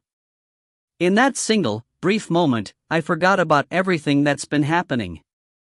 I was certain that this person in front of me was Senior Gao Qi, not Gao Qinjui, who I'd seen in the split zone a few days ago, and that this wasn't some kind of illusion. He was my Senior Gao Qi. Only my Senior Gao Qi would look at me with such warm eyes. Only he understands me. Tears started to leak from my eyes. Senior. He walked towards me slowly and reached out a hand to wipe away my tears. What are you crying about? Didn't I already say that I'd wait for you at the end? I finally couldn't stop myself from wailing. But to you, A smile appeared on his lips. I didn't die. I've been here with you, but you just couldn't find me. I looked at him, at his smiling lips. Just as I was about to say something, another voice pierced my ears. Ah Shun, he's lying. Everything here is fake. I'm the only thing that's real. As I heard the anxious cry, I turned my head to see a far-off Pomelo running to me. Alarm crossed my face as I watched her run towards me. She wore one of the matching Pikachu dresses that we'd bought together. And no. Stay away from me. I stepped back, frightened, and then I grabbed onto Gao Qi's arm. This was something I couldn't do easily before. Pomelo stopped before she reached me, a hurt expression on her face, a pitiful look in her eyes. Ashen, they're all fake. I'm the only one who's real. That's enough. I became this way because of you. I cried out, still fearfully hiding behind Senior Gao Qi. Pomelo took another step forward. Ashen, listen to me. Everything here is tricking you. You must keep going. Aside from me, you can't trust anyone else. I violently shook my head, pulling heavily on Gao Qi's shirt. Using him as a shield, I shouted to Pomelo, "I'll never trust you again. It's because I trusted you that you betrayed me." Pomelo shook her head. "I didn't betray you, Ashun. Think about it carefully. You're the one who didn't accept me." I cried uncontrollably. "No. I don't want to think about it. I don't want to ever recall the dark high school past that I'd buried away. It was a darkness that shrouded me all day long. It made me feel like a child who was drowning, yet unable to die. Every day hurt so much that I'd have rather been dead. I was being choked at the throat, with no way to escape, and no one to come rescue me. The world has no savior, and I hadn't the power to save myself. Solitary, lonely, I was a child who couldn't see the light. Pomelo was once my best friend. We liked the same snacks, the same comics, the same celebrities. She was the person who understood me the most, the one who was always by my side. I knew that I'd always been a strange child. I'd always liked horror movies, films like Saw and Seven. As I grew older, my attraction to those types of movies, comics, and novels increased. Though they appeared bloody and violent, they were stories that revealed the way of human nature. Many kids around me would avoid me because of those interests. But I knew that there was nothing wrong with me. I was a good child. Even when my pet rabbit died, I cried for 3 days. I just had different interests. Why did I have to be ostracized just because I was different? I really wasn't a bad kid. I just liked reading and watching those things. What was so wrong with that? Still, my interests remained. My parents didn't have any oppositions to it, but reading and watching those dark things left me without any friends. Nevertheless, I remained cheerful. Even if others didn't understand me, I hadn't really been ostracized. When I started high school, I still couldn't refrain from reading some violent comics. The pretty girls around me would fearfully grumble that I wasn't much like a girl. By then, I'd already grown accustomed to that type of thing, so I just smiled and didn't let it affect me. Then, Pomelo showed up.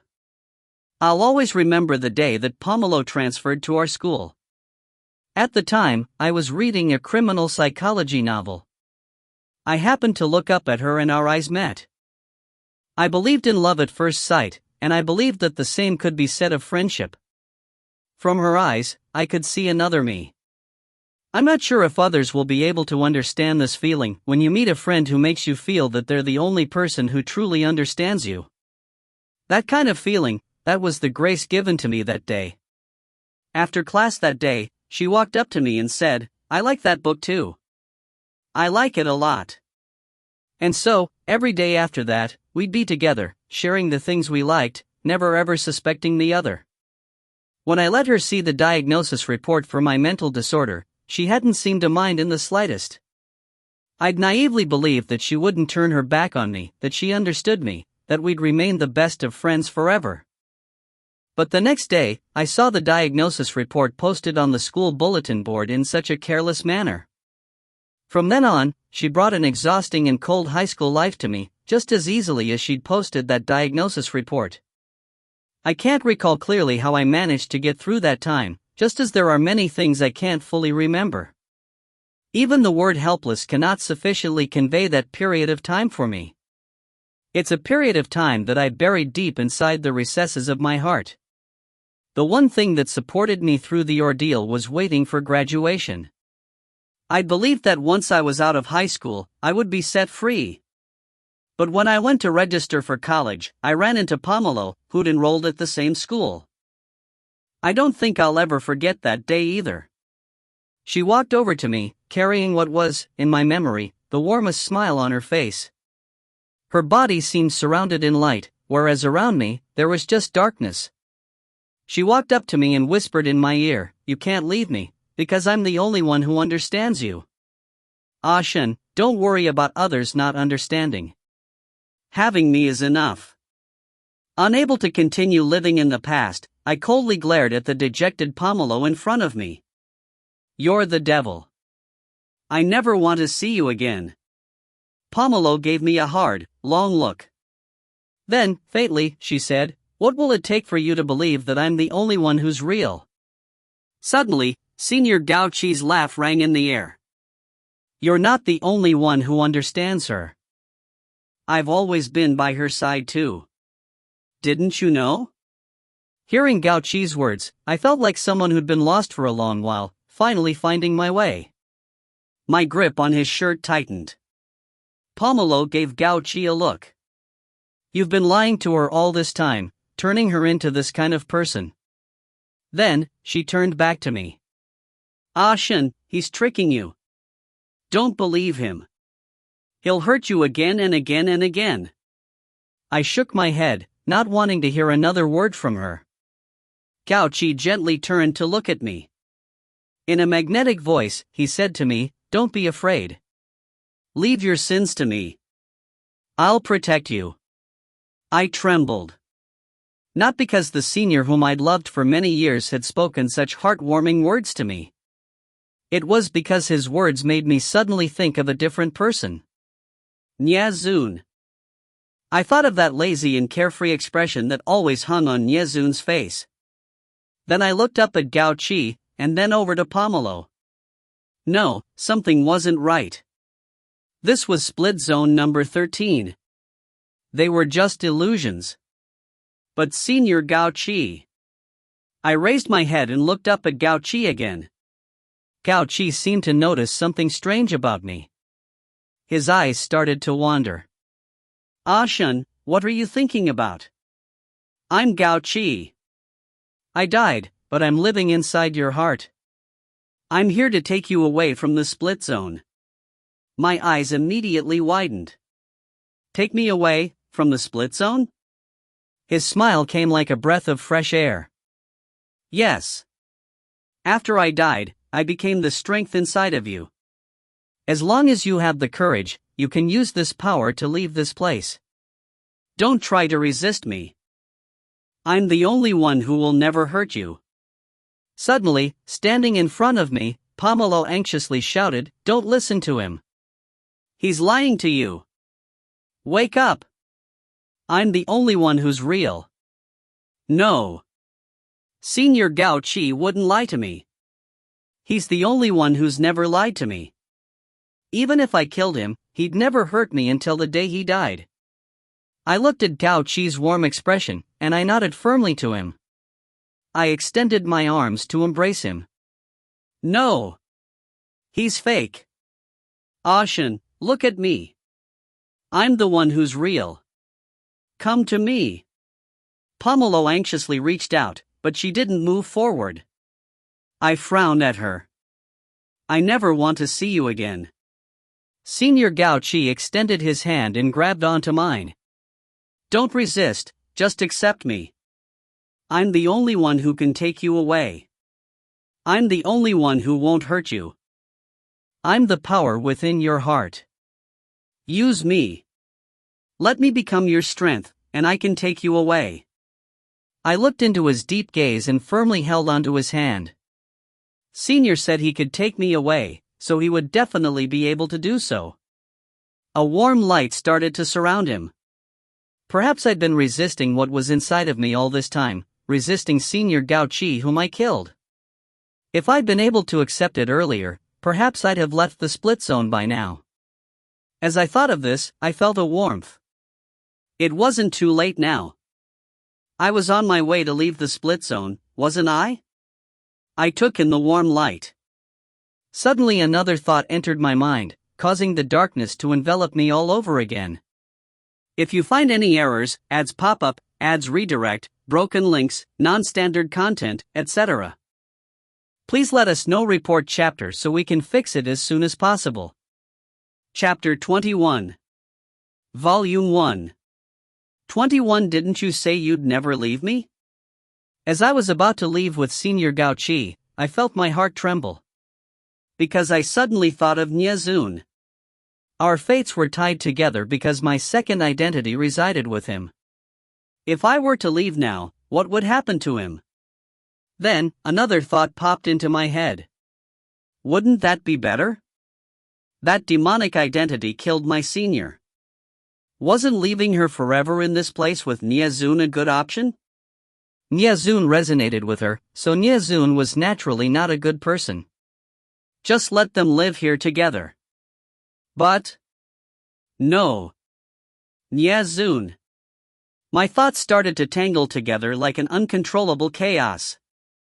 The more I struggled against it, the more chaotic my thoughts became. Gao-chi was right beside me, holding my hand, telling me he would take me away. But if I left, wouldn't Nyazun be in danger here? Then again, why was I worrying about him? He was just a resident of the split zone who had personality deficiencies. Who knew, he might even have simply been an illusion of my mind. I looked up at Senior Gao-chi again. An illusion. Could I be certain that Gao-chi was real? I looked at him with a complicated expression, and then I quickly shook my head. How could I suspect Gao-chi?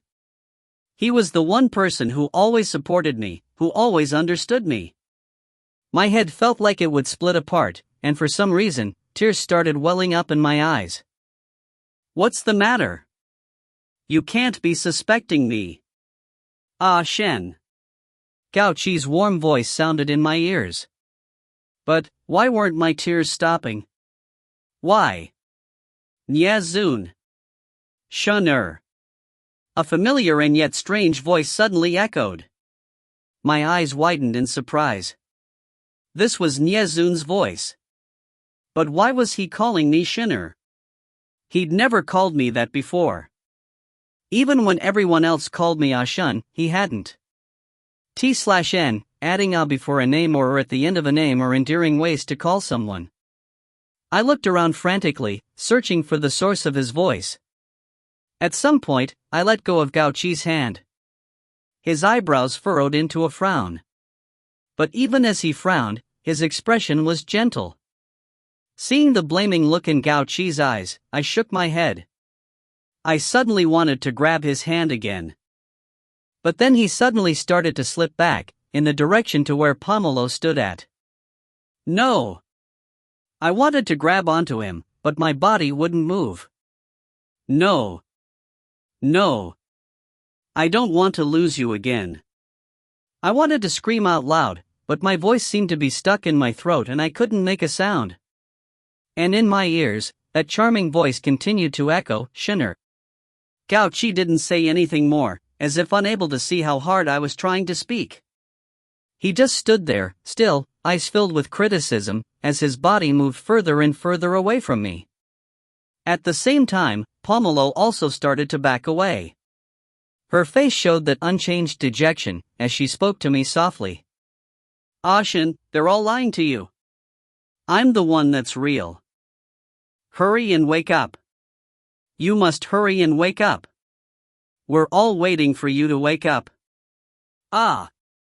My arms flew up and wrapped around my head as I cried out a piercing scream. Don't leave me behind again. Didn't you both say that you'd never leave my side? You guys said that. You said you'd always be there for me. Shun'er, you need to wake up. Don't cry. Nyazun's voice became very clear, though I still didn't see a trace of him. The only thing I could do was continue crying. Suddenly, everything went dark before my eyes. As I closed my eyes, Pomelo and Gao-chi both disappeared. Li Shin, you need to wake up. These words were exceptionally clear. The charming voice that called Shun'er was gone, and both Gao-chi and Pomelo were gone. I opened my eyes. In front of me, there were several figures, kneeling around me, looking down with worried faces. Nyazun looked at me, with that ever-charming yet incomprehensible smile. Everything before my eyes slowly grew clear. I struggled to pull myself up and look around. A forest. This is the border forest? I asked murkily. Standing nearby, Zhao S responded coldly, yes, this is the southern forest. Everyone had been thrown into an illusion. I had Guan Nye break the spell, allowing everyone to wake up. You're the only one who wouldn't wake up. As she explained, I regained my senses. With Song Lu's help, I slowly got up. I looked around us. The illusionist. Where is he? Couldn't find him. He comes without a shadow and leaves without a trail. But on the subject of illusions, ugly girl Li Xin, I already broke the spell, so why didn't you wake up? Guan Nia joked as he looked at me. As my strength came back to me, I rolled my eyes at him. Ugly girl? And haven't I woken up now? Guan Nia sneered. Woke up? It was Nia Zun.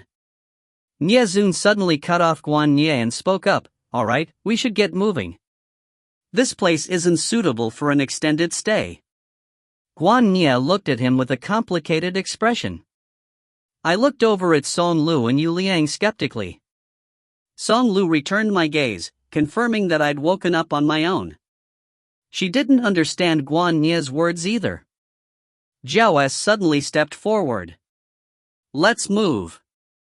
I only had Guan Nia break the illusion because the enchantment here is stronger than I'd expected. That kind of thing invites danger. The southern forest is different to other forests, and the path ahead is long. There are still 99 barrier masters waiting for us. We have to be careful.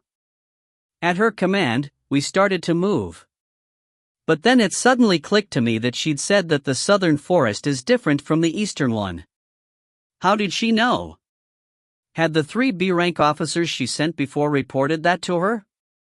If her subordinates could handle coming to such a place, why was she so worried? Despite my heavy suspicions, I didn't want to ask any questions, so I just followed along with the rest of the group as we continued forward. If you find any errors, ads pop up, ads redirect, broken links, non-standard content, etc., please let us know. Report chapter so we can fix it as soon as possible. Chapter 22. 22 Unexpected Guest. As we put more distance between us and the border, I started to calm down. Several times, I snuck glances at Nia Zun. His demeanor was carefree and unhurried as ever, and his eyes glistened like they were filled with diamonds. A casual turn of the eye, and starlight seemed to shoot out from them. I looked down at myself, dressed in black robes with long, dark hair, and I couldn't help pouting unhappily. With a flick of MF, my long, blood-red dress returned. I looked at the shadow on the ground with satisfaction. A tall figure with a head of curly hair. I twisted left and right, my red dress swaying to and fro. Then I grabbed a lock of bright red, curly hair and took a sniff. Song Lu suddenly turned back and caught me in my moment of vanity. With a loving smile, she reached out and pat my head. You really like being dressed in red. Like a burning inferno. Her eyes swept over my ankle, revealed under my dress. But this dress reveals your split symbol. I looked down once more. She was right. But I didn't like wearing black. And I didn't like having long, black, straight hair. What was there to be done? When she saw my frown, Song Lu smiled and bent down. From her black robes, she pulled out a piece of red silk. I asked Jiapa to get this for me previously. As she spoke, she wrapped the red silk around my left ankle, covering my split symbol. She also tightly wrapped up my purple thorn whip. Not only was my split symbol now covered, I could also easily draw my weapon. I giggled. I knew you were the best, my awesome Jiajia. Once Song Lu was done, I grabbed her hand and hurried to catch up with the rest of our group who had walked ahead. Several hours later, we finally made it out of the southern forest. We'd met no strange characters on the remainder journey, and we didn't come across the 99 barrier masters of legend. The endless marketplace in the southern district greeted us as we stepped out of the forest. Ah, the marketplace is here? I asked with curiosity.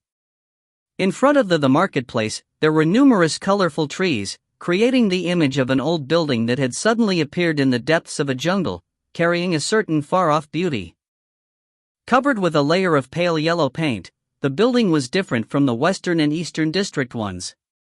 From its appearance, it seemed that the southern district residents had worked together to cover the building. It must have been quite a bit of work. But the result was pretty good. It evoked a sense of compliance and obedience. We walked into the building from the closest entrance to us, and the various stores gave my eyes and ears a pleasant surprise. There were all forms of stores in every direction.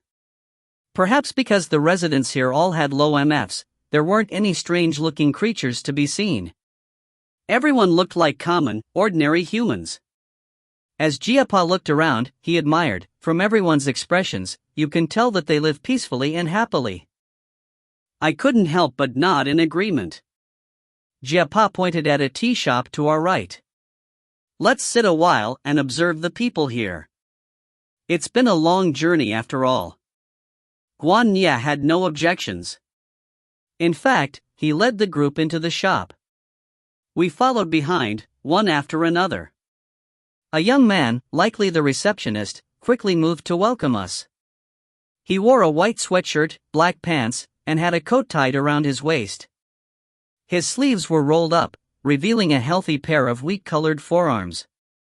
He also had high cheekbones and somewhat sharp, yet welcoming, eyebrows. Overall, he gave off a healthy and energetic aura. He chuckled at us, revealing a mouth of white teeth. From the looks of you all, you must be visitors. Since you were able to make your way here, you must be good people. Have a seat. I'll bring you some specialty southern tea. I guarantee that you'll enjoy it. Hands stuffed in his pockets, Nyezun smiled at the man. Thank you. But I wonder, if we sit here a while, is there anything we can pay with? The lively young man led us to a table in the corner of the shop. With a bright smile, he replied to Nyezun, No. We don't have anything like that here. Sit and rest easy, and when you'd like to leave, feel free to just get up and go. We don't need anything. What's your name? I asked the young man. It had been a long time since I'd met someone as bright and optimistic as him. I'm called Ku Fei. Fei, like flying. As he introduced himself, he made a flying motion with his arm. The sight of his manly arm waving through the air made me laugh. Our group sat down with easy hearts as Ku Fei walked over to the counter to brew tea. Jiawa sat across from me, her face expressionless, stiff as a doll's. But I'd rather look at Jiawa's face than have to look at the face of that vile Guan Ye, whose own eyes were locked on Nyezun. Still, it couldn't be denied that Guan Ye was beautiful, with picturesque features, and skin pale as snow. While I inwardly grumbled about Guan Ye, two figures walked through the entrance. I turned and saw that there was a man and a girl. The man was dressed in a white suit. With light brown hair and a pair of amber eyes on a fair and delicate face, he was tall and slender, and looked like a hero out of storybooks. I couldn't help thinking that he looked very handsome. The girl beside him was an entire head shorter, and she seemed rather young, 17 or 18 at most. She must have been around the same age as Ku Fei. She had elfish ears, likely conjured with mental force. Her skin was also very fair, with 2 apple red spots brightening up her cheeks. Like the man, her hair was maroon brown. Together with her delicate, elfish ears and a pink ladylike dress, she was the splitting image of a cute elf. I quickly regretted calling her cute. As soon as she walked in, she glared at Ku Fei, who was at the counter. In a shrill voice, she called out, "Ku Fei!" At her call, Ku Fei stopped brewing the tea and looked over to the door. After seeing the two people who just entered, Ku Fei's once energetic eyes darkened. He put down the tools he held and pat off his hands. Then he walked out from behind the counter. He walked up to the fair and delicate young girl and bowed. "Lady Nifu." At his bow, the girl's brows tensed and she pouted. From her waist, she pulled out a whip. It was shorter than Piercer and pink in color. She quickly and fiercely attacked Ku Fei's partially exposed back. As my eyes followed the scene in front of me, I silently drew in a breath. A gash immediately appeared on Ku Fei's back. His skin appeared to have been split off from the force of the attack. His white sweatshirt had also been torn, turning red as it seeped up his blood. More importantly, the wound didn't appear to heal immediately. Had her whip been coated with inhibitors? Ku Fei stood up. Once he straightened his body, the large height difference between him and the girl named Mi Fu grew prominent. When I saw the pain in Ku Fei's eyes, I confirmed that the girl's pink whip had indeed been covered with something. I frowned. Ku Fei suppressed the pain in his eyes and smiled at the two persons. If Lord Huan Chang and Lady Mi Fu had called ahead about your visit, we would have prepared Lady Mi Fu's favorite tea and snacks. My frown deepened. Lord Huan Chang? If someone in the split zone was being called Lord, they must surely have a lofty position. As I thought about this, the young girl, Mi Fu, suddenly smiled naughtily. She fluttered her eyes at Ku Fei, and I let out a breath. But then, a second later, I saw her hand turn, lifting her whip, aiming for Ku Fei's face. Ku Fei didn't seem like he would dodge her attack, and Lord Huan Cheng didn't look like he had any intention of stopping the girl at his side. Anxious, I saw the whip move towards Ku Fei's face. An hour and a half before it would be able to heal. A naturally unbearable pain. From the girl's previous display of power, his eyes were also likely to be injured. But at the time, I hadn't thought about it too deeply. Subconsciously, my hand reached for the purple piercer at my leg. Because I'd been sitting, it had been very easy to reach. In an instant, my whip flew at the girl. No more than 2 centimeters in front of Ku Fei, my accurately aimed piercer wrapped around young Mi Fu's pink whip. I pulled aggressively. At that moment, she looked at me with bright, round eyes. After looking me over, she pulled on her whip. But her strength was no match for mine. After a few tugs, she whined to me, "Who are you? Where did a crazy woman like you come from?" Crazy woman? A surge of fire rose inside me. A little girl like her was attacking someone for no reason at all, and she was calling me a crazy woman? I stood up in my high heels and pulled on my whip. Standing up, with a tight grip on piercer, I flicked the whip, and the girl fell backwards. The handsome Huan Qing, dressed in a white suit, rushed forward to catch her. Huan Qing looked at me coldly, giving me a fright. In that moment, a burst of light suddenly spilled out from his eyes. Even his endlessly deep pupils started releasing a dizzying light. My eyes were drawn to it. In fact, my entire person seemed as if it were being pulled in by this primordial light. It felt like I was being pulled into a warm whirlpool, falling in, deeper and deeper. Suddenly, I heard Nie Zun's voice in my ears, "Li Shun." This time, his voice sounded different. It reminded me of the warm voice I'd heard in the forest that morning. The voice was warm and gentle, like water. It seemed to have the power to heal all wounds. That voice called to me, "Shinner." My mind was in a trace, but with Nie Zun's call, my thoughts suddenly cleared. Before I realized it, Nie Zun had walked over to me. He leaned in and whispered with moist lips into my ear. "Don't look into his eyes." I dropped my eyes and pulled back piercer. Without realizing it, my feet had retreated and I ended up behind Nie Zun. If you find any errors, ads pop up, ads redirect, broken links, non-standard content, etc., please let us know. Report chapter so we can fix it as soon as possible. Chapter 23. Volume 1. 23 Battle of Illusionists. When he saw Nie Zun stand, Guan Nye immediately got up as well. First, Nie Zun took a step, and then Guan Nye's white robe followed after. "A delicate little girl like yourself shouldn't be so violent." Guan Nye covered his mouth and his white hair billowed behind him, the splitting image of a female celestial. In a flash, he suddenly appeared before Mi Fu. But Guan Nye's beauty didn't seem to attract Mi Fu's attentions, as she was still glaring scornfully at me. Guan Nye's brows shot up and he waved his hand in front of Mi Fu's face. "Hey, kiddo, I'm talking to you. How can you ignore a beauty like myself and look only upon that ugly thing in red? Guan Nye, you're genuinely trying to help me right now. Right?" The white-suited Huan Cheng reached out and grabbed Guan Ye's waving arm. I couldn't refrain from looking over at this peculiar man, Huan Cheng. His amber eyes were deep and incomprehensible as before, but they weren't emitting the same dizzying white light as they had earlier. With a hold on Guan Ye's hand, he spoke very clearly. She's still young. Using your illusions on her is excessive, is it not? What? So, did that mean that when Guan Ye was waving his hand in front of her, he'd been creating an illusion? I glanced over at Guan Ye. His smile gradually faded and his expression darkened. Huan Cheng didn't release Guan Ye's hand. Two figures dressed in white. One gave off a gentlemanly demeanor, short hair, dressed in a suit. The other was as beautiful as an immortal, long hair, dressed in white robes. Our surroundings seemed to brighten with their white presence. And it wasn't excessive of you to use your sorcery on our group? Guan Ye asked faintly.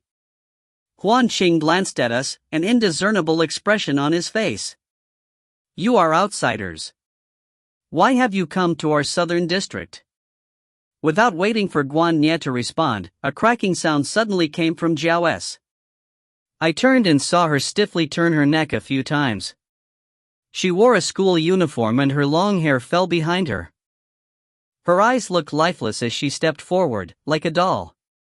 Jiao's stiff appearance must have frightened the young girl named Mi Fu, for her eyes suddenly trembled as they shifted over to Jiao S. Then she subconsciously moved to hide behind Huan Cheng. Jiao's unusual neck crackling caught everyone's attentions, and everyone suddenly quieted and stopped their actions. Step by step, she walked up to Huan Cheng. She extended her hand and pulled back Guan Ye's. With two large, black eyes, she looked at Huan Cheng. You were the illusionist who met us in the southern forest, correct? Without waiting for Huan Cheng's response, she gave a strange laugh. The scratchy voice continued from her stiff neck. You have one chance. Tell me, what did you see in the illusion you set on me? My brain immediately started turning.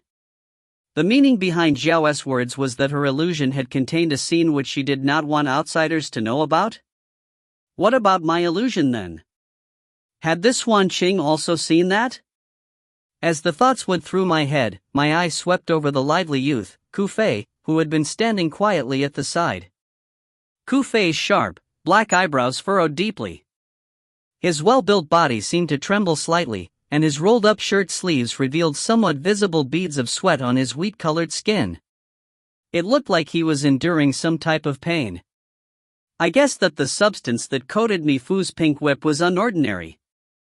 I quickly signaled to Jiapa with my eyes. Jiapa nodded to me. Then he adjusted his glasses and rushed over to Ku Fei's side. Let me see your wound, Jiapa said to Ku Fei as he moved to check his back injury. Unexpectedly, Mi Fu raised her hand and brandished her whip again. Don't touch him! Mi Fu shouted out loud. Jiapa stopped in his steps, and I used Piercer to grab her pink whip. All actions are followed by a reaction. After Piercer caught onto Mi Fu's pink whip, Huan Cheng raised a hand and snapped his fingers. At the sound, I suddenly felt my body grow rigid, and the air around Jiao started to hiss in a familiar way. The air started to flow around Jiao, and Guan Ye's smile disappeared. He also raised his hand and snapped his fingers. As if my acupuncture points had been closed and then reopened, my stiff body returned to its lax state. The air around Jiao continued to hiss as the air started to spiral. Her eyes were wide, filled with a bright, exhilarated light. Her rough voice grew higher-pitched. You still haven't answered me. What did you see, Huan Cheng? Huan Cheng scoffed. He grabbed Mi Fu and retreated, wanting to put distance between them and Jiao. Pulling back Piercer, I reached for the bow on my back with my right hand. As Huan Cheng retreated, the air on either side of Jiao turned into rotating vortexes, a bit like two rivers flowing. The air continued to spin, but the air needles I'd seen previously didn't appear. Huan Cheng gradually retreated and Jiao watched him, her expression provoked, callous. Even if you are the greatest illusionist in the history of the Southern District, you cannot guarantee that you will win against all of us. So, come on then. Tell me what you saw. As she spoke, I seemed to see a sliver of murderous intent in her expression. Perhaps I'd seen wrong, but it was a look that I'd never before seen on her face. Huan Qing's eyes suddenly turned misty white, as if a storm were roaring inside them. And then he gave an indistinct laugh before coldly saying, "Do you really think I'm afraid of you?"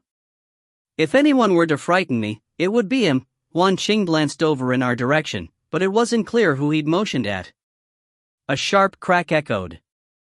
I turned to Jiao S in surprise, and saw the air condense around her, as if it were water, forming a smooth, mirror-like barrier. But at the same time that it condensed, it also started to fragment into pieces. Wind billowed and flowed out, surrounding Jiao S with countless vortexes. The vortexes were gaining momentum, and her chilling voice sounded again, "I'm going to ask one last time. What did you see?" Suddenly, Guan Nye covered his mouth and laughed. He lifted his arm and gently tapped on Jiao S' shoulder. "Jiao S, forget it. Your flowing needles won't be able to affect him because this is only an illusion before us." Jiao S started. Without questioning illusionist Guan Nye's words, she withdrew her whirlwinds and stepped back. The wind vortexes suddenly turned to mist before disappearing. And indeed, Huan Chang and Mi Fu's figures started to turn hazy. Then I heard Huan Qing's cold laugh. "Jiao S, I've seen everything that you're afraid I've seen." "What, you hadn't even expected this much when you decided to come to the Southern District?" Jiao S' eyes widened, and in her eyes was an anger that I'd never seen. But she didn't say a word. She simply stared into the space where Huan Chang and Mi Fu's bodies were disappearing into thin air. And until they completely vanished, she didn't move an inch. Song Lu couldn't help asking quietly, how could that have been an illusion? Illusions can injure people as well? She pointed to the injured Ku Fei. I quickly turned to him. Jie Pa had taken advantage of the confusion to hurry over and help the injured boy. Ku Fei was enduring the pain as Jie Pa applied medicine to his back. Guan Nye laughed. At first, it wasn't an illusion. But later, he used another form of sorcery to replace his body with an illusion. When did we enter an illusion? Why didn't you stop it from happening? Jiao S turned and glared at him. Guan Nye's eyes flickered. I only realized after the fact. It probably happened when I walked ahead to speak with him. I couldn't help admiring him. He'd discerned early on that something wasn't right, so he'd left an escape route? No Nyezun's charming voice suddenly rang in my ears. With an enchanting laugh, he said, "It was before even then." But oh? Then, when did it start? Guan Nye's eyes burned even brighter. For some reason, it made me uneasy. Nyezun mischievously batted his lashes at Guan Nye. I was just kidding. How would I possibly know when the illusion started? A line of crows flew past my head. Were you guys sent by God to de-escalate this scene or just to add humor? This girl is truly vicious. Jie Pa suddenly frowned as he walked over from behind Ku Fei. What animosity does this girl hold for you that she went to the extent of attacking you with a weapon coated in such a vicious poison? Jie Pa asked, adjusting his glasses. Ku Fei's pain seemed to have decreased slightly. He did his best to smile brightly at us. It's nothing. Thank you, everyone. I am just an ordinary person, so I have nothing to give you in return. As you've come all the way to the Southern District, you must have your own business to attend to. I won't waste any more of your time. Please, come again, and I will present you with the best tea. Come again? Was he kicking us out? But Ku Fei didn't look like the kind of person to forget those who have treated him kindly. I suspected that he may have had something he wanted to hide though. As I was about to ask, Nyezun suddenly grabbed my hand. He walked in front of me and pat Ku Fei's shoulder. Then, friend, take care of your injuries. Although I don't know what medicine he applied, Jiapa is very good with treating things and the like. I'm sure that you will not suffer greatly now that he's applied that medicine. We'll take our leave now. Niazun motioned for us to exit the shop.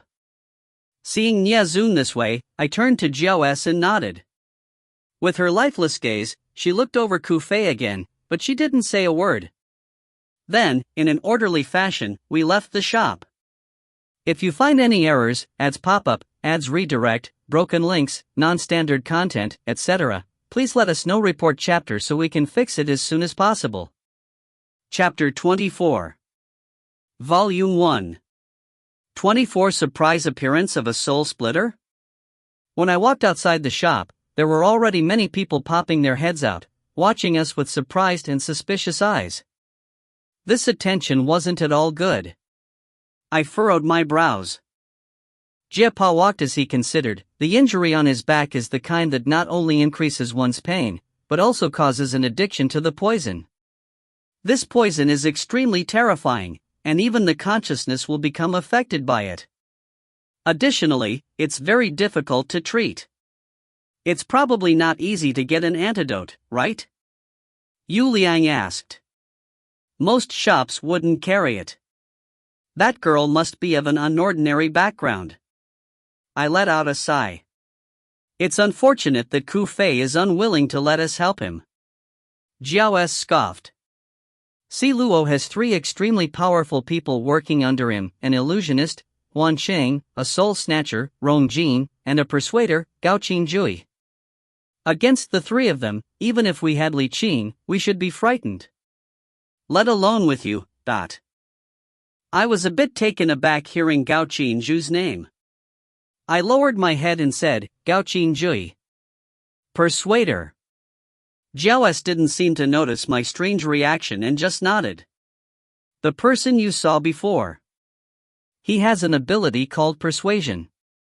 With just his words, he can control people with MFs much lower than his. So was this the reason that Tao Lai had followed his order to stop the other day? What kind of powerful ability was this? Suddenly, a sliver of suspicion crossed Jiao's eyes. But Li Shin, from your reaction that day, it seems that you've seen him before? I couldn't speak, unsure of what to say. As I hesitated, Niezun suddenly spoke up. Jiao, what do you mean by soul snatcher Rong Jin? Jiao gave me a long, hard look over, and then finally decided to answer Niezun. The soul snatcher, Rong Jin, is the single person in all of the split zone who was able to contact those in the outside world. While he cannot control everything with his MF, he is still able to connect to animals in the outside world, to pull their souls into the split zone to do his bidding. A startled Yu Liang asked, contact the outside world? You mean that he can call animal spirits from the outside world and bring them here? Jiao nodded. Yes. It's a very strange power, and I don't quite understand it either. I've never seen him myself and have only heard about him from others. But we could still put up a fight against him and Huan Qing. Huan Qing's MF is 50 and Rong Jin's is 49. Gao Qingjui, on the other hand, he's the abnormal one. No one knows what his MF is. My heart shuddered with fear as I listened. 2 people with MFs as high as my people, plus a person whose MF was unknown. Add on Si Luo, who had the highest known MF in all of the split zone, and it was no wonder that there was no crime in the southern district. While we're on the topic, how many of you have unlocked your split symbols? Guan Ye turned to us as he asked curiously. Nizun responded evenly, me, Yu Liang, and Jiapa. Guan Ye gave a serious cry, wow, none of the women have unlocked it. Men and women are truly not equals. Song Lu and I glared at him. He shrugged and then looked over to Yu Liang and Jiapa with interest. How did you feel afterwards? Did you find a skill that suits you? Jiapa silently pushed his glasses up his nose. This technique allows you to feel mental force flowing. As I'm not one to engage in combat, and my MF is only 40, I've decided to help heal others' mental force with this.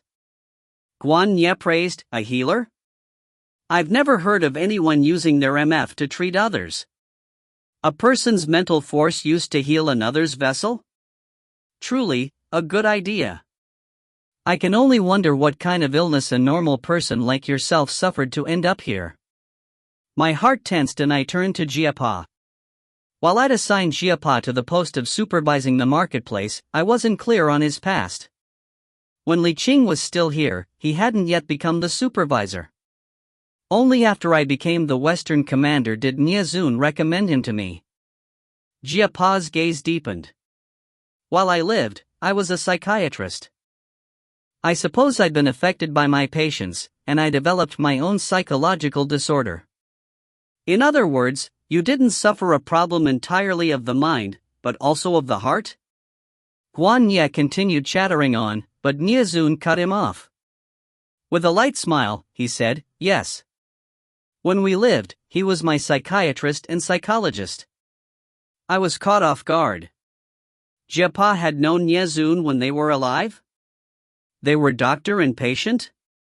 But Jiapa seemingly arrived in the split zone before us. What happened? Two people who knew each other previously met again in the split zone? Jiao S frowned. You mean to say that we can meet people we once knew, here in the split zone? Jiapa nodded. Of course. A helpless feeling suddenly overcame me. Then, what about Gao Qin Jui? No. Senior Gao Qi had already died. It's not as if a dead person's consciousness could also come here. Moreover, the only similarity between that mysterious and frightening Gao Qin Jui and my kind senior Gao Qi were their appearances. While I was deep in thought, Guan Ye moved to ask Yu Liang, what about you? Yu Liang's eyes swept over Song Lu and then over me. I was already able to doubly project my consciousness, so this unlocked state simply allows me to more freely control that ability. To be precise, it's become easier to create a projection and maintain its stealth in this world. Guan Ye's lips curved up. Amazing. But, his eyes turned. I wonder if the punishments you were served were very cruel. Yu Liang exchanged glances with Jiapa, but Jiapa didn't reply. Feeling the awkwardness in the air, I decided to speak up. What should we do next? How do we find out about getting past the south-north border? From our current situation, it doesn't appear that we'll be welcomed by the residents here. I looked around. The people around us had taken notice of our fight with Huan Qing in the tea shop, and so they were looking at us with suspicion in their eyes. As we stood there, unsure of how to proceed, an old granny with a humpback walked over to us. The granny wore plain cotton clothes, and carrying her back, she hobbled over. Are you visitors to our district? She asked. I nodded, a friendly expression on my face. Her eyes glistened. The shop you just went to, my grandson Ku Fei is inside. Can I trouble you to help me with something? I exchanged glances with Niazun, who stepped forward uncertainly. He held onto the trembling woman's body and said, tell us. The old woman breathed roughly. My grandson, Ku Fei, you just saw him, was a very good child when he was alive. It wasn't until he started volunteering at the hospital that he became tangled up with that wicked girl. She would chase my grandson all around all day long, but my grandson already had a girlfriend. There were several years between them, but more than that, the girl was clearly mentally ill. I asked uncertainly, wicked girl? The old woman nodded. The one called me Fu.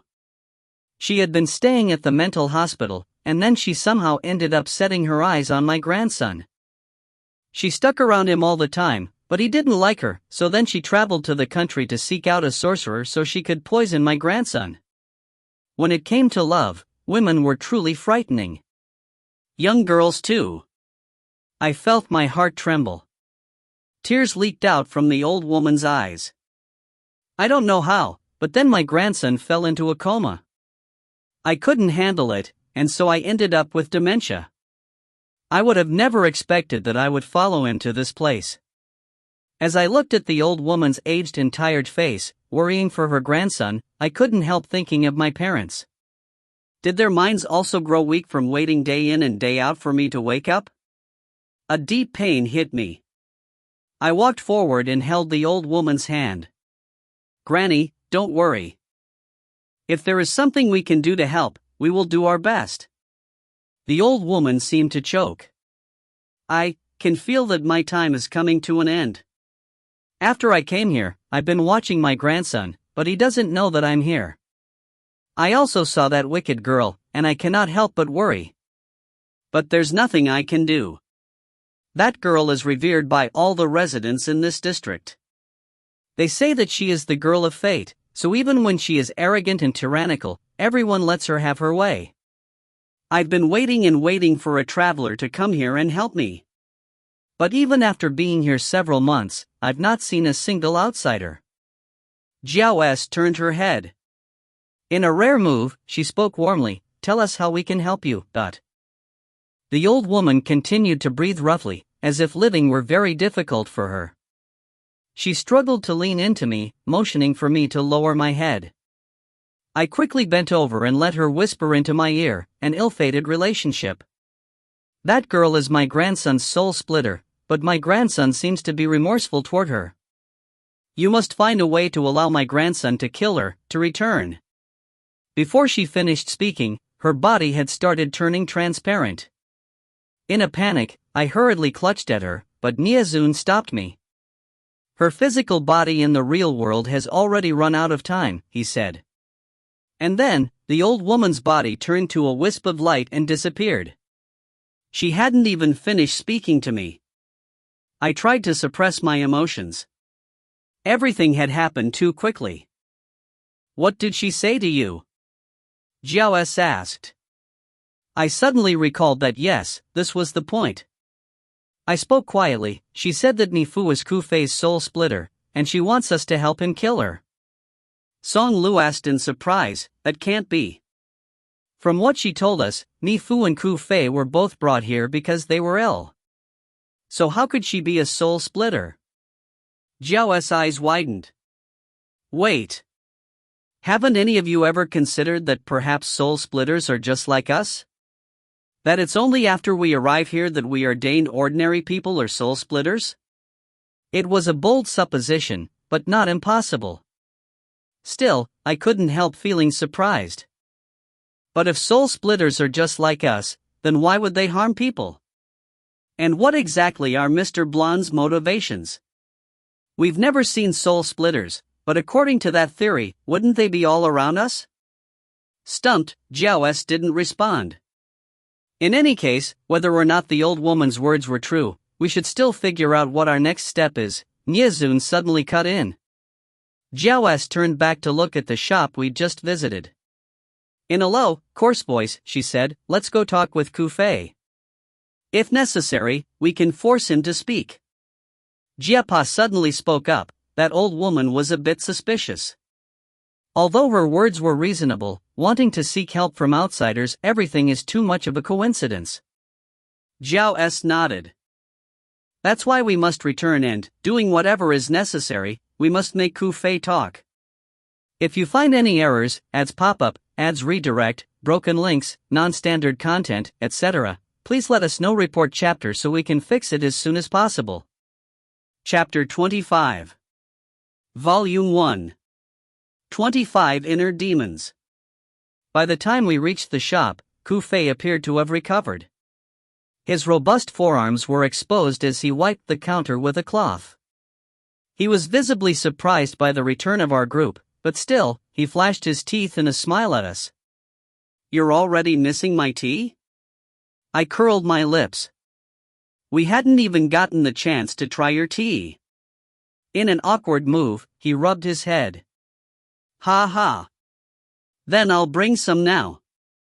Jiao stiffly raised her arm and waved her hand. "We didn't come for tea. We just met your paternal grandmother, and she passed away a moment ago. She asked us to help you. Are you still going to keep the truth from us?" I exchanged a look with Jiao S. How could she reveal everything so quickly? I was afraid that Ku Fei would have a hard time taking it all in. But Jiao S paid me no heed. More surprising, though, was Ku Fei's confused expression. He looked at us blankly and replied, "What are you saying? My grandmother? I don't have a grandmother. Your grandmother, from the real world. She followed you to the split zone without letting you know. After you became a vegetable, she nearly went mad." I frowned. How could he have forgotten his own grandmother? Ku Fei's expression grew more confused. The real world? When I was alive? I didn't have a grandmother then either. I was an orphan. What? I watched Ku Fei carefully, but I didn't see anything that suggested he'd lied. It seemed true that he didn't have a grandmother. Then, who had we just met with? My whole body shivered. I turned to Nie Zun. He gave his indifferent smile. Stepping forward, he said, "That's fine then. But can you tell us why, when Mi Fu arrived, she immediately set out to cause you trouble? If you're having any difficulties, we hope to be able to help." At the mention of Mi Fu, Ku Fei's expression stiffened. He rubbed his head, and then spoke with a bit of embarrassment. "It's nothing, really. I'm afraid it will sully her reputation if I speak of it. She means no ill will. She's just trying to get my attention, though her means are a bit excessive. You needn't worry about me." He gave another bright smile. "Thank you. It's been a long time since anyone has shown me such concern. Even more so, because you are outsiders." I grumbled inwardly. Her means were a bit excessive? She'd been ruthless, but you say it was just a bit excessive? She's clearly a madwoman. In your district, what kind of person is Mi Fu? Song Lu asked warmly, speaking up when I didn't. When the sexy Song Lu started to speak to him, Ku Fei's face reddened. Lady Mi Fu is the goddess of the south. As for how, I'm not very sure myself. Lord Si Luo regards her importantly, so naturally, we all give our allegiance to her as well. Lord Huan Chang is always with her as a protector, but Jiao's brows knit together. Si Luo thinks highly of her? Ku Fei nodded. Where can we find Si Luo? Jiao asked sternly. I hadn't anticipated for her to ask that so suddenly. I shivered. I really couldn't stand this devil woman. Ku Fei shook his head. I don't know either. No one knows where Lord Si Luo lives. He often comes and goes without a trace. Ha! See, there's a district commander less qualified than me. You can't even find his shadow in his own district. As if seeing through my thoughts, Nie Zun glanced over at me. With a light laugh, he said, he and you are different. While he may remain mysterious, he governs his district well. I shot him a fierce glare. Basically, you're saying that I don't govern the Western District well? Hoof. Might I ask why you've come to visit the Southern District? Ku Fei asked with curiosity. I started to speak when Jiao suddenly glared at me. I quickly shut my mouth. Jiao spoke slowly, we're here in search of 2 kids. They went missing from our district, into yours. Have there been any strange occurrences in your district recently? Right, 2 kids, I hurried to say. One is a 15 or 16-year-old girl with blonde hair. Her face is like a doll's, with large, pretty eyes. The other is, I suddenly realized that I didn't know what the other kid looked like, so I turned to Jiao. Jiao continued, the other is also a girl, about 14 years old. She was dressed in a princess gown. She has a mole by her lip and dark hair. Ku Fei thought for a moment. I haven't seen a girl with a mole, but I have seen a golden-haired, dull-faced girl. I'm not sure if she's the one you're looking for. I quickly asked, where did you see her? Ku Fei scratched his head. Lady Mi Fu's new toy. My expression immediately hardened at his words. What? Ku Fei looked to be in a difficult spot. Promise that you won't harm her. She's really a good person. She's just a bit headstrong. I scoffed, my appearance flipping 180 from the warm and welcoming demeanor I had at the start. I stared at Ku Fei and said coldly, "Tell me. What do you mean Mi Fu's toy?" Ku Fei sighed. He explained, "Mi Fu likes kids. She will often find a pretty and cute girl to become her playmate. She dresses the girl in new clothes and makeup. You'd call that a toy, right? But she treats the girls very well." Treats them well? Laurel was still young, and she suddenly became someone's plaything? Are you kidding me? His explanation caused anger to burst within me. Song Lu was also visibly upset, but she was better at putting on a calm facade. She reached out and pat Ku Fei's shoulder. "Kid, you do seem like a nice person.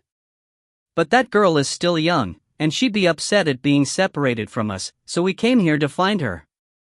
We only attacked earlier because Mi Fu had hurt you.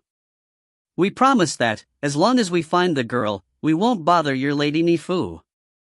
So, tell me, where is Lady Mi Fu?" I shook my head at Song Lu's patience and guidance. Ugh. I would never want to be a calm, water-like woman like that. Although, being stuck in this damned split-zone place, it'd be difficult to even be a woman. Ku Fei awkwardly scratched his head. "I'd like to help you out, since you don't seem like bad people. But I really can't help you. Lady Mi Fu lives at the top of the southern residence. But even if you know that, it will be of no use to you. The top floor of the residence has 99 barrier masters guarding it all day long. You won't be able to get inside." So the barrier masters, who would ordinarily be in the border forests, were hanging out at the residence to protect a girl. What kind of power did this girl have? Niazun suddenly asked, "Where do you live? If we ever need some help, can we go find you?" Ku Fei laughed. "I live on the first floor. Room 133113. Come anytime you'd like. Niazun nodded. "Then we'll head to the academy and sign in to the dorm. Let us meet again." He signaled for us to go. All of us looked at each other a moment. Then we bid farewell to Ku Fei and then followed Niazun out of the shop. "Why are we just leaving?" I asked, puzzled. Niazun ignored me, but Jiao S spoke up. "Since we can't go to the top floor of the residence to find her, we'll just have to wait until she leaves." Niazun asked about where the young man lives, presumably because the girl will go to find him. Now, we wait. Was that so? Wait. That young man? Ha! Jiao S, how old are you to call Ku Fei in that way? All around us were the suspicious eyes of the weak southern residents. We decided to leave the marketplace from the first exit we came across. Once outside, we headed to the academy. Jiapa proposed, "We'll go to the academy to apply for temporary housing now. Tomorrow, we'll figure out how to approach Ku Fei's room." The rest of us nodded in agreement. Jiao suddenly halted and stretched her neck with a loud cracking. Every time she turned her neck, I thought it was going to snap apart. "You guys go first. Remember to reserve 2 rooms for me and Guan Nia. I want to take a look around." When Jiao finished speaking, she disappeared without a trace. Guan Nia covered his mouth with disdain. 1 room. As if I would tag along with her. I couldn't help rolling my eyes. How will we let her know which room she's staying in? Does she have a phone? Guan Nia spoke without much care. She never uses things like that. Don't worry, she'll find us. I couldn't be bothered to speak to this feminine man. I grabbed Song Lu's arm and walked ahead, leaving the group of boys behind. After walking about 10 meters, Song Lu suddenly spoke to me very respectfully, Ashen, do you know what I saw in my illusion in the border forest? What? I asked curiously. A sadness passed over Song Lu's eyes. The penalty I received for using my splitting key was watching Yu Liang die in all kinds of ways, right before my eyes. 1 second, he was being stabbed by a knife. The next second, he was drowning. That's why I was unable to use the key. And then, in my illusion, I saw those bastards who defiled me while I was alive. I saw them killing Yu Liang. She was unable to continue, and her eyes were moist with tears. I turned around to make sure the boys behind us hadn't heard, and I saw Yu Liang walking with his head hanging low. I turned back to Song Lu and tugged her arm gently. Don't worry. Nothing will happen. Didn't Xiaoas say that using your splitting symbol would give you the punishment that you were most afraid of? And Huan Qing's illusions dig out the things buried at the bottom of your heart. All this means is that you really care for Yu Liang, that you're afraid he'll be hurt. It doesn't mean anything else. Don't worry. But her eyes were filled with worry. I'm still afraid. The scene felt so real. Do you think maybe? I quickly raised my hand and stuffed a piece of food into her mouth. Don't say baseless things. Nothing will happen. Trust me. I'll definitely find a way for us to go back. When you and Yu Liang return to the real world and find each other, you'll definitely be happy. Don't think about that kind of nonsense. Song Lu lowered her eyes and said quietly, well, even if we never go back, it's okay. As long as he and I can stay together forever. My mind drifted off as she spoke. Forever. Right. In the real world, forever was a rather laughable word. How long could forever be? But, here. For some reason, I couldn't help turning back to look at Niezun. He seemed to be looking in my direction as well. Even though we were far apart, I could see the sparkle in his eyes. If this devilish man and I could never go back, with our linked fates, would we be able to stay together forever? What was I thinking about? I shook my head. Turning back around, I held Song Lu's hand and gave her fingers a comforting rub as we continued ahead. If you find any errors, ads pop up, ads redirect, broken links, non-standard content, etc., please let us know. Report chapter so we can fix it as soon as possible. Chapter 26. Volume 1. 26 Destiny. The same as last time, when we arrived at the academy, Niezun and Jiapa went to reserve rooms. This time, we reserved 4 rooms, 2 sets across from each other. Why does Niezun always follow Ashen everywhere? He's always close behind too. Song Lu asked jokingly, unaware of the link between Niezun and me. Niezun lifted his eyes and glanced over me. He revealed a small smile and said, because she can't bear to leave me, but... My leg went flying across the air. Who can't bear to leave you? Go to hell. Song Lu looked at me with an ambiguous expression and smiled. I shook my head helplessly. I couldn't explain what Mr. Blonde had told me before, that the two of us had complementing personalities, and that's why we always had to be within 500 meters of each other at all times. Since we were together every day though, it was natural that others would misunderstand. But surely, anyone who wasn't blind could see that I hated him. I hated that evil aura around him, hiding a demon within. The kind of guy who was frightening once he got serious. When I thought of how my second identity was trapped with him, I felt some resentment. As I thought about these things, I snuck a glance at Niezun. He was the same as before, no, the same as always, looking like he could go to sleep at any moment. My pet, you'll sleep with me tonight. Let that ugly girl stay with Jiaosi Jiepa and you can come to my room. The white-haired devil looked at me with dislike as he invited Niezun and Jiepa. Barf. Wanting to vomit, I responded, the two of you should hurry over to him. Quickly, get away from me. Jiepa stood like a gentleman and adjusted his glasses. Ms. Ashen, I'm straight. Guan Nye pouted and shot a flirtatious look at Jiapa. You're so bad, rejecting me like this. I really couldn't stand it. Could you possibly handle it if a pretty-faced demonic man with white hair that flowed down to his feet constantly said things like I this and I that and oh, you're so bad in a very masculine voice? T/N, feminine terminology. Well, I can't. I quickly walked into my room and closed the door to get away from that monster. About 10 minutes after I lie down in my bed, I sensed someone open the door and walk inside. Perhaps it was the culmination of all the long days spent together, but even without looking, I knew it was Nyezun. The school dorms had the same layouts in all the districts. I felt him jump onto the top bunk, and I closed my eyes.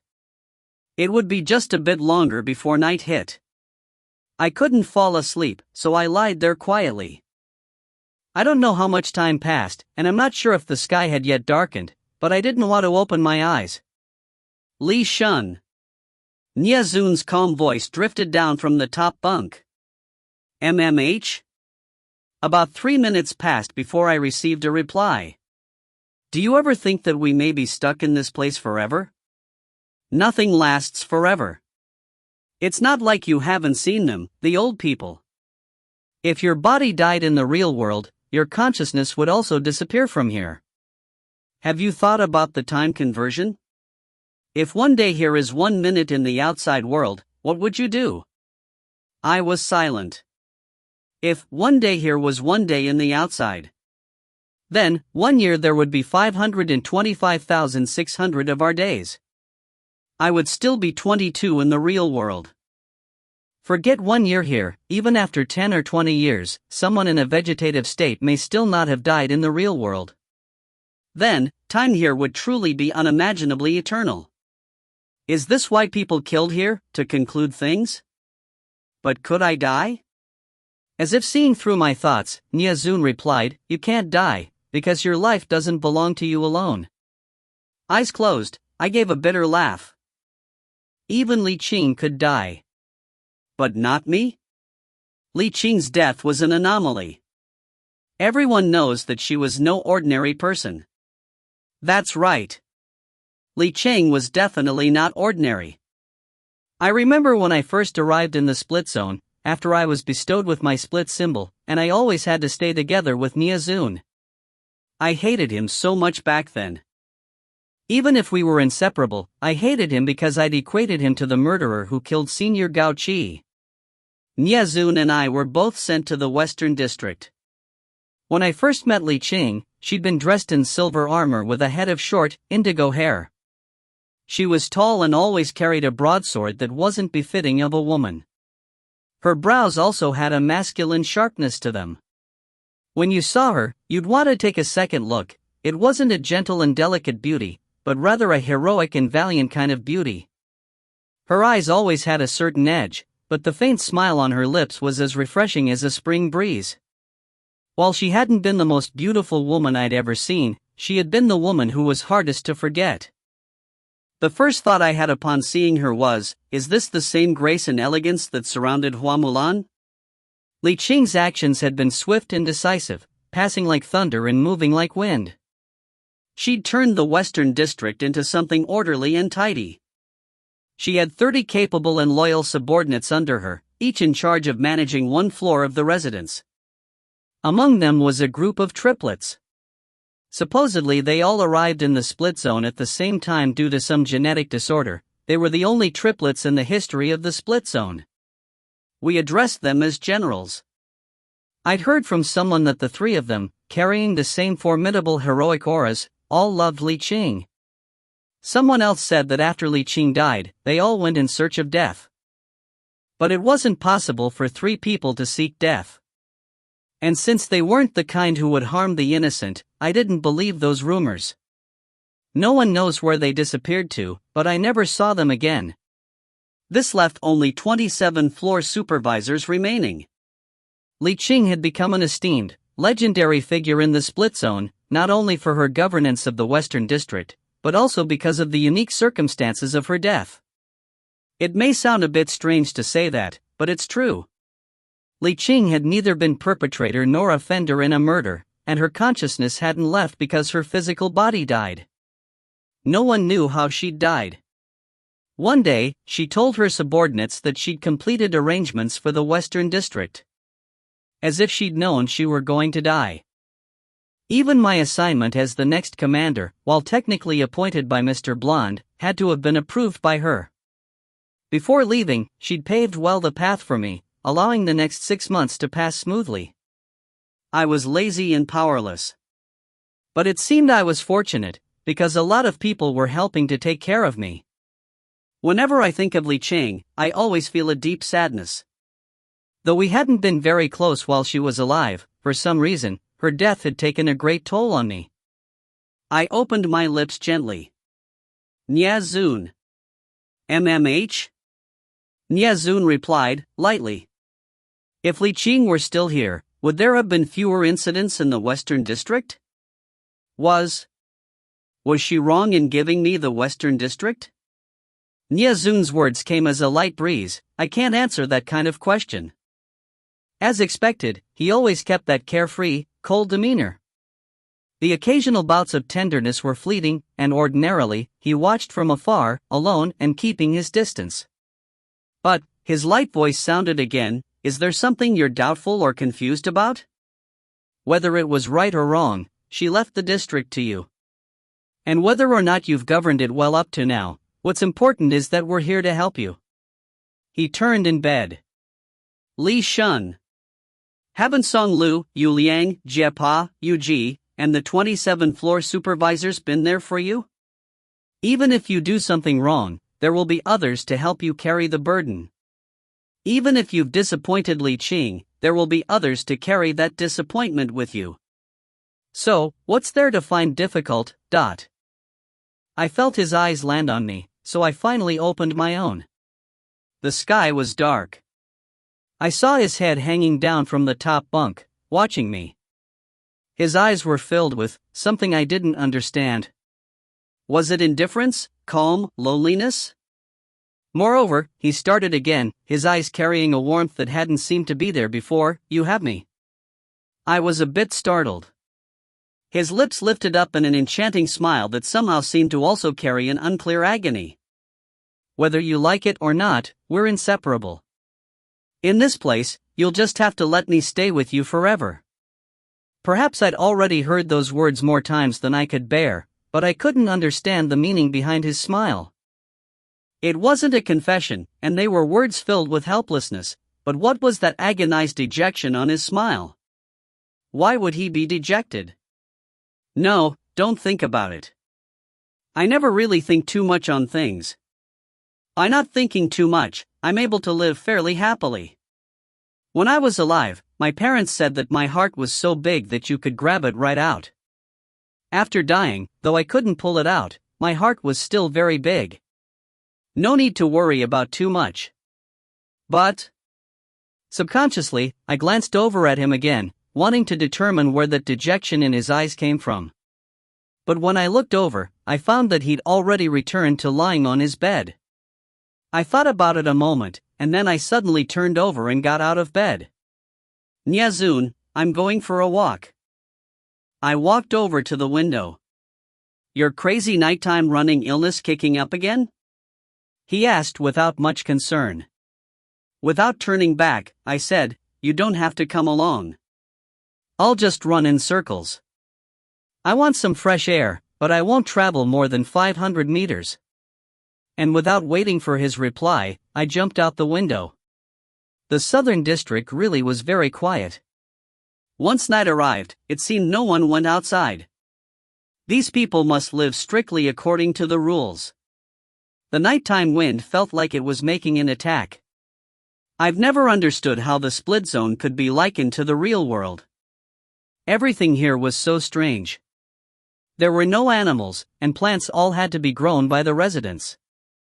There was no change in weather either. But why was there wind? Why were we able to use cell phones?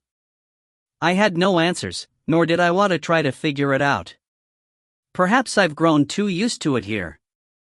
In the end, it's not all that different from living in the real world. If we were to talk about people's cruelty, Maybe people in the real world were crueler than those here. With that thought, I tossed my hair and started running through the nearby forest. In the southern district, all the buildings were surrounded by forest.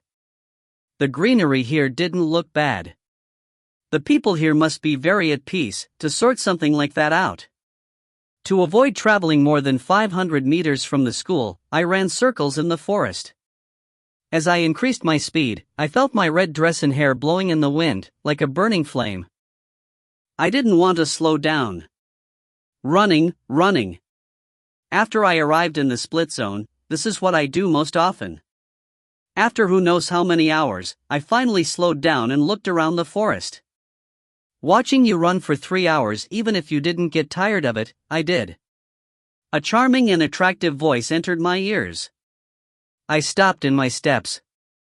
This was a voice I was much too familiar with. Once, it had been a captivating voice, as if it had its own electromagnetic force. Every time I heard it, my soul felt like it was being captured. But now, though it was still enchanting, his voice lacked warmth and instead carried a sinister and chilling flavor. I couldn't stop from turning towards the source of the voice.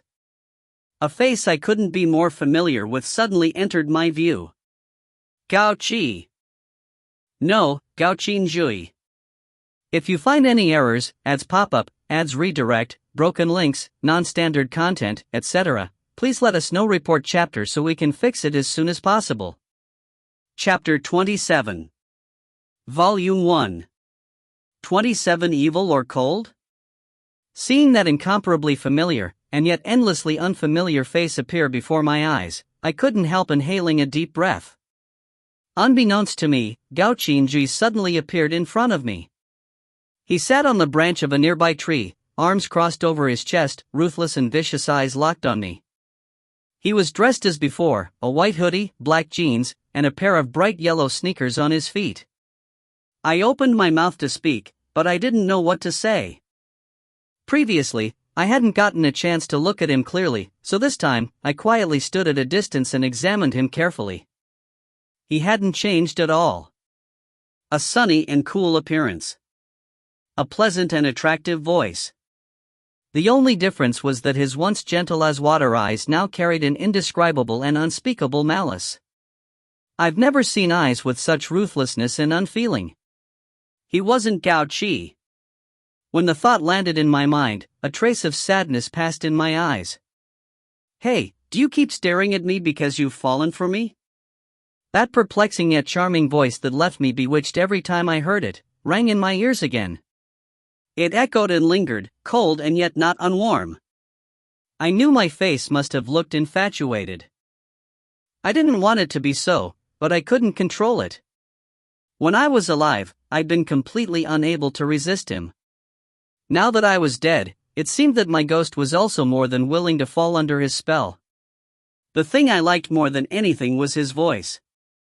I don't know how many times, after I'd grown exhausted from being bullied and excluded, his voice was able to soothe me. His voice had this power to penetrate through my skin, the power to carry warmth into my heart. Even though his voice now had an added wickedness, it still had its charm.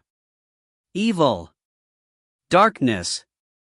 They were things that have always been with me anyway. Come here, Gao Qinji said, with a smile to me. I couldn't stop myself. With light steps, I closed the distance between us. Shanur. I don't know why, but suddenly, Niezun's carefree voice sounded in my ears, the same way it had in that dream.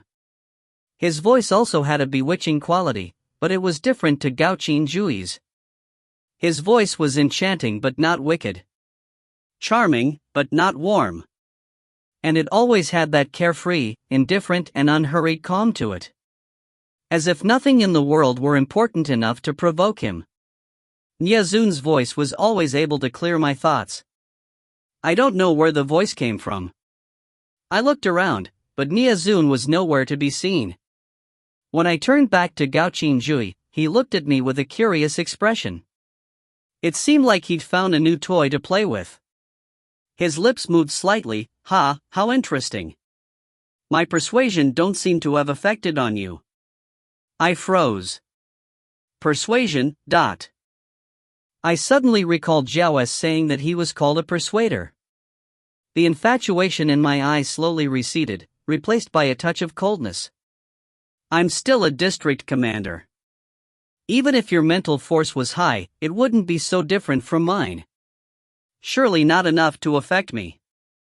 Gao Qingjui raised his brows. Who said my persuasion relies on mental force to control others? I frowned. What was he saying? Before my thoughts got too far, he suddenly jumped down from the tree.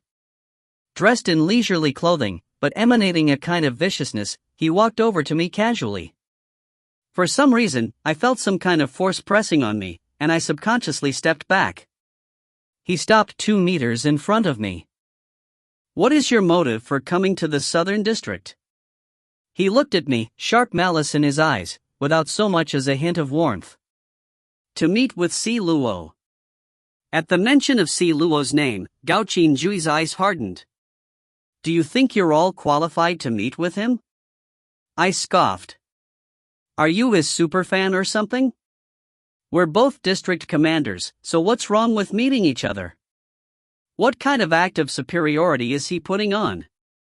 Gao Qinjui's cold and malicious appearance left me melancholic. If he had seen your Gao Qi's appearance, he shouldn't be acting this way. He sneered, he's not the one acting superior. I am. If I refuse to let you meet him, then it's best to quit your wishful thinking. I don't care why you came here, just leave. Go back to where you came from. The Southern District is not involved in outside affairs. Whatever you're wanting to do, don't implicate Si Luo in it. I took a hard, long look at him. Even if we cannot meet Si Luo, we must at least find our friends. In each of our districts, a young girl has gone missing. We suspect they are in your district. We can't not investigate this. Gao Qingjui raised his brows again. Lost some kids? That's just a sign of your incompetence. What? A wave of anger rolled over my chest. Disregarding his appearance, I glared fiercely at him. Is it a hobby in the Southern District to kidnap kids? I'm incompetent? If you kidnap a child, does that make you competent? What? I didn't expect that someone as young as yourself would be a pedophile. Anger clouded my judgment, and without much thought, I mocked him without a bit of hesitation. Gao Qingjui looked taken aback by my sudden attack. Then he laughed out loud and said, and if I'm a pedophile, so what? As a pedophile, I wouldn't like a strange woman like you. Next time you see me, try not to drool. My temper flared. Who drools when they see you? Just because you look like my senior, did you think I would pay attention to you? My senior wore bright yellow sneakers because it was individualistic, but why are you copying him? Knock off. He must have never been cursed at in his life, for his cold brows knit together. What did you say? You madwoman, what did you call me? Who's copying your senior?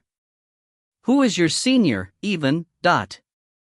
I can endure anything, but I won't let anyone speak ill of my senior Gao Qi. In an instant, I grabbed the bow on my back with my left hand and an arrow with my right. I aimed it at Gao Qingjui in front of me. If you speak another insolent word, I will shoot your mouth. Do you believe me? Gao Qingjui's eyes suddenly lit up. As he stared at my bow, he said, "Nice bow. Won't you give it to me?" Then he reached a hand out to me. Without hesitating, I shot an arrow. He quickly sidestepped and easily dodged it. Before I could shoot another arrow, he grabbed onto my bow with his right hand. This bow is really quite nice, he admired the bow, completely disregarding me. I glared at him. Get your hands off. This belongs to me, so don't even think about it. But he ignored me. With the tiniest bit of effort, he grabbed the bow out of my hand. You! I stepped forward to take it back, but then, his eyes swept over me. I had a bad feeling. Suddenly, the air around me started to condense together. Before I could react, the air between us started to form a vortex, similar to Jiao's ability. As he looked over my bow in his hands, he said, "Don't advance. I have no intention of going easy on you because you're a woman." I scoffed.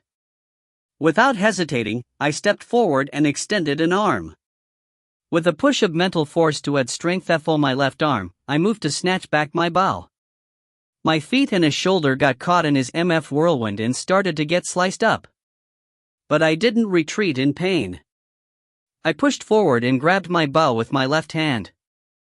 When I stepped back, my right shoulder had been shaved off, and my left foot was cut off. Fresh blood flowed out. With another push of mental force, I leapt back. After putting a safe distance between us, I returned my bow to my back.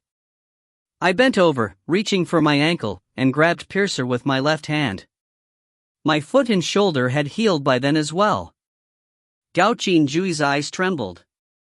Without stepping closer, he said, "No hesitation at all, huh? Looks like you're not afraid of pain. Fitting of a district commander." But I was just taking a look. "Did you need to act so ruthlessly?" I replied coldly, "I don't like other people touching the things I like." As I spoke, I raised Piercer in front of me to deter his attacking. Gao Qingjui didn't pay much attention to the action at first, but after a moment, he suddenly paused. An incredulous expression crossed his face as he looked at the weapon in my hand. "What, do you enjoy longing for others' weapons that much?" I sneered as I cracked Piercer. A violet light flashed. He furrowed his pretty brows, but his eyes were still locked on the whip in my hand. "Why do you have Piercer?" "A shop in the marketplace gave it to me," I replied casually. Gao Qingjui raised his head slightly. "The ones who gave you the weapon, were they a couple?" Recalling Wen's cruel death, my heart ached. "Yes. And the wife died in front of my eyes. Many tragedies have been occurring in the Western District lately. That's why we came to see your district commander." A coldness flashed across Gao Qingjui's eyes. "Wen died? You know her?" Gao Qingjui didn't respond. His eyes flit over to Piercer again, and then he finally said, "Piercer isn't for you to use. It'd be best to return it to its owner. The weapon will bring catastrophe. If its user doesn't die of their own accord, they will be killed by someone else." I told Ajan and Wen not to reveal it to anyone, so I don't know why they gave it to you. I'll investigate Wen's death, no need for you to bother. I don't suppose you'd be able to help them anyway. I hated being belittled. With a deep frown, I clenched Piercer and glared at him. But then he gave a wicked laugh and waved a dismissive hand at me. "If you have the time to try proving yourself to me, why don't you go back and check on your friends? For example, your Jiao, who likes to roam about on her own." After he spoke, he disappeared with a gust of wind. My heart dropped. What happened to Jiao? If you find any errors, ads pop up, ads redirect, broken links, non-standard content, etc., please let us know. Report chapter so we can fix it as soon as possible. Chapter 28. Volume 1. 28. With beauty comes poison. Though I've always been afraid of the strange Jiao, at the moment, I couldn't help but feel worried for her. I quickly returned to the school building. I'd arranged for Jiao to have the room diagonally opposite mine and Niezun's room. A long while after I hastily knocked on her door, it finally opened, and my eyes were greeted with Guan Nie's alluring face. His eyelashes fluttered as if he hadn't quite woken yet. Damn it! This guy was beautiful beyond words. The world was really too unfair. When he saw me staring at his face, he raised his eyes slightly and said, "Ugly girl, what are you doing in the middle of the night?" Recalling my original purpose, I immediately asked, "Where's Jiao?" Guan Nie rolled his eyes at me and turned, closing the door with him. He added faintly at the end, "Her room is next door." Had I recalled incorrectly? I quickly moved to knock on the next door over. But even after a long time, there was no answer. A bad feeling flowed into my chest. I tried turning the doorknob. With a creak, the door opened. I leaned forward into the pitch-black room and walked inside. The door closed behind me, taking with it the last sliver of light. Though the visibility radius allowed me to see, the room still felt very dark. Jiao S? I looked over at the bunk bed. No one on the bottom. What about the top? I tiptoed to check. No one there either. Then I called out twice, but again, there was no reply. I turned around, about to turn on the lights, when suddenly, I felt something grab my ankle. Because my split symbol was on my ankle, my feet were exceptionally sensitive.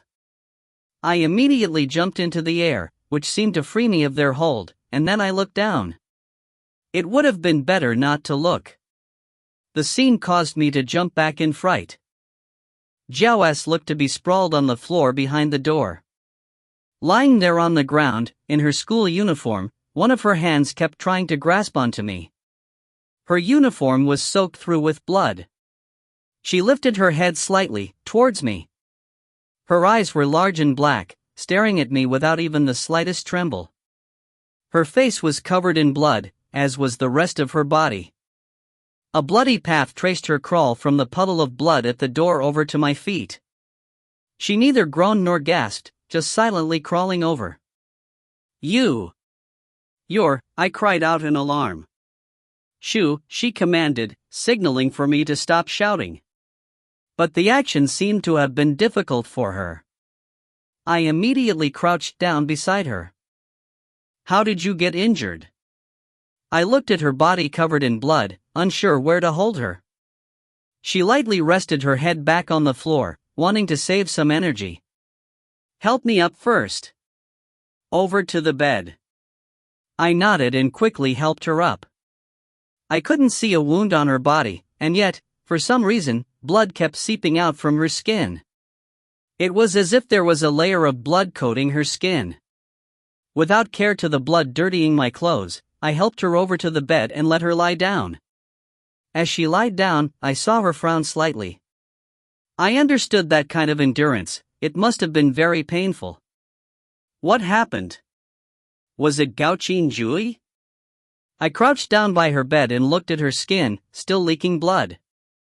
Jiao's eyes trembled, and she quietly sighed, No. We did run into each other, but nothing happened then.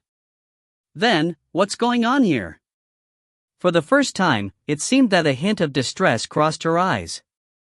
This scene must be very surprising for you. But for me, it's already become commonplace. Though I was very curious about her words, for the moment, I decided to stay silent. She lied on the bed before me, quiet and still. Her expression and complexion looked lifeless, her eyes looked empty. Do you know how I ended up here? I lowered my head, silent. I killed someone. Her voice was faint, like a demon's whisper, easily floating into my ears. I didn't speak, but the slight tremble in my fingertips belied the change in my emotions. The pity is that she ended up living.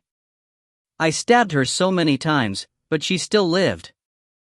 Jiao's didn't sound like she was talking about killing a person, but rather retelling a warm story. Now, she must be sitting at my bedside, scraping at my skin with a small knife, one cut at a time, causing this to happen. She gently lifted a hand, watching the blood continue to flow out. I froze. You're saying that this situation is happening because someone is harming your physical body in the real world? She turned her head, and her neck cracked. Yes. But these are small wounds, so she must be cutting me secretly. I can just imagine it, her back to my parents as she holds a small blade, gently marking my skin. Once, twice, 3 times. I couldn't hold back any longer. I reached out and held her arm. Don't speak anymore. She glanced at me, seemingly a bit surprised. I looked back at her. It must hurt. A dim speck of light sparkled in her black eyes.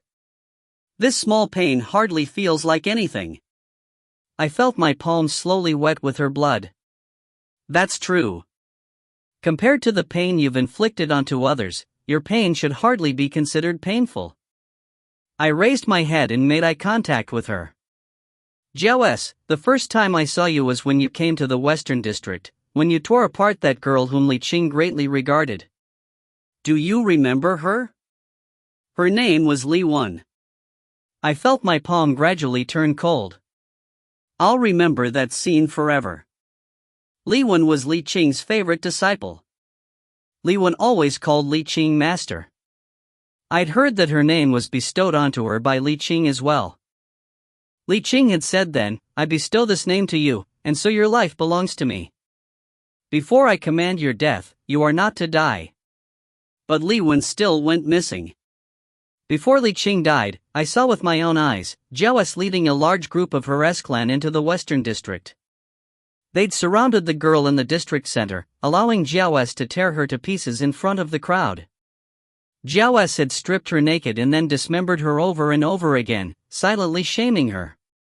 After that incident, Li Wen disappeared. And Li Qing hadn't done anything to stop the attack. I hated bloody scenes like that, scenes that seemed to put the darkness of human nature on display. That's why, from that point forward, Jiao became a demon in my mind. I'm tired of all these demons attaching themselves to people, be it Jiao, Niezun, or myself. Jiao hadn't expected for me to bring up Li Wen so suddenly. The blood on her body seemed to have finally stopped spreading. She nodded. Li Wen, the woman whom Li Qing adored. I let go of her arm as my lips curved into a smirk. So, of the pain you've suffered today, and the pain you had inflicted on her, which do you think is more painful? Jiao's eyes turned and she looked over me, seriously. Finally, she looked me in the eyes and said, Do you hate me? I returned her stare and shook my head. I don't hate you. I simply don't understand your cruelty. Li Wen had been a sweet and gentle girl.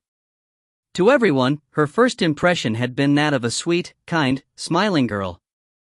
A fine and good girl who lived in the world. When you saw her, you may not exclaim at her beauty, nor would you find her overbearing, but you would think she was a good person.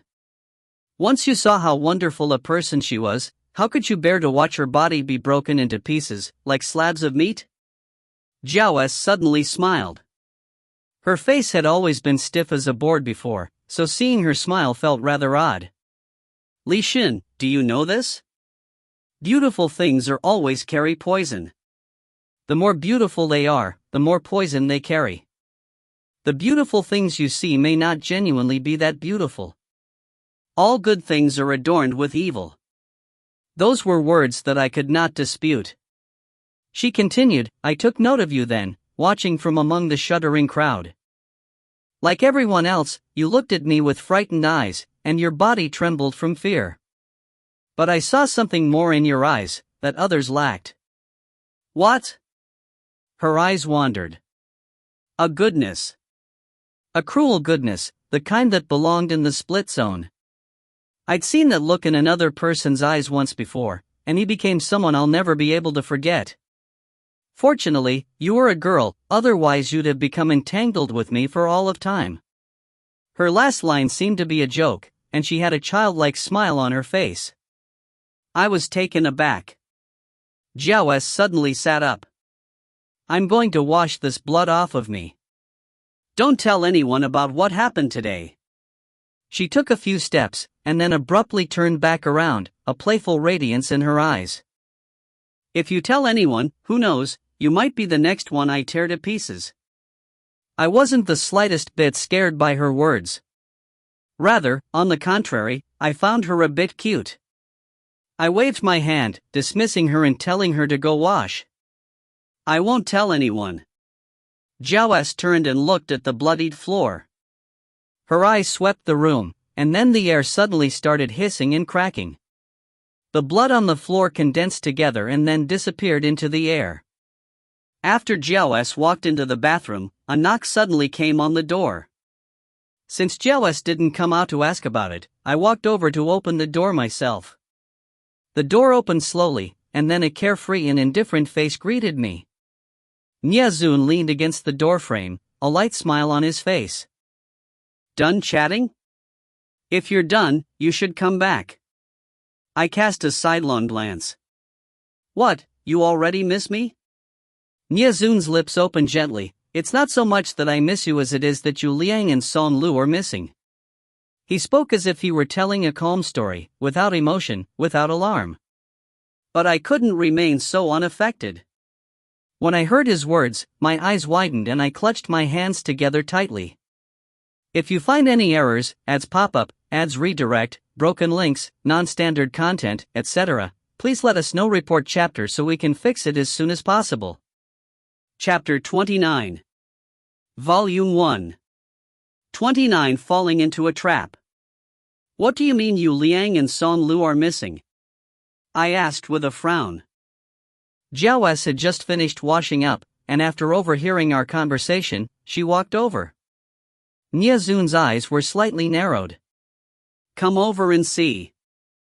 I followed him over to Yu Liang and Son Lu's room across the hall. When we arrived, the door was open, and Guan Nye and Jiepa were already inside. Guan Nye's red phoenix eyes, T/N, outer corners incline upwards, glanced over as he handed me a sheet of paper. On it was written, "If you want to find them, come to the Northern District." The furnishings in the room were undisturbed, and there was no sign of a struggle. Jiepa pushed his glasses up and said, "In the middle of the night, I suddenly had a question about medicine production that I wanted to discuss with Yu Liang." I knocked for a long time, but there was no response. When I walked into the room, nothing looked unusual, but for this piece of paper. I frowned. Wait. Let me go over the night's events. So, tonight, we all returned to our rooms. Jiao S ran into Gao Qinjui outside, and then she returned to her room. Then I went out and also ran into Gao Qinjui. When I returned, Jiepa discovered that Yu Liang and Son Lu were missing. Correct? Guan Nye raised his brow and glanced at Jiao S. You ran into Gao Qinjui? Jiao S nodded. MMH. We didn't fight. He simply said he wouldn't let us meet Si Luo. It seemed like he was in a rush to do something, so he didn't speak to me long. Guan Nye smirked. Next time, don't move on your own.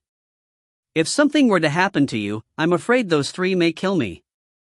Jiao S didn't respond. Nyesun's arms were crossed over his chest, black gloves on his hands.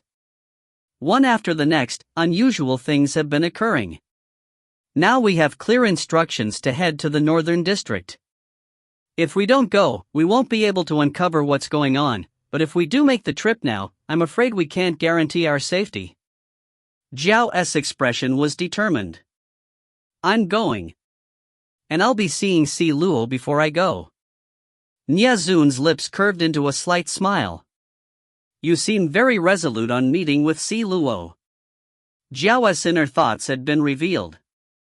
She tried to hide this fleeting, strange look in her eyes, but I'd seen it very clearly.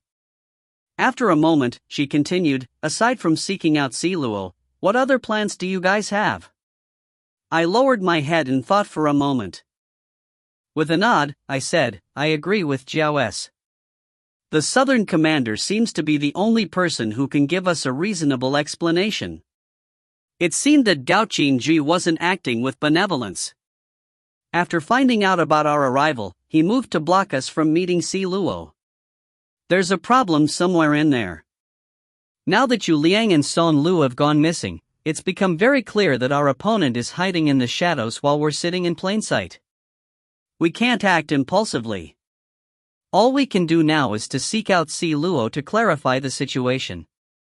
He's a district commander, so he wouldn't just block us, he wouldn't want strange things happening in his district either. Meeting with him is our best option. Jiepa also nodded. Ms. Ashen put it nicely. Guan Nye glanced at me. Ah, so the ugly girl has a brain after all. I couldn't tolerate it any longer.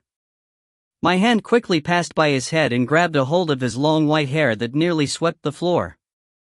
With a ferocious glare, I said, believe me when I say that I will chop Niazun up if you call me ugly one more time. Guan Nie's beautiful face fell back as I grabbed at his hair, but his expression seemed to remain unchanged. In fact, his coquettish eyes swept over me. Esteemed guest, don't be angry. Your female servant won't call you that way anymore. Gag. I couldn't help bending over to vomit, and naturally my grip on his hair loosened. When he saw me let go, Guan Nie pulled his long hair away.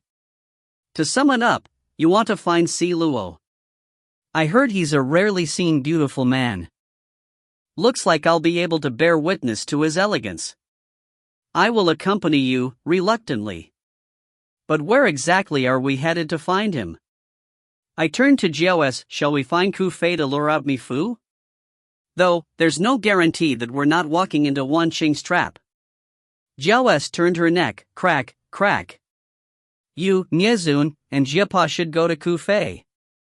Nia Guan and I will keep watch.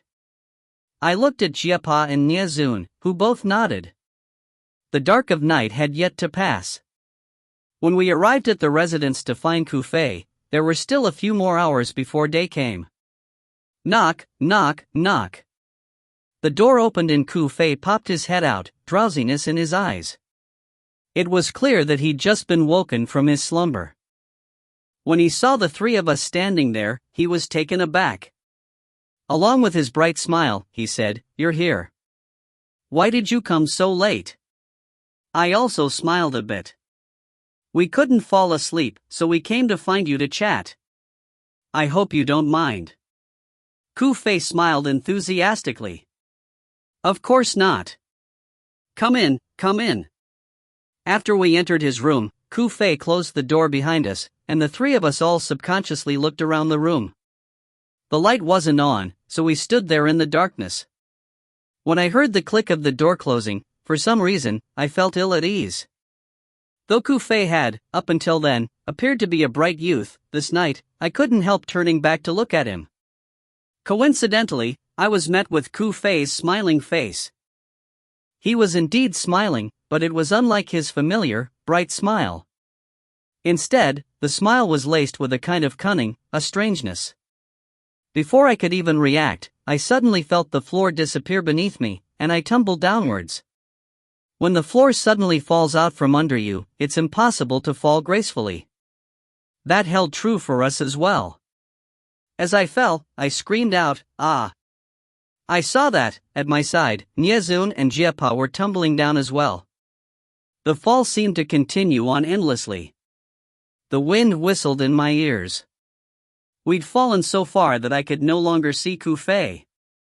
After some tens of seconds of falling, but before I could react, and especially before I was able to concern myself with my companions, we landed on the ground with a thud. All the bones in my body felt like they'd broken to pieces. I lied on the ground in the darkness and rolled my eyes. It's seriously King hurt. After falling such a distance, I felt my body turn soft. I lied weak on the ground, and a pressure on my chest caused me to spit out blood. I tried to get up and look at Niezun and Jiapa, but because of my heavy injury's slow healing time, I could hardly move. I was dizzy and my vision blurred, blood seemed to be all around me. My whole body felt miserable. As I struggled and struggled more, I couldn't help vomiting more blood. When I finished, I caught a glimpse of Niezun from the corner of my eye. Niezun was lying on the floor nearby, his body still. I knew that his split symbol had been activated, so he wouldn't have had enough MF to stop himself from falling. If he'd removed his splitting key, he would have been too weak, so he surely wouldn't do that. Dressed entirely in black, he lied there, a pool of blood around his body. I struggled to pull myself to the side, but was King startled by what I saw. Jiapa had been decapitated, and his body stood at the side in darkness. His glasses had fallen somewhere as well. His bloodied face was looking right at me. Right at me. The image was too damn terrifying. A head lying on the floor, staring at me. A raging fire entered my chest, and I was vomiting blood again. Jiapa's bloody face shot me his gentleman smile, but at the moment, it looked anything but gentlemanly. How did you end up breaking your head off? I asked weakly, doing the best to resist the pain surging through my body. Seemingly unconcerned, Jiepa's head said, "Don't worry. I bent my neck while falling, and I just happened to have a knife in my backpack. So it was accidentally chopped off." But lying there helplessly, I felt my bones and flesh gradually healing. After several minutes, I still wasn't strong enough to stand up, but Nyazun looked to have already recovered completely. He got up slowly, and when he saw the pool of blood at his feet, he immediately jumped back, his face full of disgust. What a germaphobe. He looked at the blood on the ground and on his clothes, loathing muddying the carefree expression on his face. Though his black clothes were soaked with blood, it wasn't obviously visible. With his black-gloved hands, he lifted the corner of his coat to wring it out. So, to summarize the scene before me, a somewhat bloodied yet decadent and handsome man, dressed in a black windbreaker and black gloves, was wringing the blood out of his clothes. Blood dripped from his clothes. A handsome man and fresh blood, inseparable, truly. This sudden catastrophe must have affected my intelligence, causing my nonsensical thoughts. After he finished dealing with his clothes, Nyazun walked over towards me. 1 step, 2 steps. And he walked right past me, without a single glance my way. He helped Jiepa put his head back on his body, to allow him to heal faster. Jiepa told him, "Help find my glasses first." Just great.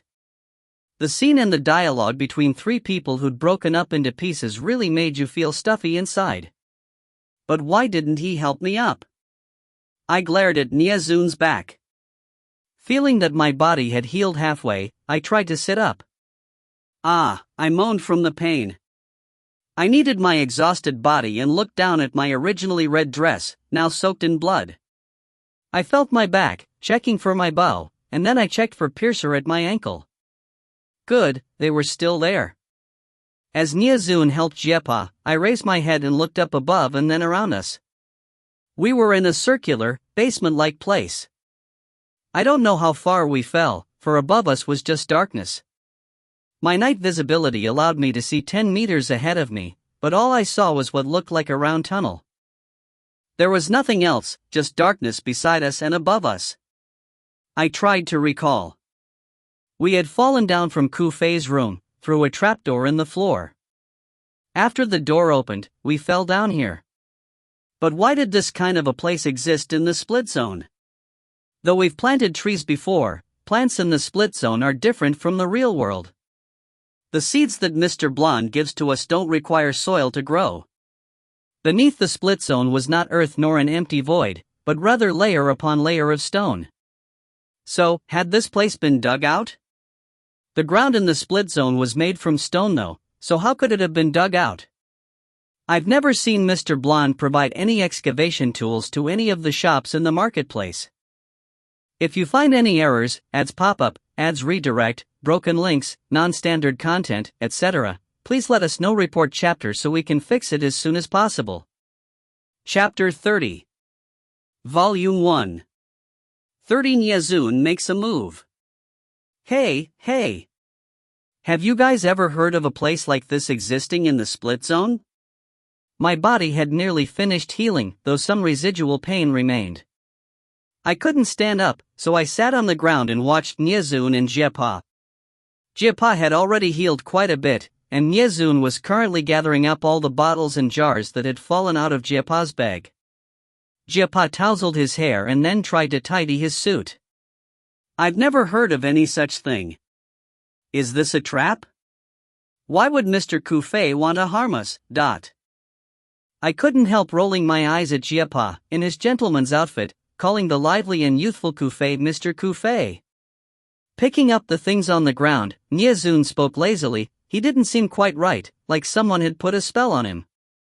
As he said that, a girlish laugh sounded from a dark corner. Her laugh was clear and pleasant, like a silver bell ringing. But in this situation, while we were surrounded with puddles of blood, the laugh didn't sound so cute anymore. From the dark corner, a young girl walked out. Dressed in a pink dress, she had elfish ears and rosy cheeks. It was that unruly girl, Nifu. I suddenly had a headache. Nifu fluttered her eyes at me, a pink whip clutched in her hands. "Jia, you fell down so carelessly. I'll have to punish you." She must have been waiting a while, for she couldn't seem to wait any longer. She laughed out loud and then flicked her pink whip at me. Because I was still in pain, I wasn't fast enough to avoid her attack. As I reached for Piercer, Nifu's pink whip came flying right in front of my face. Crap, I thought to myself. Jia had said that the substance on her whip caused a lot of pain.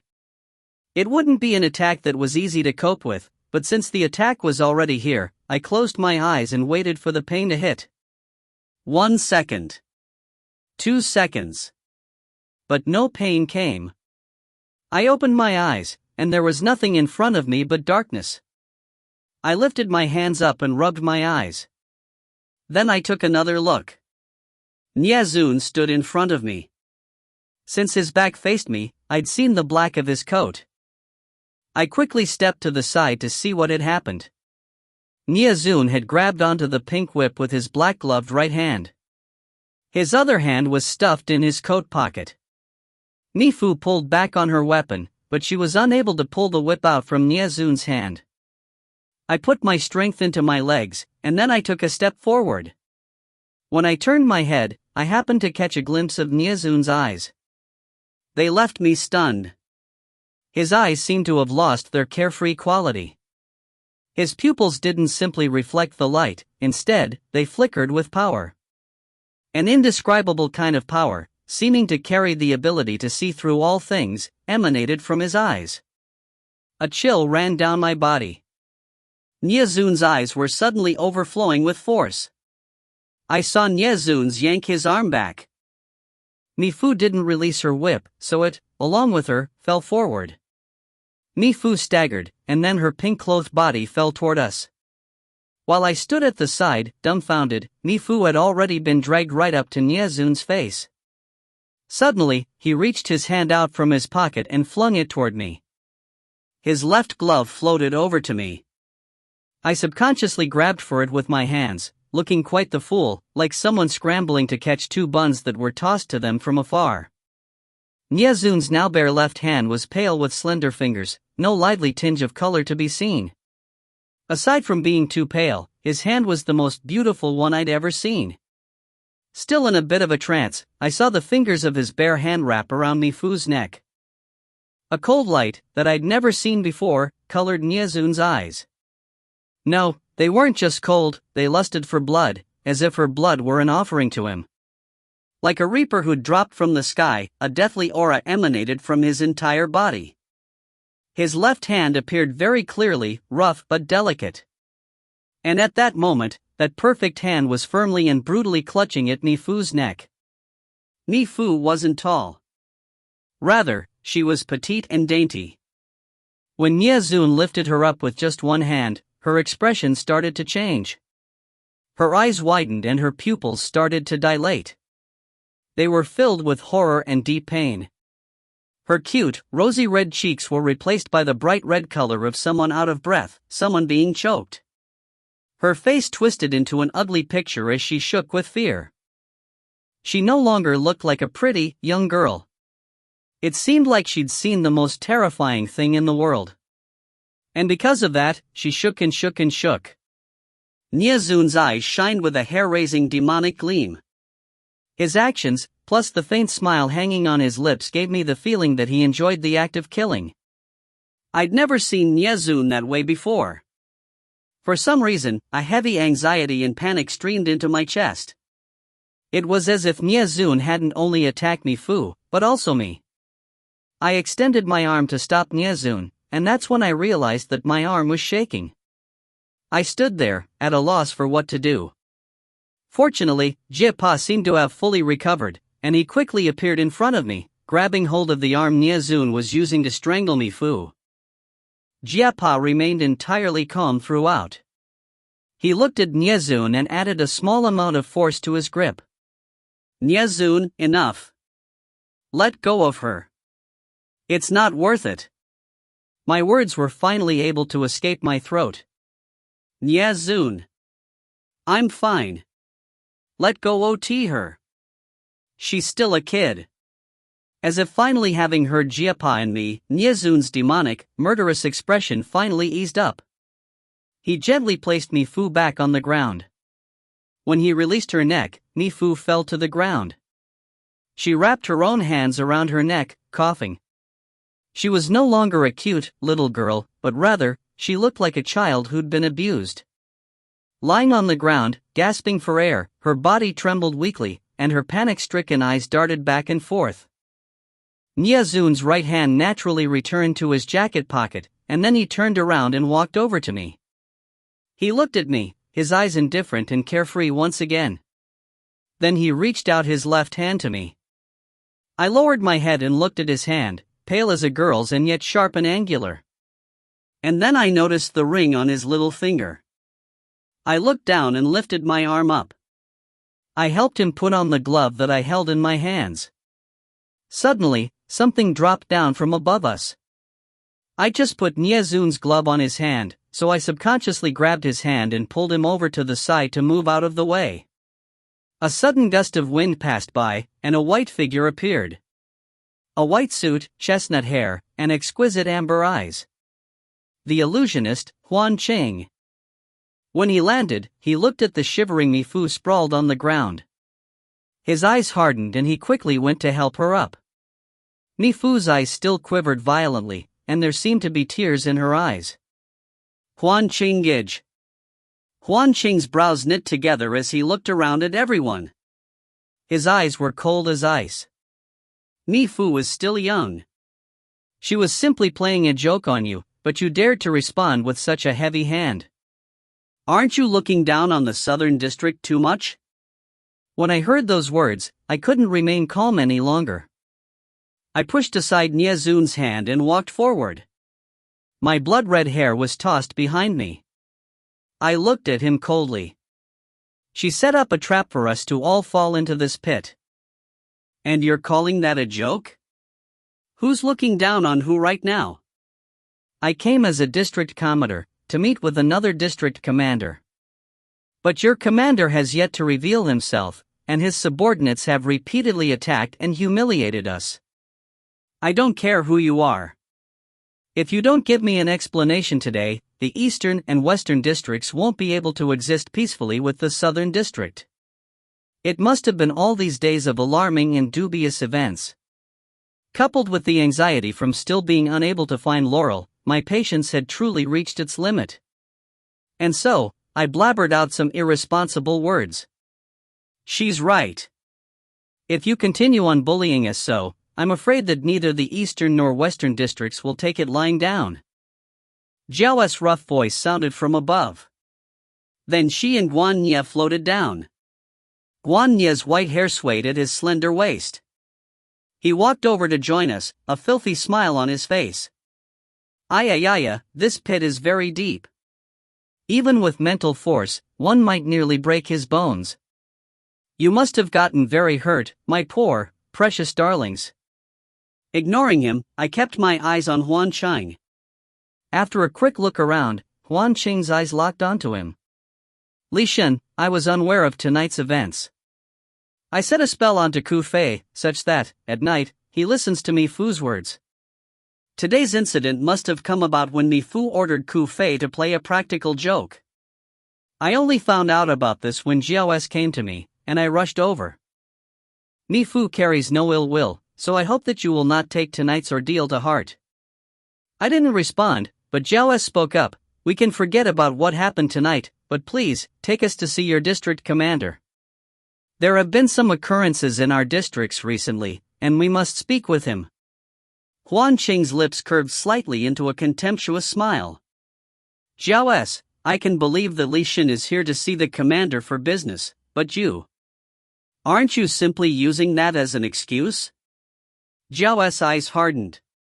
What kind of crap are you spewing out? Just tell us whether you'll take us to see him. Huan Cheng looked at her a few more seconds, a profound look on his face, and then he looked down and said, It's not that I'm refusing to help you. Jiao, it's not the first time we're meeting, and you should know that I don't lie. I don't know where the commander currently is. It's been about 3 months since I've seen him. Jiao frowned. Even you don't know where he is? Could it really be that? Huan Qing looked at her and slowly nodded.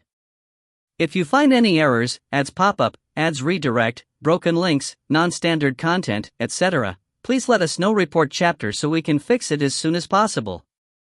Chapter 31. Volume 1. 31 Trail of Clues. Niezun suddenly spoke up. I don't care about all that other stuff. But that girl in your arms, he paused and pointed at Nifu. Her whip is coated with a powerful poison, and she never hesitates to attack with it. A vicious heart is hers. I won't let her off easily if I meet her again. He spoke with resolve, drawing the girl's ire. She looked at him but kept her lips tightly sealed out of fear. She dared to be angry, but not to speak out. Huan Qing's eyes were cold. Niezun, don't speak too confidently. Lady Nifu is the goddess of our district. No one, including Lord Si Luo, would tolerate anyone harming her. I'm afraid that not even you would be able to escape unscathed if you were to attack. Niezun smiled, almost as if he were possessed. He lazily turned towards his right shoulder and dropped his head, looking down at the crouched Huan Qing and Nifu. Why don't we give it a try then? If she tries to harm Li Shen once more, then let's give it a try and see.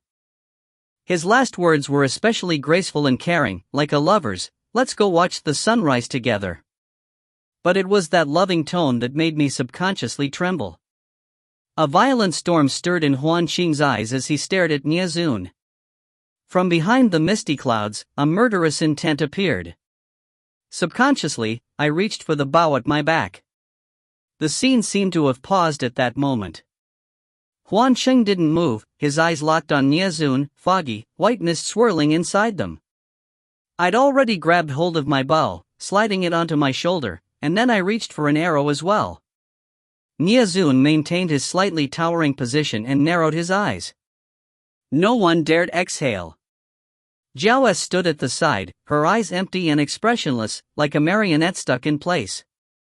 Jiapa silently pushed his glasses up his nose.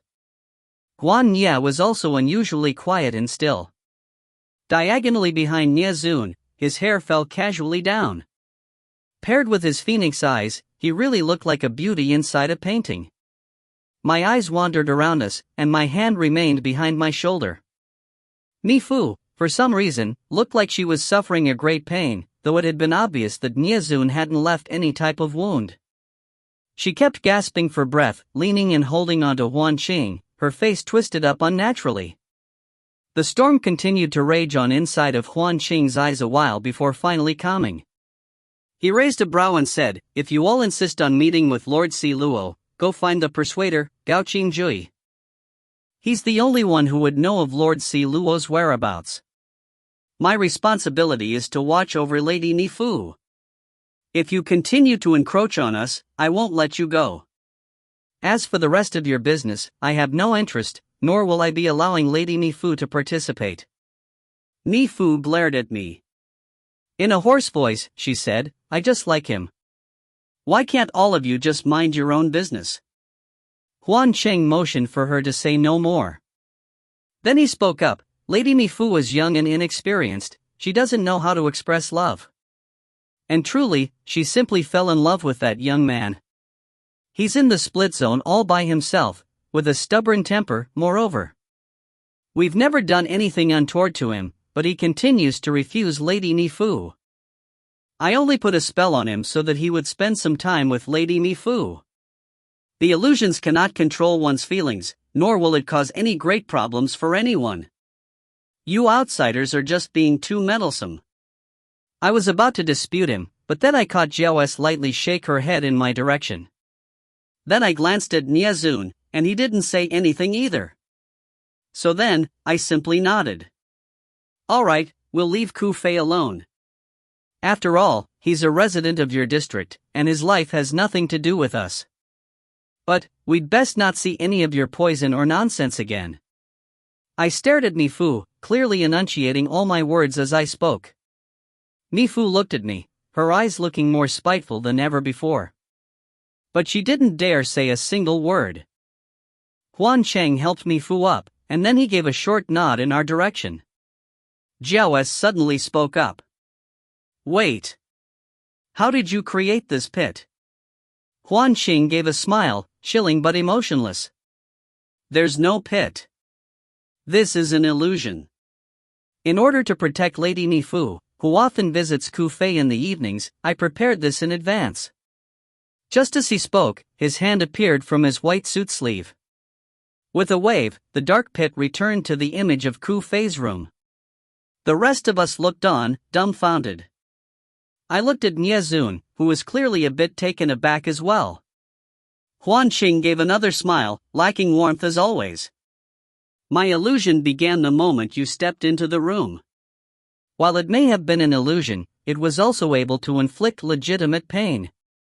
In other words, when you fell down the pit in my illusion, you were injured as if it were a real fall. When he was done speaking, he picked up Nifu in his arms. And like before, in the shop, the two of them faded into the air. As his image disappeared from the room, he left a few final words. That's why I said it would be best if we didn't intervene in each other's business. Otherwise, when your face really gets torn, there's no escaping unscathed anymore. I looked around me and saw that Kufei was lying in his bed, as if in a coma. I hadn't expected that he was so skilled. No wonder he's the top in the southern district, Jepa said quietly. What do we do now? I looked at the unconscious Kufei and then back at our group. Jiao S remained silent. Guan Nye stood at the side, looking completely uninterested. Nye Zun contemplated a moment. Let's not worry about Kufei. Li Shen, stop sympathizing with everyone as well. No one in the split zone is entirely innocent and pure. Not even a nice guy like Kufei. So, I think we're done here. Nye Zun turned to look at me. I looked at him in the eyes, and then I finally dropped my gaze. I looked back over at the unconscious Kufei and said, You're right. We can't even save ourselves, so how can we get involved in other people's business? Jiao spoke up in her rough voice, in any case, we must find Si Luo. Nye Zun looked at Jiao, his expression filled with interest. Finally, he said lightly, though I don't know why you cling to him, it does appear that, right now, finding him is our only course of action. Especially since two of our team are now missing. Guan Nye grabbed his hair and sniffed it. Speaking relaxed and unhurried, to find Si Luo, we must first find Gao Qinjui, though his actions don't follow any kind of pattern. But once we find Gao Qinjui, we should be able to find Si Luo. After half a day, we're back where we stared. Then he dropped the hair in his hands. He turned around and looked to Jiao. If following you all is going to be this boring, I'm not sticking around. Jiao sneered. Since when have you had to report to me about your actions, Guan Nye? You can leave whenever you please. Or is it that, now that we're finally meeting him, you want to cower back? Guan Nye's eyes darted around. The way his lips twitched looked like fresh flower petals closing together. Jiao, since we are of the same kind, must we ridicule each other? When the three of them aren't around, you know that we needn't feign closeness. Remember what you promised me. Then he turned to shoot a coquettish glance at Nye Zun. You can continue discussing. I'm heading back to my room. When you've set your plans, pet, come knock on my door. After that, with a turn of his white robe, he left. Jiao rolled her eyes. I'm heading back as well. Gao Qinjui won't easily appear, and he might not appear at all. I trust that you and Nye Zun will come up with a plan. And then, she also hurriedly left Kufei's room. I frowned. They're really companions who only travel halfway with you. Entirely unreliable. The secrets those two keep are probably on par to the secrets of the Southern District. It's just the three of us now. We still know nothing about the northern district. The only ones with the slightest bit of information, Yu Liang and Song Lu, have now disappeared.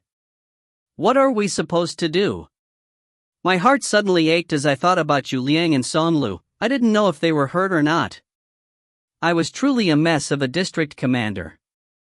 Jiapa muttered irresolutely, this trip was indeed too sudden. We didn't plan enough. That's why the situation turned out like this. Niazun said quietly, let's head back first. Ku Fei will wake up soon. We can discuss things slowly, back in our room. The three of us left the southern residence to find that it was already day out. We headed into the forest around the building, and though there was no sun, the sounds of birds, the scent of flowers, and being able to see into the distance allowed me to sigh in relief. I stopped in my steps and looked up at the ever-gray split-zone sky. Then I glanced back at the residence. After a few minutes, I turned and ran to catch up with Niazun and Jiapa, who'd continued walking ahead.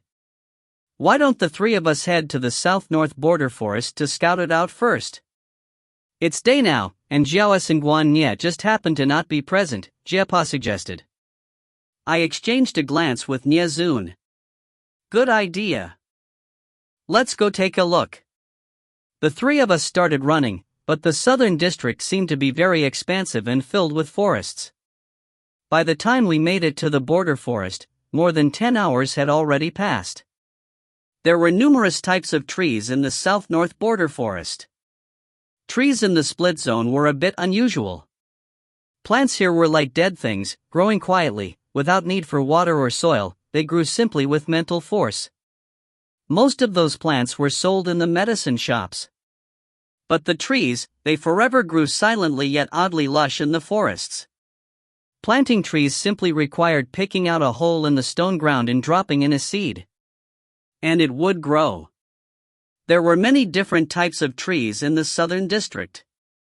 The border forest was densely packed with them, and there didn't seem to be a clearing in sight. We stood outside of the forest. Once we passed through the crowded forest, we would be at the border to the northern district. The legendary blood-red borderline that was impossible to traverse across. Jiapa suddenly frowned and turned to me. What is it? I'd never seen Jiapa quite so serious and concerned before. He muttered, Ms. Ashun, do you remember that I've told you about sending a 1,000-mile scent chaser to the south-north border in search of Ms. Laurel? I do. I nodded. He was suddenly quiet. Then, as if having confirmed something, he said, though my sense of smell isn't nearly as strong as a scent chaser's, from my experience brewing alcohol and medicine, my sense of smell has grown rather sensitive. When we approached the border forest, I caught the scent of Ms. Laurel. My heart skipped a beat.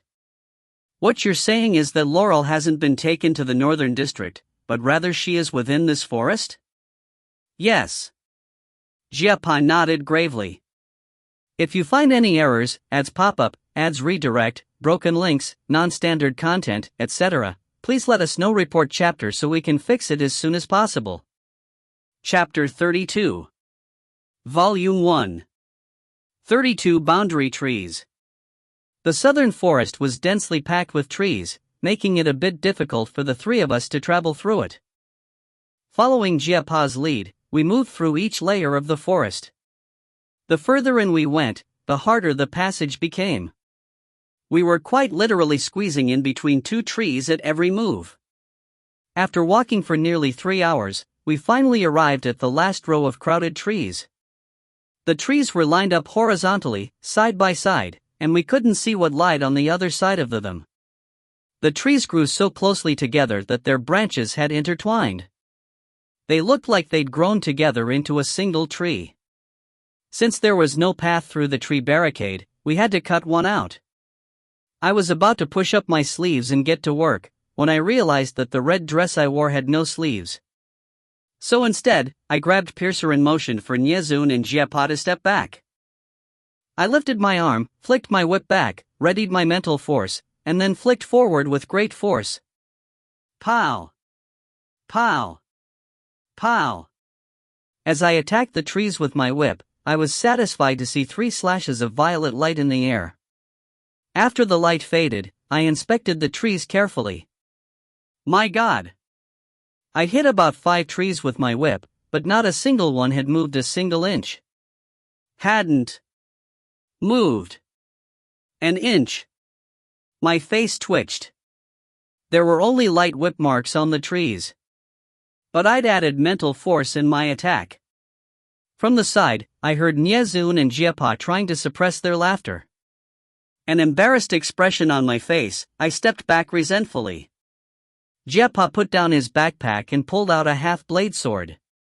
The blade was wide and thick, reflecting a cold light. The engraving on the handle was fine and meticulous. It was obviously a very good weapon. The only pity was that the tip of the blade was missing, leaving only behind half a blade. Half swords are usually only used by immortals. Even at a glance, this sword doesn't look ordinary. Did it previously belong to a hero of the Split Zone? And then it was broken in a fierce battle, later to be discovered by you? Am I right?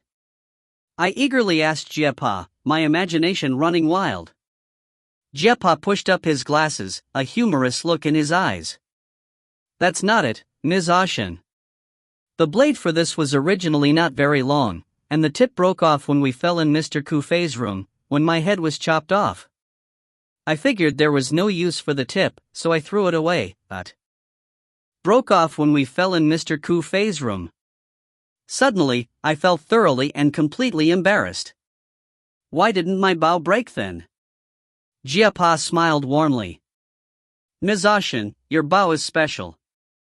The inlaid locking mechanism on the holster as well. They won't easily break because of a fall, even if it's a high fall. Your bow is also protected by mental force, to reinforce it even more. Protected by mental force. I suddenly recalled something that caused my chest to ache, and I fell silent. Jiapa also didn't say any more. He simply stepped forward and made a cut on the trees in front of us. Then he pulled out a bottle from his backpack and poured its liquid contents over the cuts. The liquid ate away at the trees, and then the trees fell back with cracking sounds. With 5 trees fallen, we could finally see the world behind them. We all fell into a daze. From the newly made gap, I saw that behind the trees was a large pit, several hundred meters in diameter. The trees had been planted nearly on the edge of this abyss. They'd been planted in a circle around it, creating a protective barrier. Because of the pit, we couldn't walk any further. We looked down from behind a half-fallen tree. The pit probably wasn't as deep as the one in Kufei's room had been, maybe just a few hundred meters deep this time, but the bottom still couldn't be seen. We only saw flashing lights coming through from the darkness below. Nyezun frowned. Do you hear something? I leaned forward over the pit a bit more, and then a sound slowly entered my ears. The sound came intermittently, like waves crashing. There were pained cries mixed with sharp shrieks, difficult to distinguish from each other. What's going on? I've never heard of such a place in the Split Zone before. Moreover, I said, looking around, if the trees encircle this pit, then where is the borderline? Jiapa's expression grew grave. I've never heard of this kind of place either. The faint light at the bottom looks like a beast's eyes, but also like the light of a fire. And the cries mixed together. Could it be that the borderline is behind the row of trees at the opposite end? After I arrived in the Split Zone, I'd only ever heard that the south-north borderline was colored red. Whenever we traveled to the northern district, we were always summoned by the blonde man. And since the southern district didn't like visitors, and I rarely left the western district anyway, I've naturally never come to this place nor seen the borderline. Jiapa frowned slightly. Ms. Ashin, there's one thing, but I cannot be certain. The smells here are all mixed together, but from what I can tell, I'm afraid that Ms. Laurel is down there. What? I immediately moved to step past these trees, but Nyezun pulled me back. I tried to push him away. If Laurel was down there, then I had to go down and save her. Who knew what kind of strange things were in this deep and frightening pit? As I struggled against Nyezun, I felt something press against my abdomen. I was moving past the half-fallen trees when something blocked my path. I subconsciously stepped back, surprised by the unexpected incident. The tree that we just knocked over had suddenly started to grow back, as if it were flesh. Before any of us had time to react, the trees all grew back to their original height. Their branches grew out, reaching for each other like arms holding their brothers beside them, tangling together. The trees that we cut off fell into the pit, didn't they? I asked, dumbfounded. Jiapa looked up at the tree, a new frown on his face. I've never heard of a tree that grows back this quickly. What do we do now? I asked, with no ideas. A strange wind blew through the forest, my red hair waving beautifully. Before Nyezun or Jiapa could answer, I suddenly heard another voice sound behind us. What are you all doing here? The bewitching voice made me immediately turn around. I was met with Gao Qinju's cold gaze, a frown on his face as he looked at us. Without expending any effort, we'd somehow easily found him. As I thought of the frightening aura exuding from the deep pit, as I thought of Laurel, I was suddenly filled with a strong indignation. I returned his cold gaze. You need to ask? We're obviously here to find our missing friend. You clearly told us that you didn't kidnap our kids, and then you told us not to search for Si Luo or to implicate him. Let me ask you this now. What's behind here? I pointed at the row of trees behind us. Gao Qinjui followed the direction of my finger, towards the strange, tightly knit row of trees. He squinted and said, "These aren't any ordinary trees. They're boundary trees, acting as a seal here. Lately, I've sensed an unclean presence in the southern forest, which is why I came to investigate. I've never seen this row of trees in front of you before. They do not belong to our southern district." I sneered, "Do you think I'd believe you? When we cut down some trees, guess what we saw? A deep pit. And our missing child should be within it. You're telling me that you know nothing of it? If that's true, you've become even more laughable. Someone's dug a giant pit in your border forest, doing who knows what kind of strange things, but you didn't realize it, but..."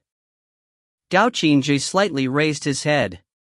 He glanced over me, and then frowned as he looked at the row of trees behind me. Suddenly, a wicked smile slipped onto his face. You cut down the trees? These boundary trees cannot be invaded unless the person who put them down undoes the enchantment. Many people will put these trees up when they are training, to prevent outside attacks. And the row of trees in front of you spans for a several 100-meter diameter. For such a large barricade, the person who placed these trees must be extraordinary. So how did you cut through them so easily? Unconvinced, I said, you look down too much on Jiapa's abilities. But suddenly, standing beside me, Jiapa spoke up. Ms. Ashen, listening to him, it seems his words are right. I've heard of these boundary trees before, but I've never seen them. They didn't even cross my mind earlier. If what he's saying is true, then I also would have no way to cut them down. Startled, I replied, "Then what happened earlier?" Hands stuffed in his pockets, Nyezun said lightly, "That means that whoever placed the trees undid their spell, to let us see what lied behind them." As he spoke, Gao Qinjui looked over at Nyezun. A strange kind of light appeared in Gao Qinjui's eyes. I'd heard of a capable person who arrived in the split zone 1 year ago. He had a mental force of 67 when he first arrived, and yet refused many invitations to join any organizations. He's also never attacked anyone with his power. When I saw you last time, we were able to speak because of that annoying woman. You must be Nyezun? Nyezun smiled lightly. Yes, I am. Another gust of wind blew through the dense southern forest. If you find any errors, ads pop up, ads redirect, broken links, non-standard content, etc., please let us know. Report chapter so we can fix it as soon as possible. Chapter 33. Volume 1. 33 The Tunnel. I was baffled by Gao Qinju's words. Was Niezun that famous? When we'd met previously, Gao Qinji clearly hadn't recognized me at all, even though I must have looked smitten. Still, I'm a district commander. He didn't recognize the Western commander, but he recognized Niezun? It pissed me off. I rolled my eyes at Niezun. TSK, this devil whom I was constantly stuck with, was actually more famous than me? Gao Qinjui looked around us. The one who put up these trees must still be nearby. I'm not the best at locating people, but I don't want you to misunderstand Siluo. Why don't I accompany you past the trees to search? I quickly glared at him. Why should we believe you? Gao Qinjui shot a bewitching smile at me. That heart-moving smile had me captivated. He smiled and said, "Do you have any other plans?" If what you're saying is true, that the child you're looking for is down there, then it will be easier to save her with my help. I don't want anyone causing trouble in the southern district, not whoever put up these trees, and not all of you, but... I really couldn't stand his haughty and arrogant demeanor. I was about to retort when Niezun grabbed me. He shot a charming smile at Gao Qinjui, the brightness nearly blinding my eyes. Okay, then let's take a look together. But if you're genuine about helping us find the truth, I hope that we can assist each other without harming one another. After Niezun gave such an answer, I closed my mouth and didn't reject the offer. Gao Qinjui nodded. But he didn't move, and instead continued to look at the trees behind us. His eyes hardened, and then a chilling sound suddenly came from the air. Crackling, snapping. I quickly turned my head and saw the trees snap apart from his condensing the air around them. My mouth twitched. Shit. I don't match with this split zone at all. With just a stare, others can knock down trees. But I'd slashed for ages with Piercer and only left a scratch, like I'd been tickling the tree. Gao Qinjui stepped forward with his bright yellow sneakers, walking toward me. Then he walked straight past us, up to the gap he'd made in the trees. He took a step with his right foot and then jumped. Like a nimble, young athlete, he leapt straight down into the pit. Just as he jumped off, he added, "Hurry, the trees will tangle together again." My chest felt stuffed up. We don't even know what's down in that pit, but he just jumped in like that? Even if he wanted to die, I sure didn't. I crouched down and untied Piercer from my ankle, making sure to retie the red ribbon tightly around my split symbol. I coiled the long whip around my waist like a purple belt, leaving the tip of the whip hanging down. After I dealt with the other end, I moved my bow from my back to my shoulder and made sure I had enough arrows. After I finished my inspection, I looked up to realize that everyone had disappeared. And the trees that Gao Qinjui had cut down were already growing back swiftly. Wait for me! I shouted as I quickly charged forward. Because the trees were weaving back together, I ran very quickly. I didn't jump in with a perfect pose like Gao Qinjui had. My calculation must have been thrown off by how fast the trees grew, because after I jumped into the air, I stumbled over a tree branch before falling down into the pit. As I dropped down into the pit, I screamed out, "Ah!" falling head first into the giant hole. Since my body had flipped upside down, as I fell, I felt the skirt of my dress flip over and cover my face. So, instead of using my mental force to save myself, the only thing on my mind was whether or not they would see my underpants when I fell down. As the thought spiraled in my mind, I finally landed into a cold embrace. Whomever it was must have used some mental force, because instead of plopping into their arms, I gently landed in them. But this embrace was truly chilling, like a vampire's skin, without a single touch of warmth. I subconsciously raised my head to see Gao Qinjui's grim and wicked face. I started to struggle against him, my heart flying into a panic. Having the face that I'd so utterly adored, so close before my eyes, the air seemed to stop flowing in my chest. I felt like I was suffocating. I quickly stepped back, a frantic expression in my eyes as I stared at him. Gao Qinjui continued to look at me as before, expressionless. As I retreated, I backed into another body. I quickly turned my head and locked eyes with Nyazun. The light flickered in his eyes, and he helped to support me. I felt a bit uncomfortable, so after I gained my footing, I moved away from him. Then I finally looked around us. Jiapa, Nyazun, and Gao Qingji stood at the side. And as I'd suspected, the pit wasn't very deep, just a few 100 meters down. When I looked up, I could still see the bright, gray sky above. There were no beasts in the pit either. In fact, there was nothing there at all. Under our feet was the same stone ground that existed throughout the split zone. The pit had a radius of about 100 meters. There was nothing else to be seen though. Even the walls were stone. This was clearly just a large well that had been dug out from the ground, and not some kind of pit hiding strange creatures. What's going on? Why isn't there anything here? I asked in surprise. Gao Qingji motioned for me to turn around, and when I did, I saw a large tunnel-like structure on the wall. It looked like a doorway. Let's go and take a look. After saying that, he headed directly towards the tunnel. With Gao Qingji taking the lead, and Nyazun and Jiapa following, I joined behind them without any fear.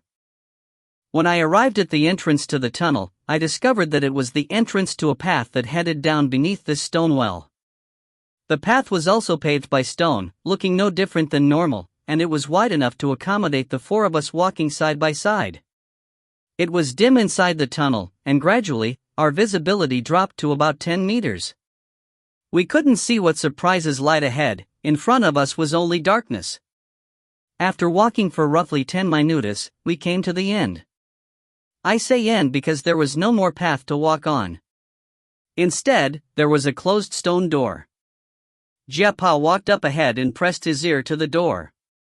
He turned to us and said, "The door is very thick and blocks sounds, but I can still hear the mournful cries from beyond it. I'm afraid that what lies beyond this door is something unimaginable. And Ms. Laurel's scent is indeed present." I couldn't help frowning. Who would dig out this kind of giant well and tunnel to conceal something? And how was it that the people of this southern district were unaware of it? Unless what we'd seen so far was just an illusion designed to lure us to this place? This isn't an illusion, is it? I finally asked timidly. Gao Qingji sneered as he shook his head. Even Huan Qing's skills cannot affect me, so I really can't think of anyone who could put me under a spell. My lips twitched. Gao Qingji signaled for us to move back, so the three of us retreated a few meters. Then he walked up to the stone door and raised his arms. Startled, I belatedly realized that the air in the tunnel was condensing into rotating balls of air around his hands. After about half a minute, he suddenly threw the spheres of air at the door. Though we were in the split zone, and he was manipulating his mental force to break apart a stone door, his movements still reminded me of Senior Gao Qi. Senior Gao Qi's back and his back were one and the same. At every school athletics competition, Senior Gao Qi had been the most eye-catching. He, who loved the color yellow, always wore yellow-green athletics clothes. Every time I saw his warm and cozy smile, every time I heard his enchanting voice, I became intoxicated. For me, he was a perfect and yet distant temptation. When I got to college, my condition hadn't improved much. Because Pomelo continued to linger around me, my medical history also made rounds, but most of the students were indifferent and uncaring. At the peak of the heat wave, they much preferred gossiping about whose luxury car the school beauty rode that weekend. Still, in many people's minds, I was the mentally ill girl. My illness wasn't purely a mental disorder though, but also partly a behavioral one. But well, mental disorder, psychosis, psychological perversion, to most people, they were one and the same. To me at the time, Senior Gao Qi was genuinely like a male god in a girl's comic book. Emphasis on god. A god was perfect, far away, and sacred. I never dared to make our relationship any more than that of a god and his follower. That is, until the end of the sports competition that year. I was picking up the trash by myself, since the other people allocated by our class had already left. I'll never forget how I was crouched on the ground, grabbing at garbage, when a pair of bright yellow sneakers suddenly appeared before my eyes. When I looked up to see Senior Gao Chi's smiling face, in that moment, the shoes on his feet, the dazzling expression on his face, the faint yellow-orange reflection of the setting sun converged into these things called hope and happiness.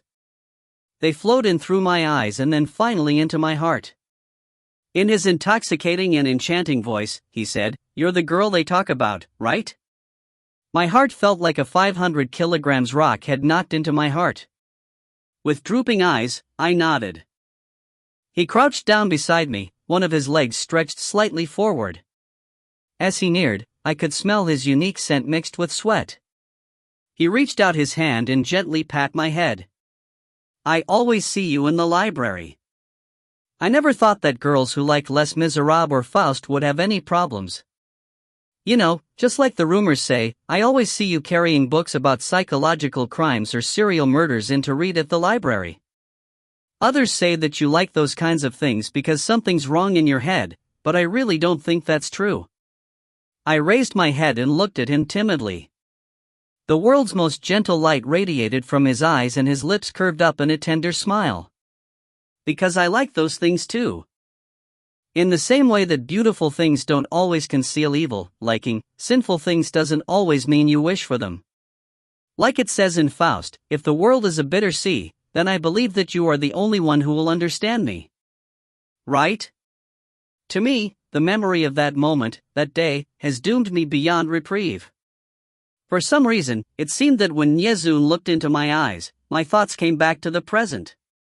Nyezun motioned for me to look ahead, so my eyes wandered over to Gao Qinjui and then the stone door behind him. Gao Qinjui hadn't shattered the door. If you find any errors, ads pop up, ads redirect, broken links, non-standard content, etc., please let us know. Report chapter so we can fix it as soon as possible. Chapter 34. Volume 1. 34 as in purgatory. There was no sound when the spheres of air hit the stone door, and neither did the door break apart. Instead, there looked to be two globs of liquid stuck on the door, slowly spreading out to cover the center of the door. Gao Qinji said, "We don't know what's behind this door, so I used the air current to create a hole. On the opposite side, the air current will reflect the image of a stone door so whoever is on the other side remains unaware that we've broken through. Once we see what lies behind the door, we can decide if we will really break in."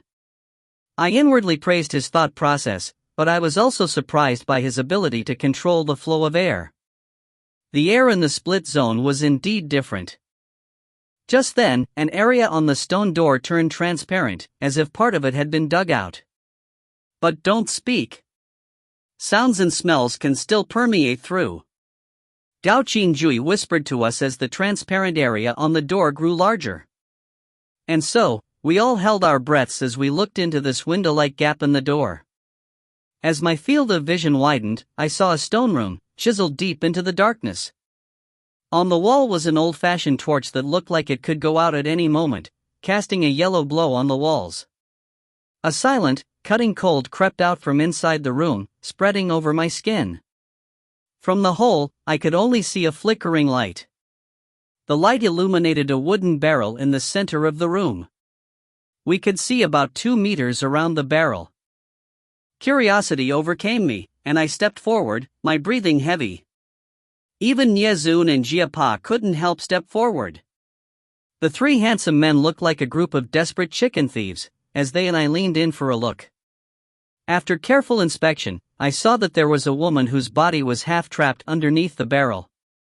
The woman's dried-up hair was matted together with red-brown blood. It was so stuck to her face that it looked like a single tug might pull her entire face off. I widened my eyes, but perhaps because she'd been tortured for too long and her hair was covering her face, I was unable to ascertain if she was the person I searched for. The clothes on her body had long ago been torn to shreds, now mixed together with dark blood. Her full chest was covered with dirt, and she lied on the ground like a corpse under the barrel.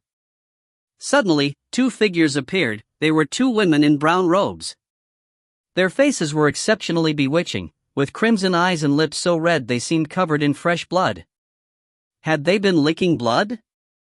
Although I very much liked the color red, scarlet red, these two strange, red-lipped women left me feeling disgusted. As I watched them, I saw the women each carrying a bronze basin, slowly closing in towards the wooden barrel. Their eyes were locked on the girl under the barrel, never once losing sight of her. One of the women told the other, "Be careful, this isn't just an ordinary thing. This doesn't exist in the split zone. Putting aside how precious it is, you must remember how dangerous it is. Once it climbs onto your body, you will hope to live without being about to live, and pray to die without being able to die. Make sure you don't get it on your body." I could see hesitation on the face of the woman who had spoken. It was clear that she was afraid of whatever was inside the bronze basin. When the woman slanted her hand, I saw that there was something dirty and filthy inside of it. The basin also seemed deeper than ordinary basins, but I couldn't clearly see what was inside it. The other woman opened her red lips and smiled ever so alluringly. I know. There will be a good show soon. Shall we make a bet on how long she'll last today?" The uncertain-looking woman didn't reply. Instead, she cautiously poured the contents of her basin into the wooden barrel. With a splash, fresh blood splattered in all directions. As she was pouring, I finally saw what was inside her basin. They were about 10 centimeters long and 3 fingers wide. Squirming around, they looked like centipedes, only longer and thicker. They were headless and had soft, flexible, black and yellow bodies.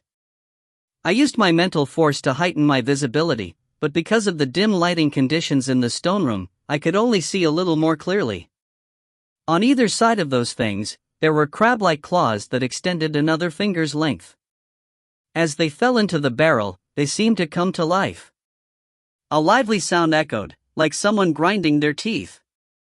When they landed on the woman's body, they started to crawl around rapidly. They wandered onto her body and wantonly danced around, clamping onto and cutting her flesh until blood started flowing out. The other woman went to pour her basin into the other side of the barrel, and those creatures covered up the fallen woman's back, chest, and the rest of her body under the barrel. The woman instantly woke up. In between all the matted hair, a mournful light burst out from her eyes. Just watching it, I couldn't help feeling frightened. I quickly looked up and motioned to Nyezun. The meaning being, we're just going to keep watching and not do anything to save her? His eyes concealed a dark gloominess. While I was hesitating, a strange sound pulled my attention back to the scene in the room. The woman seemed to be trying to speak, but it sounded like she couldn't complete her words. A thick, piercing voice came from her mouth, reminiscent of the sound of nails on a chalkboard.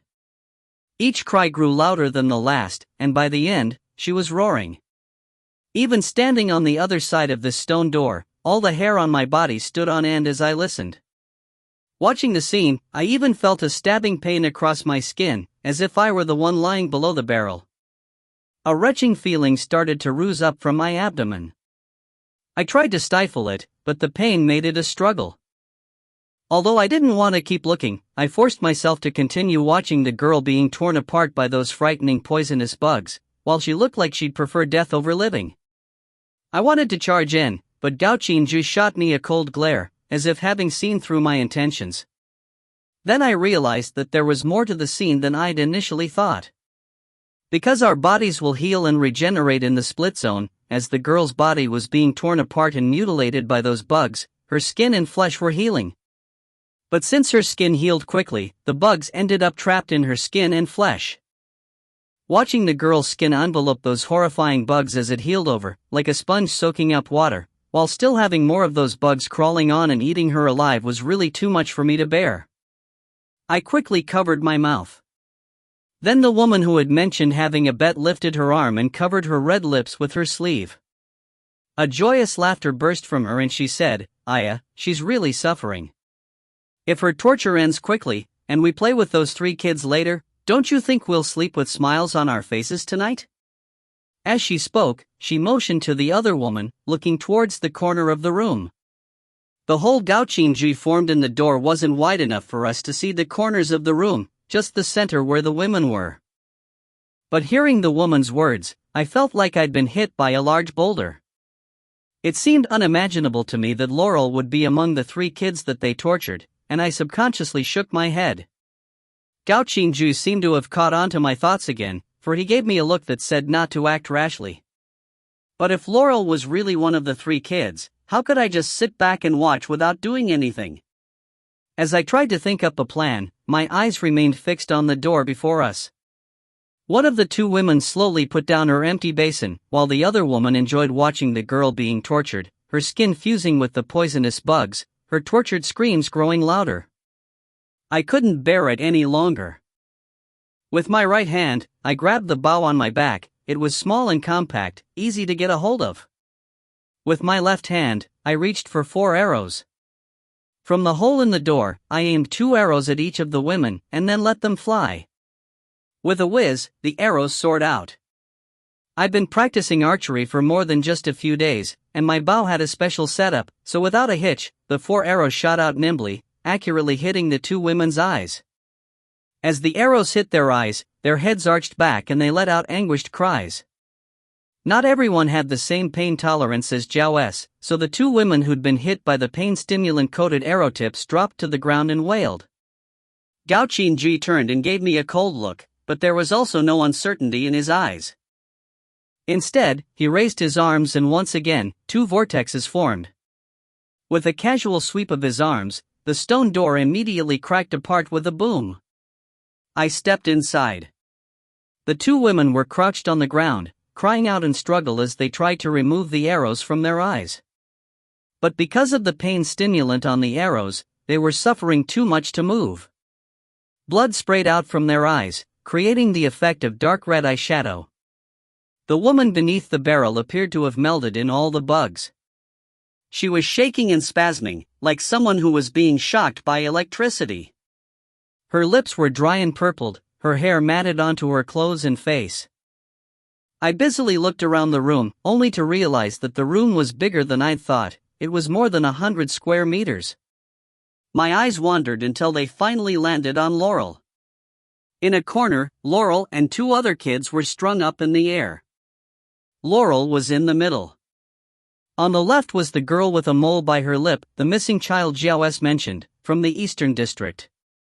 On the other side of Laurel was a bald boy whom I didn't recognize. Laurel's body was covered in dried blood also. Her eyes were closed, her face dirty, and her soft, shining golden hair was stuck together with old, darkened blood. If you find any errors, ads pop up, ads redirect, broken links, non-standard content, etc., please let us know. Report chapter so we can fix it as soon as possible. Chapter 35. Volume 1. 35 Crisis. I wanted to cover my mouth, but now wasn't the time to be weak. My eyes moistened and my heart suddenly throbbed with pain. I quickly stepped forward. Jiapa, Niazun, and Gao Qingji had already entered the room. Jiapa rushed over to examine the woman under the barrel. When I made my way over to Laurel, I tried to reach for her, but my hands trembled, as if unsure how to retrieve her. Tears streamed from my eyes and I heard myself croak, "Lao, Rel," at my call. Laurel's bloodied eyelashes twitched, and then she opened her eyes. Before I could exchange a glance with her, I heard Jiapa cry out, "Ashin! THTH, this is Song Lu." My eyes widened and I turned my head slowly. My body was as stiff as a marionette's, and my lips started to tremble. When I turned around, I saw Jiapa carefully sliding aside the sticky hair covering the woman's face. Her lips opened as she gasped for air, and although her lips were already black, her eyes like 2 abandoned glass spheres, unmoving and sunken into her face, I still recognized her. It was really Song Lu. But how could it be Song Lu? If it was Song Lu, then why hadn't I immediately charged in to save her? How could I have let Song Lu suffer such brutal abuse, right in front of my eyes?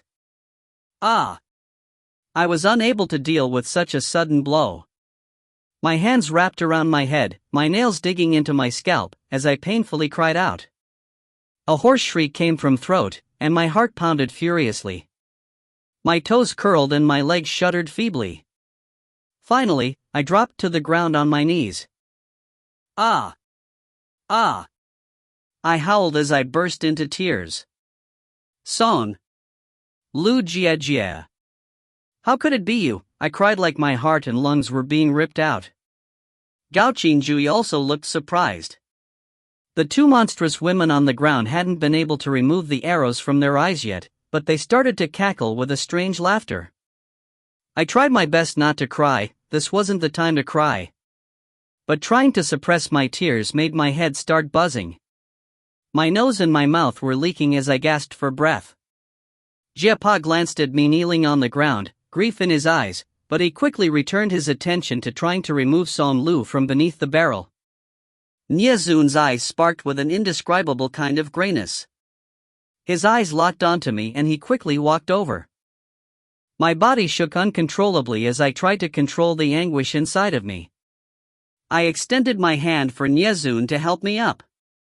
This wasn't the time to grieve, I still had to save Laurel. Yes, there was still Laurel.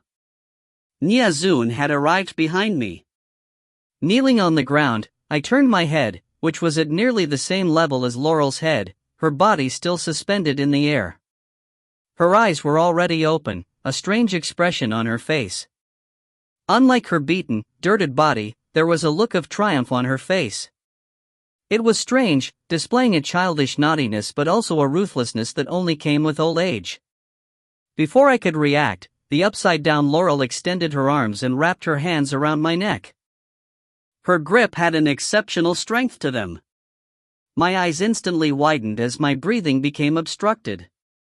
As she strangled my neck with her unordinary strength, a tremoring force pushed its way into my head, and my entire body became immobile. Hanging upside down, she strangled me mercilessly. Her dirty little face was grinning as it looked at me. Her once incomparably beautiful eyes were now filled with malice and viciousness.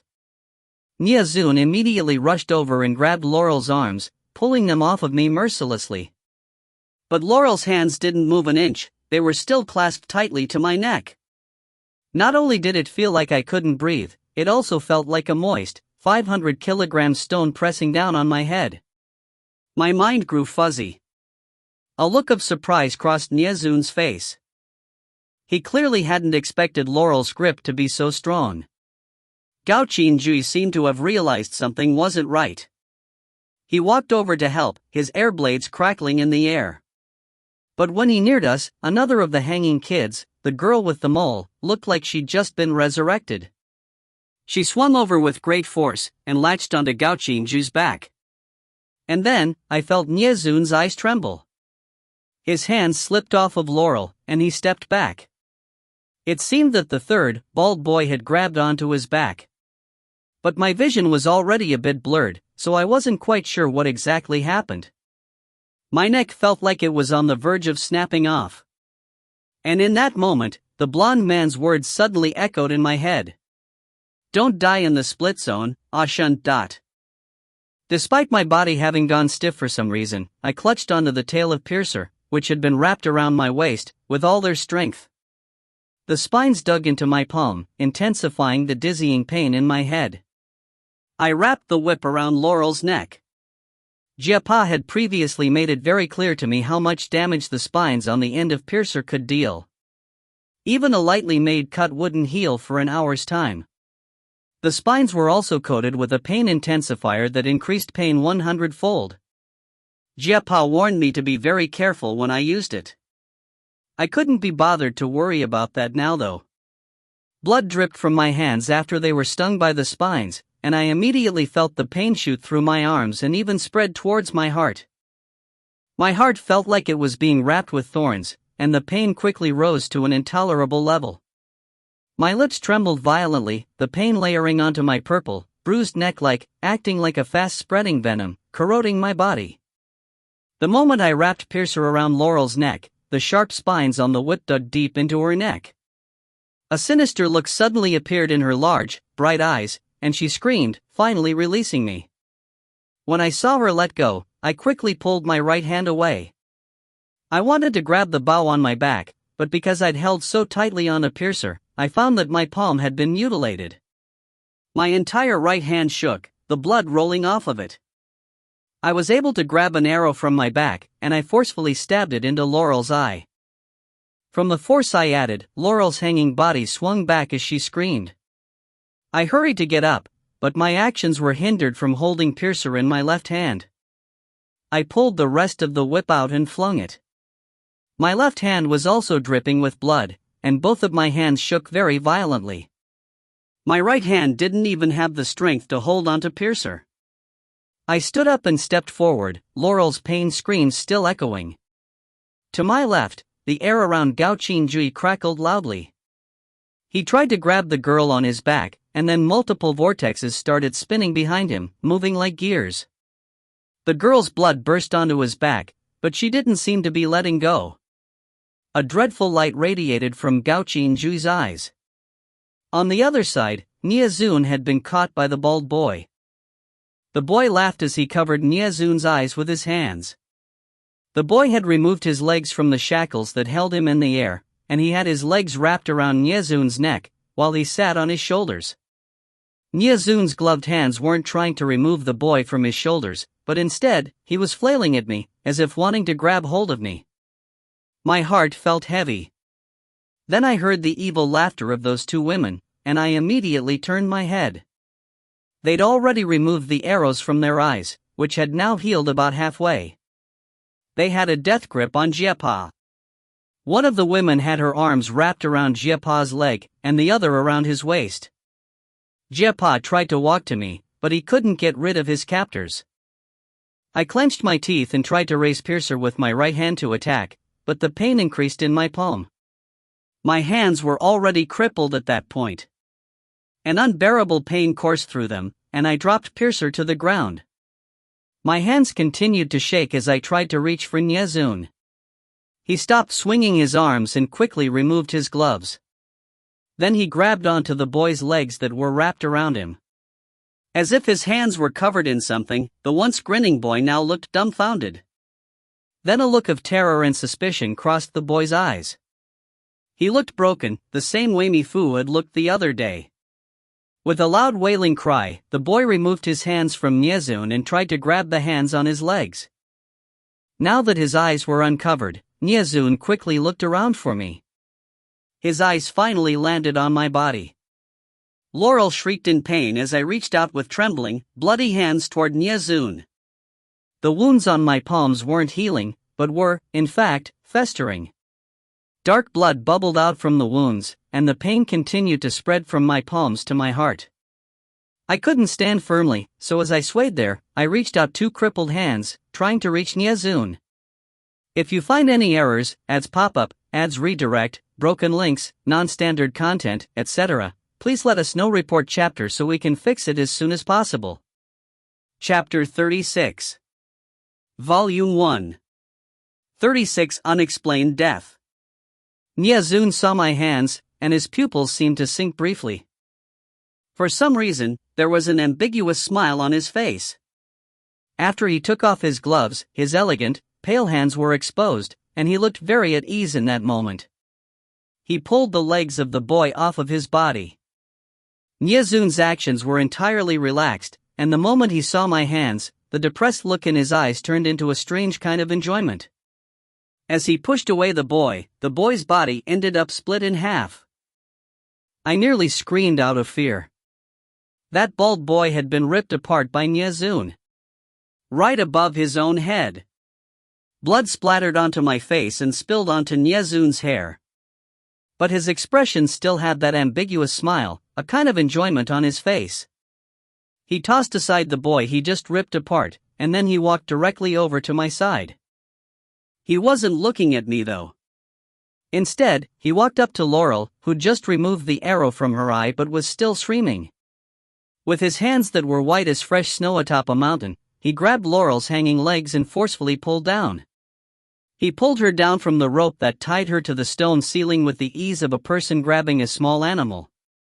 Grabbing her by the legs, Niazun tossed Laurel over onto the boy he'd ripped apart. On the other side of the room, Gao Qingjui's eyes tightened, and the air inside the stone walls started to shake violently. My balance was already unsteady, but now with the added surge of air, I fell over towards Nyazun, my body still trembling and my hands still bleeding. The weird expression in Nyazun's eyes suddenly turned to panic when he saw me falling. Instead of reaching out to catch me, he quickly moved to dodge me. So then, I fell to the ground. Nyazun bent over and picked up his gloves, quickly readorning them on his hands. After replacing his gloves on his hands, Nyazun helped me up. The air in the stone room continued to shake violently. Gao Qingjui was surrounded in a stormy white fog, his eyes revealing something sinister and merciless.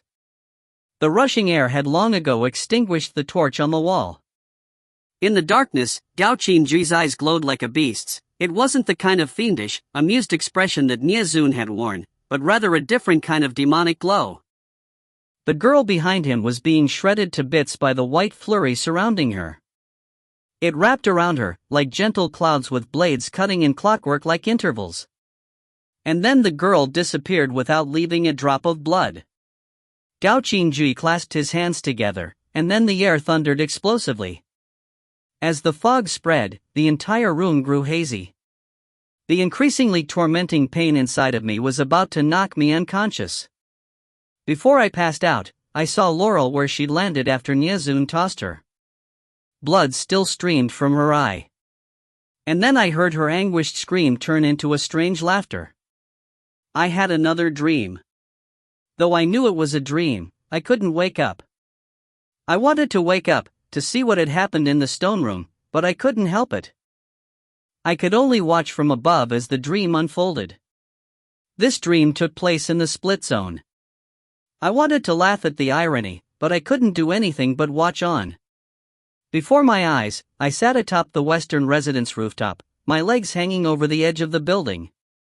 A gust of wind tousled my hair and my dress also billowed. Li Qing was there, dressed in my favorite set of her silver armor. She walked over to me and took a seat beside me. She sat with one leg bent and one hanging down, looking just like a firm, unyielding man. The outline of her handsome, heroic face was rugged like a mountain, perfecting displaying a valiant silhouette. She smiled confidently at me. "If I have to leave one day, take my place as commander, won't you?" I turned to look at her, a bright, pretty smile on my face. "No. You can't leave, Li Qing. If you leave, what will happen to us?"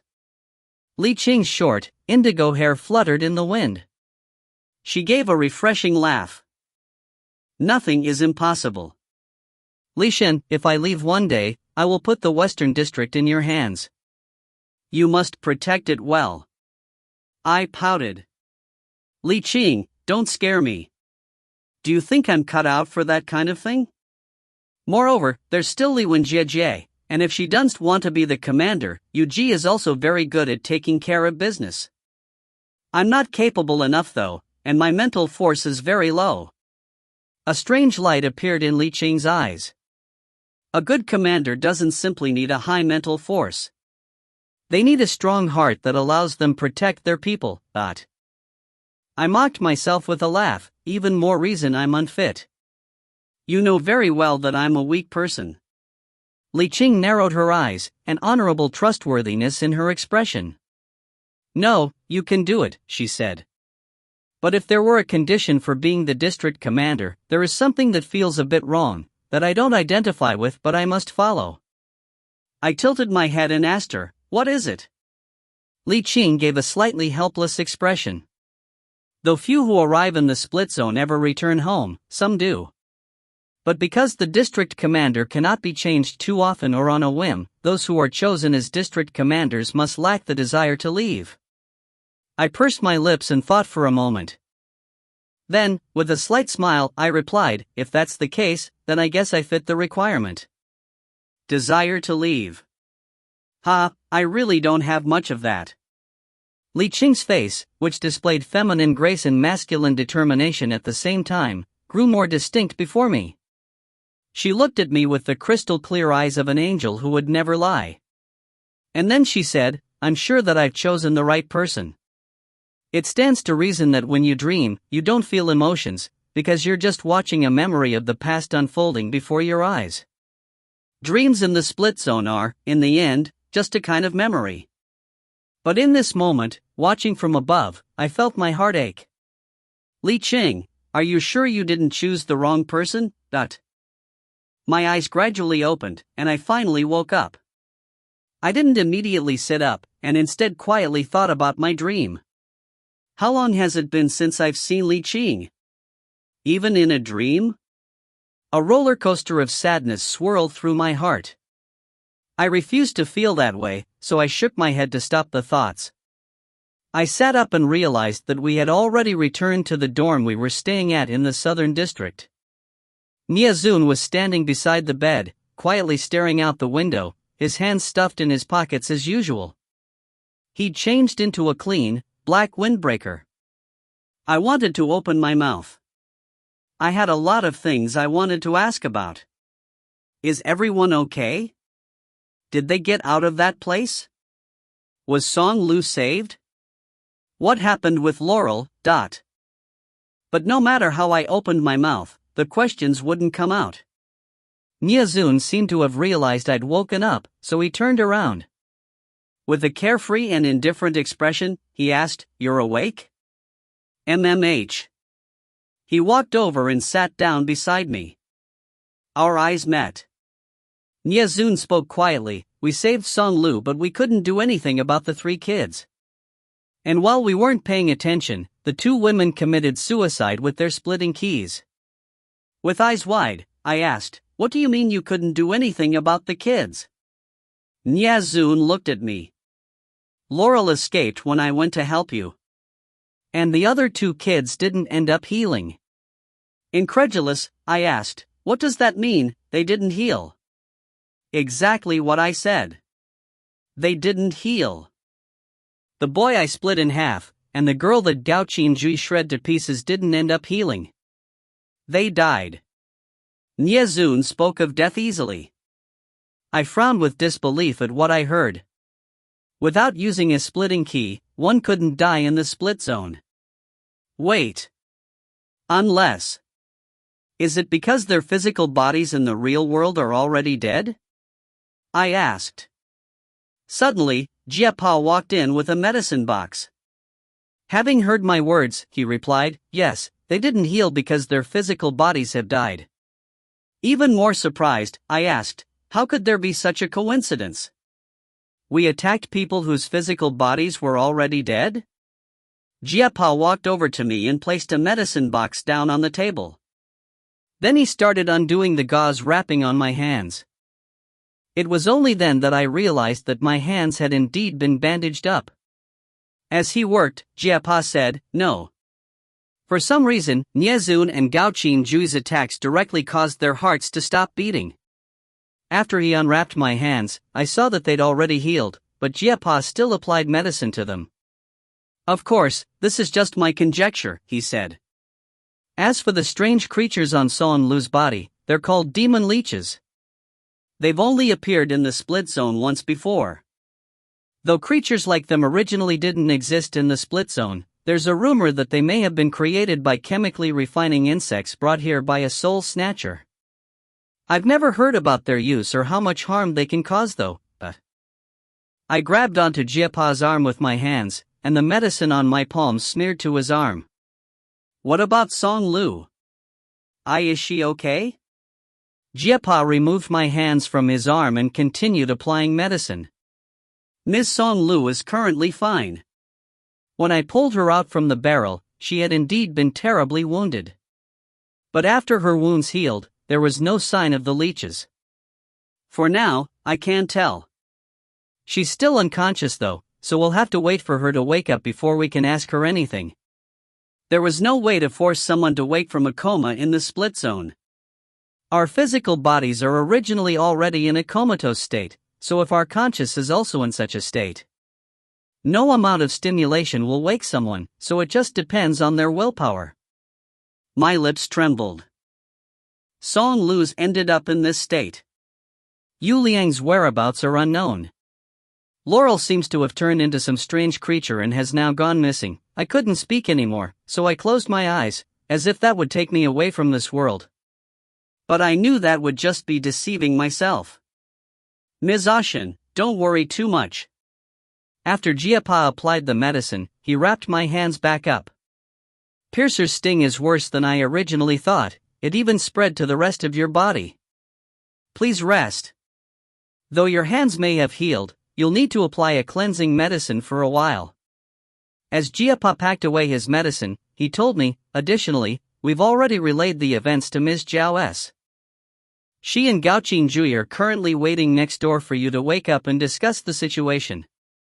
If you find any errors, ads pop up, ads redirect, broken links, non-standard content, etc., please let us know. Report chapter so we can fix it as soon as possible.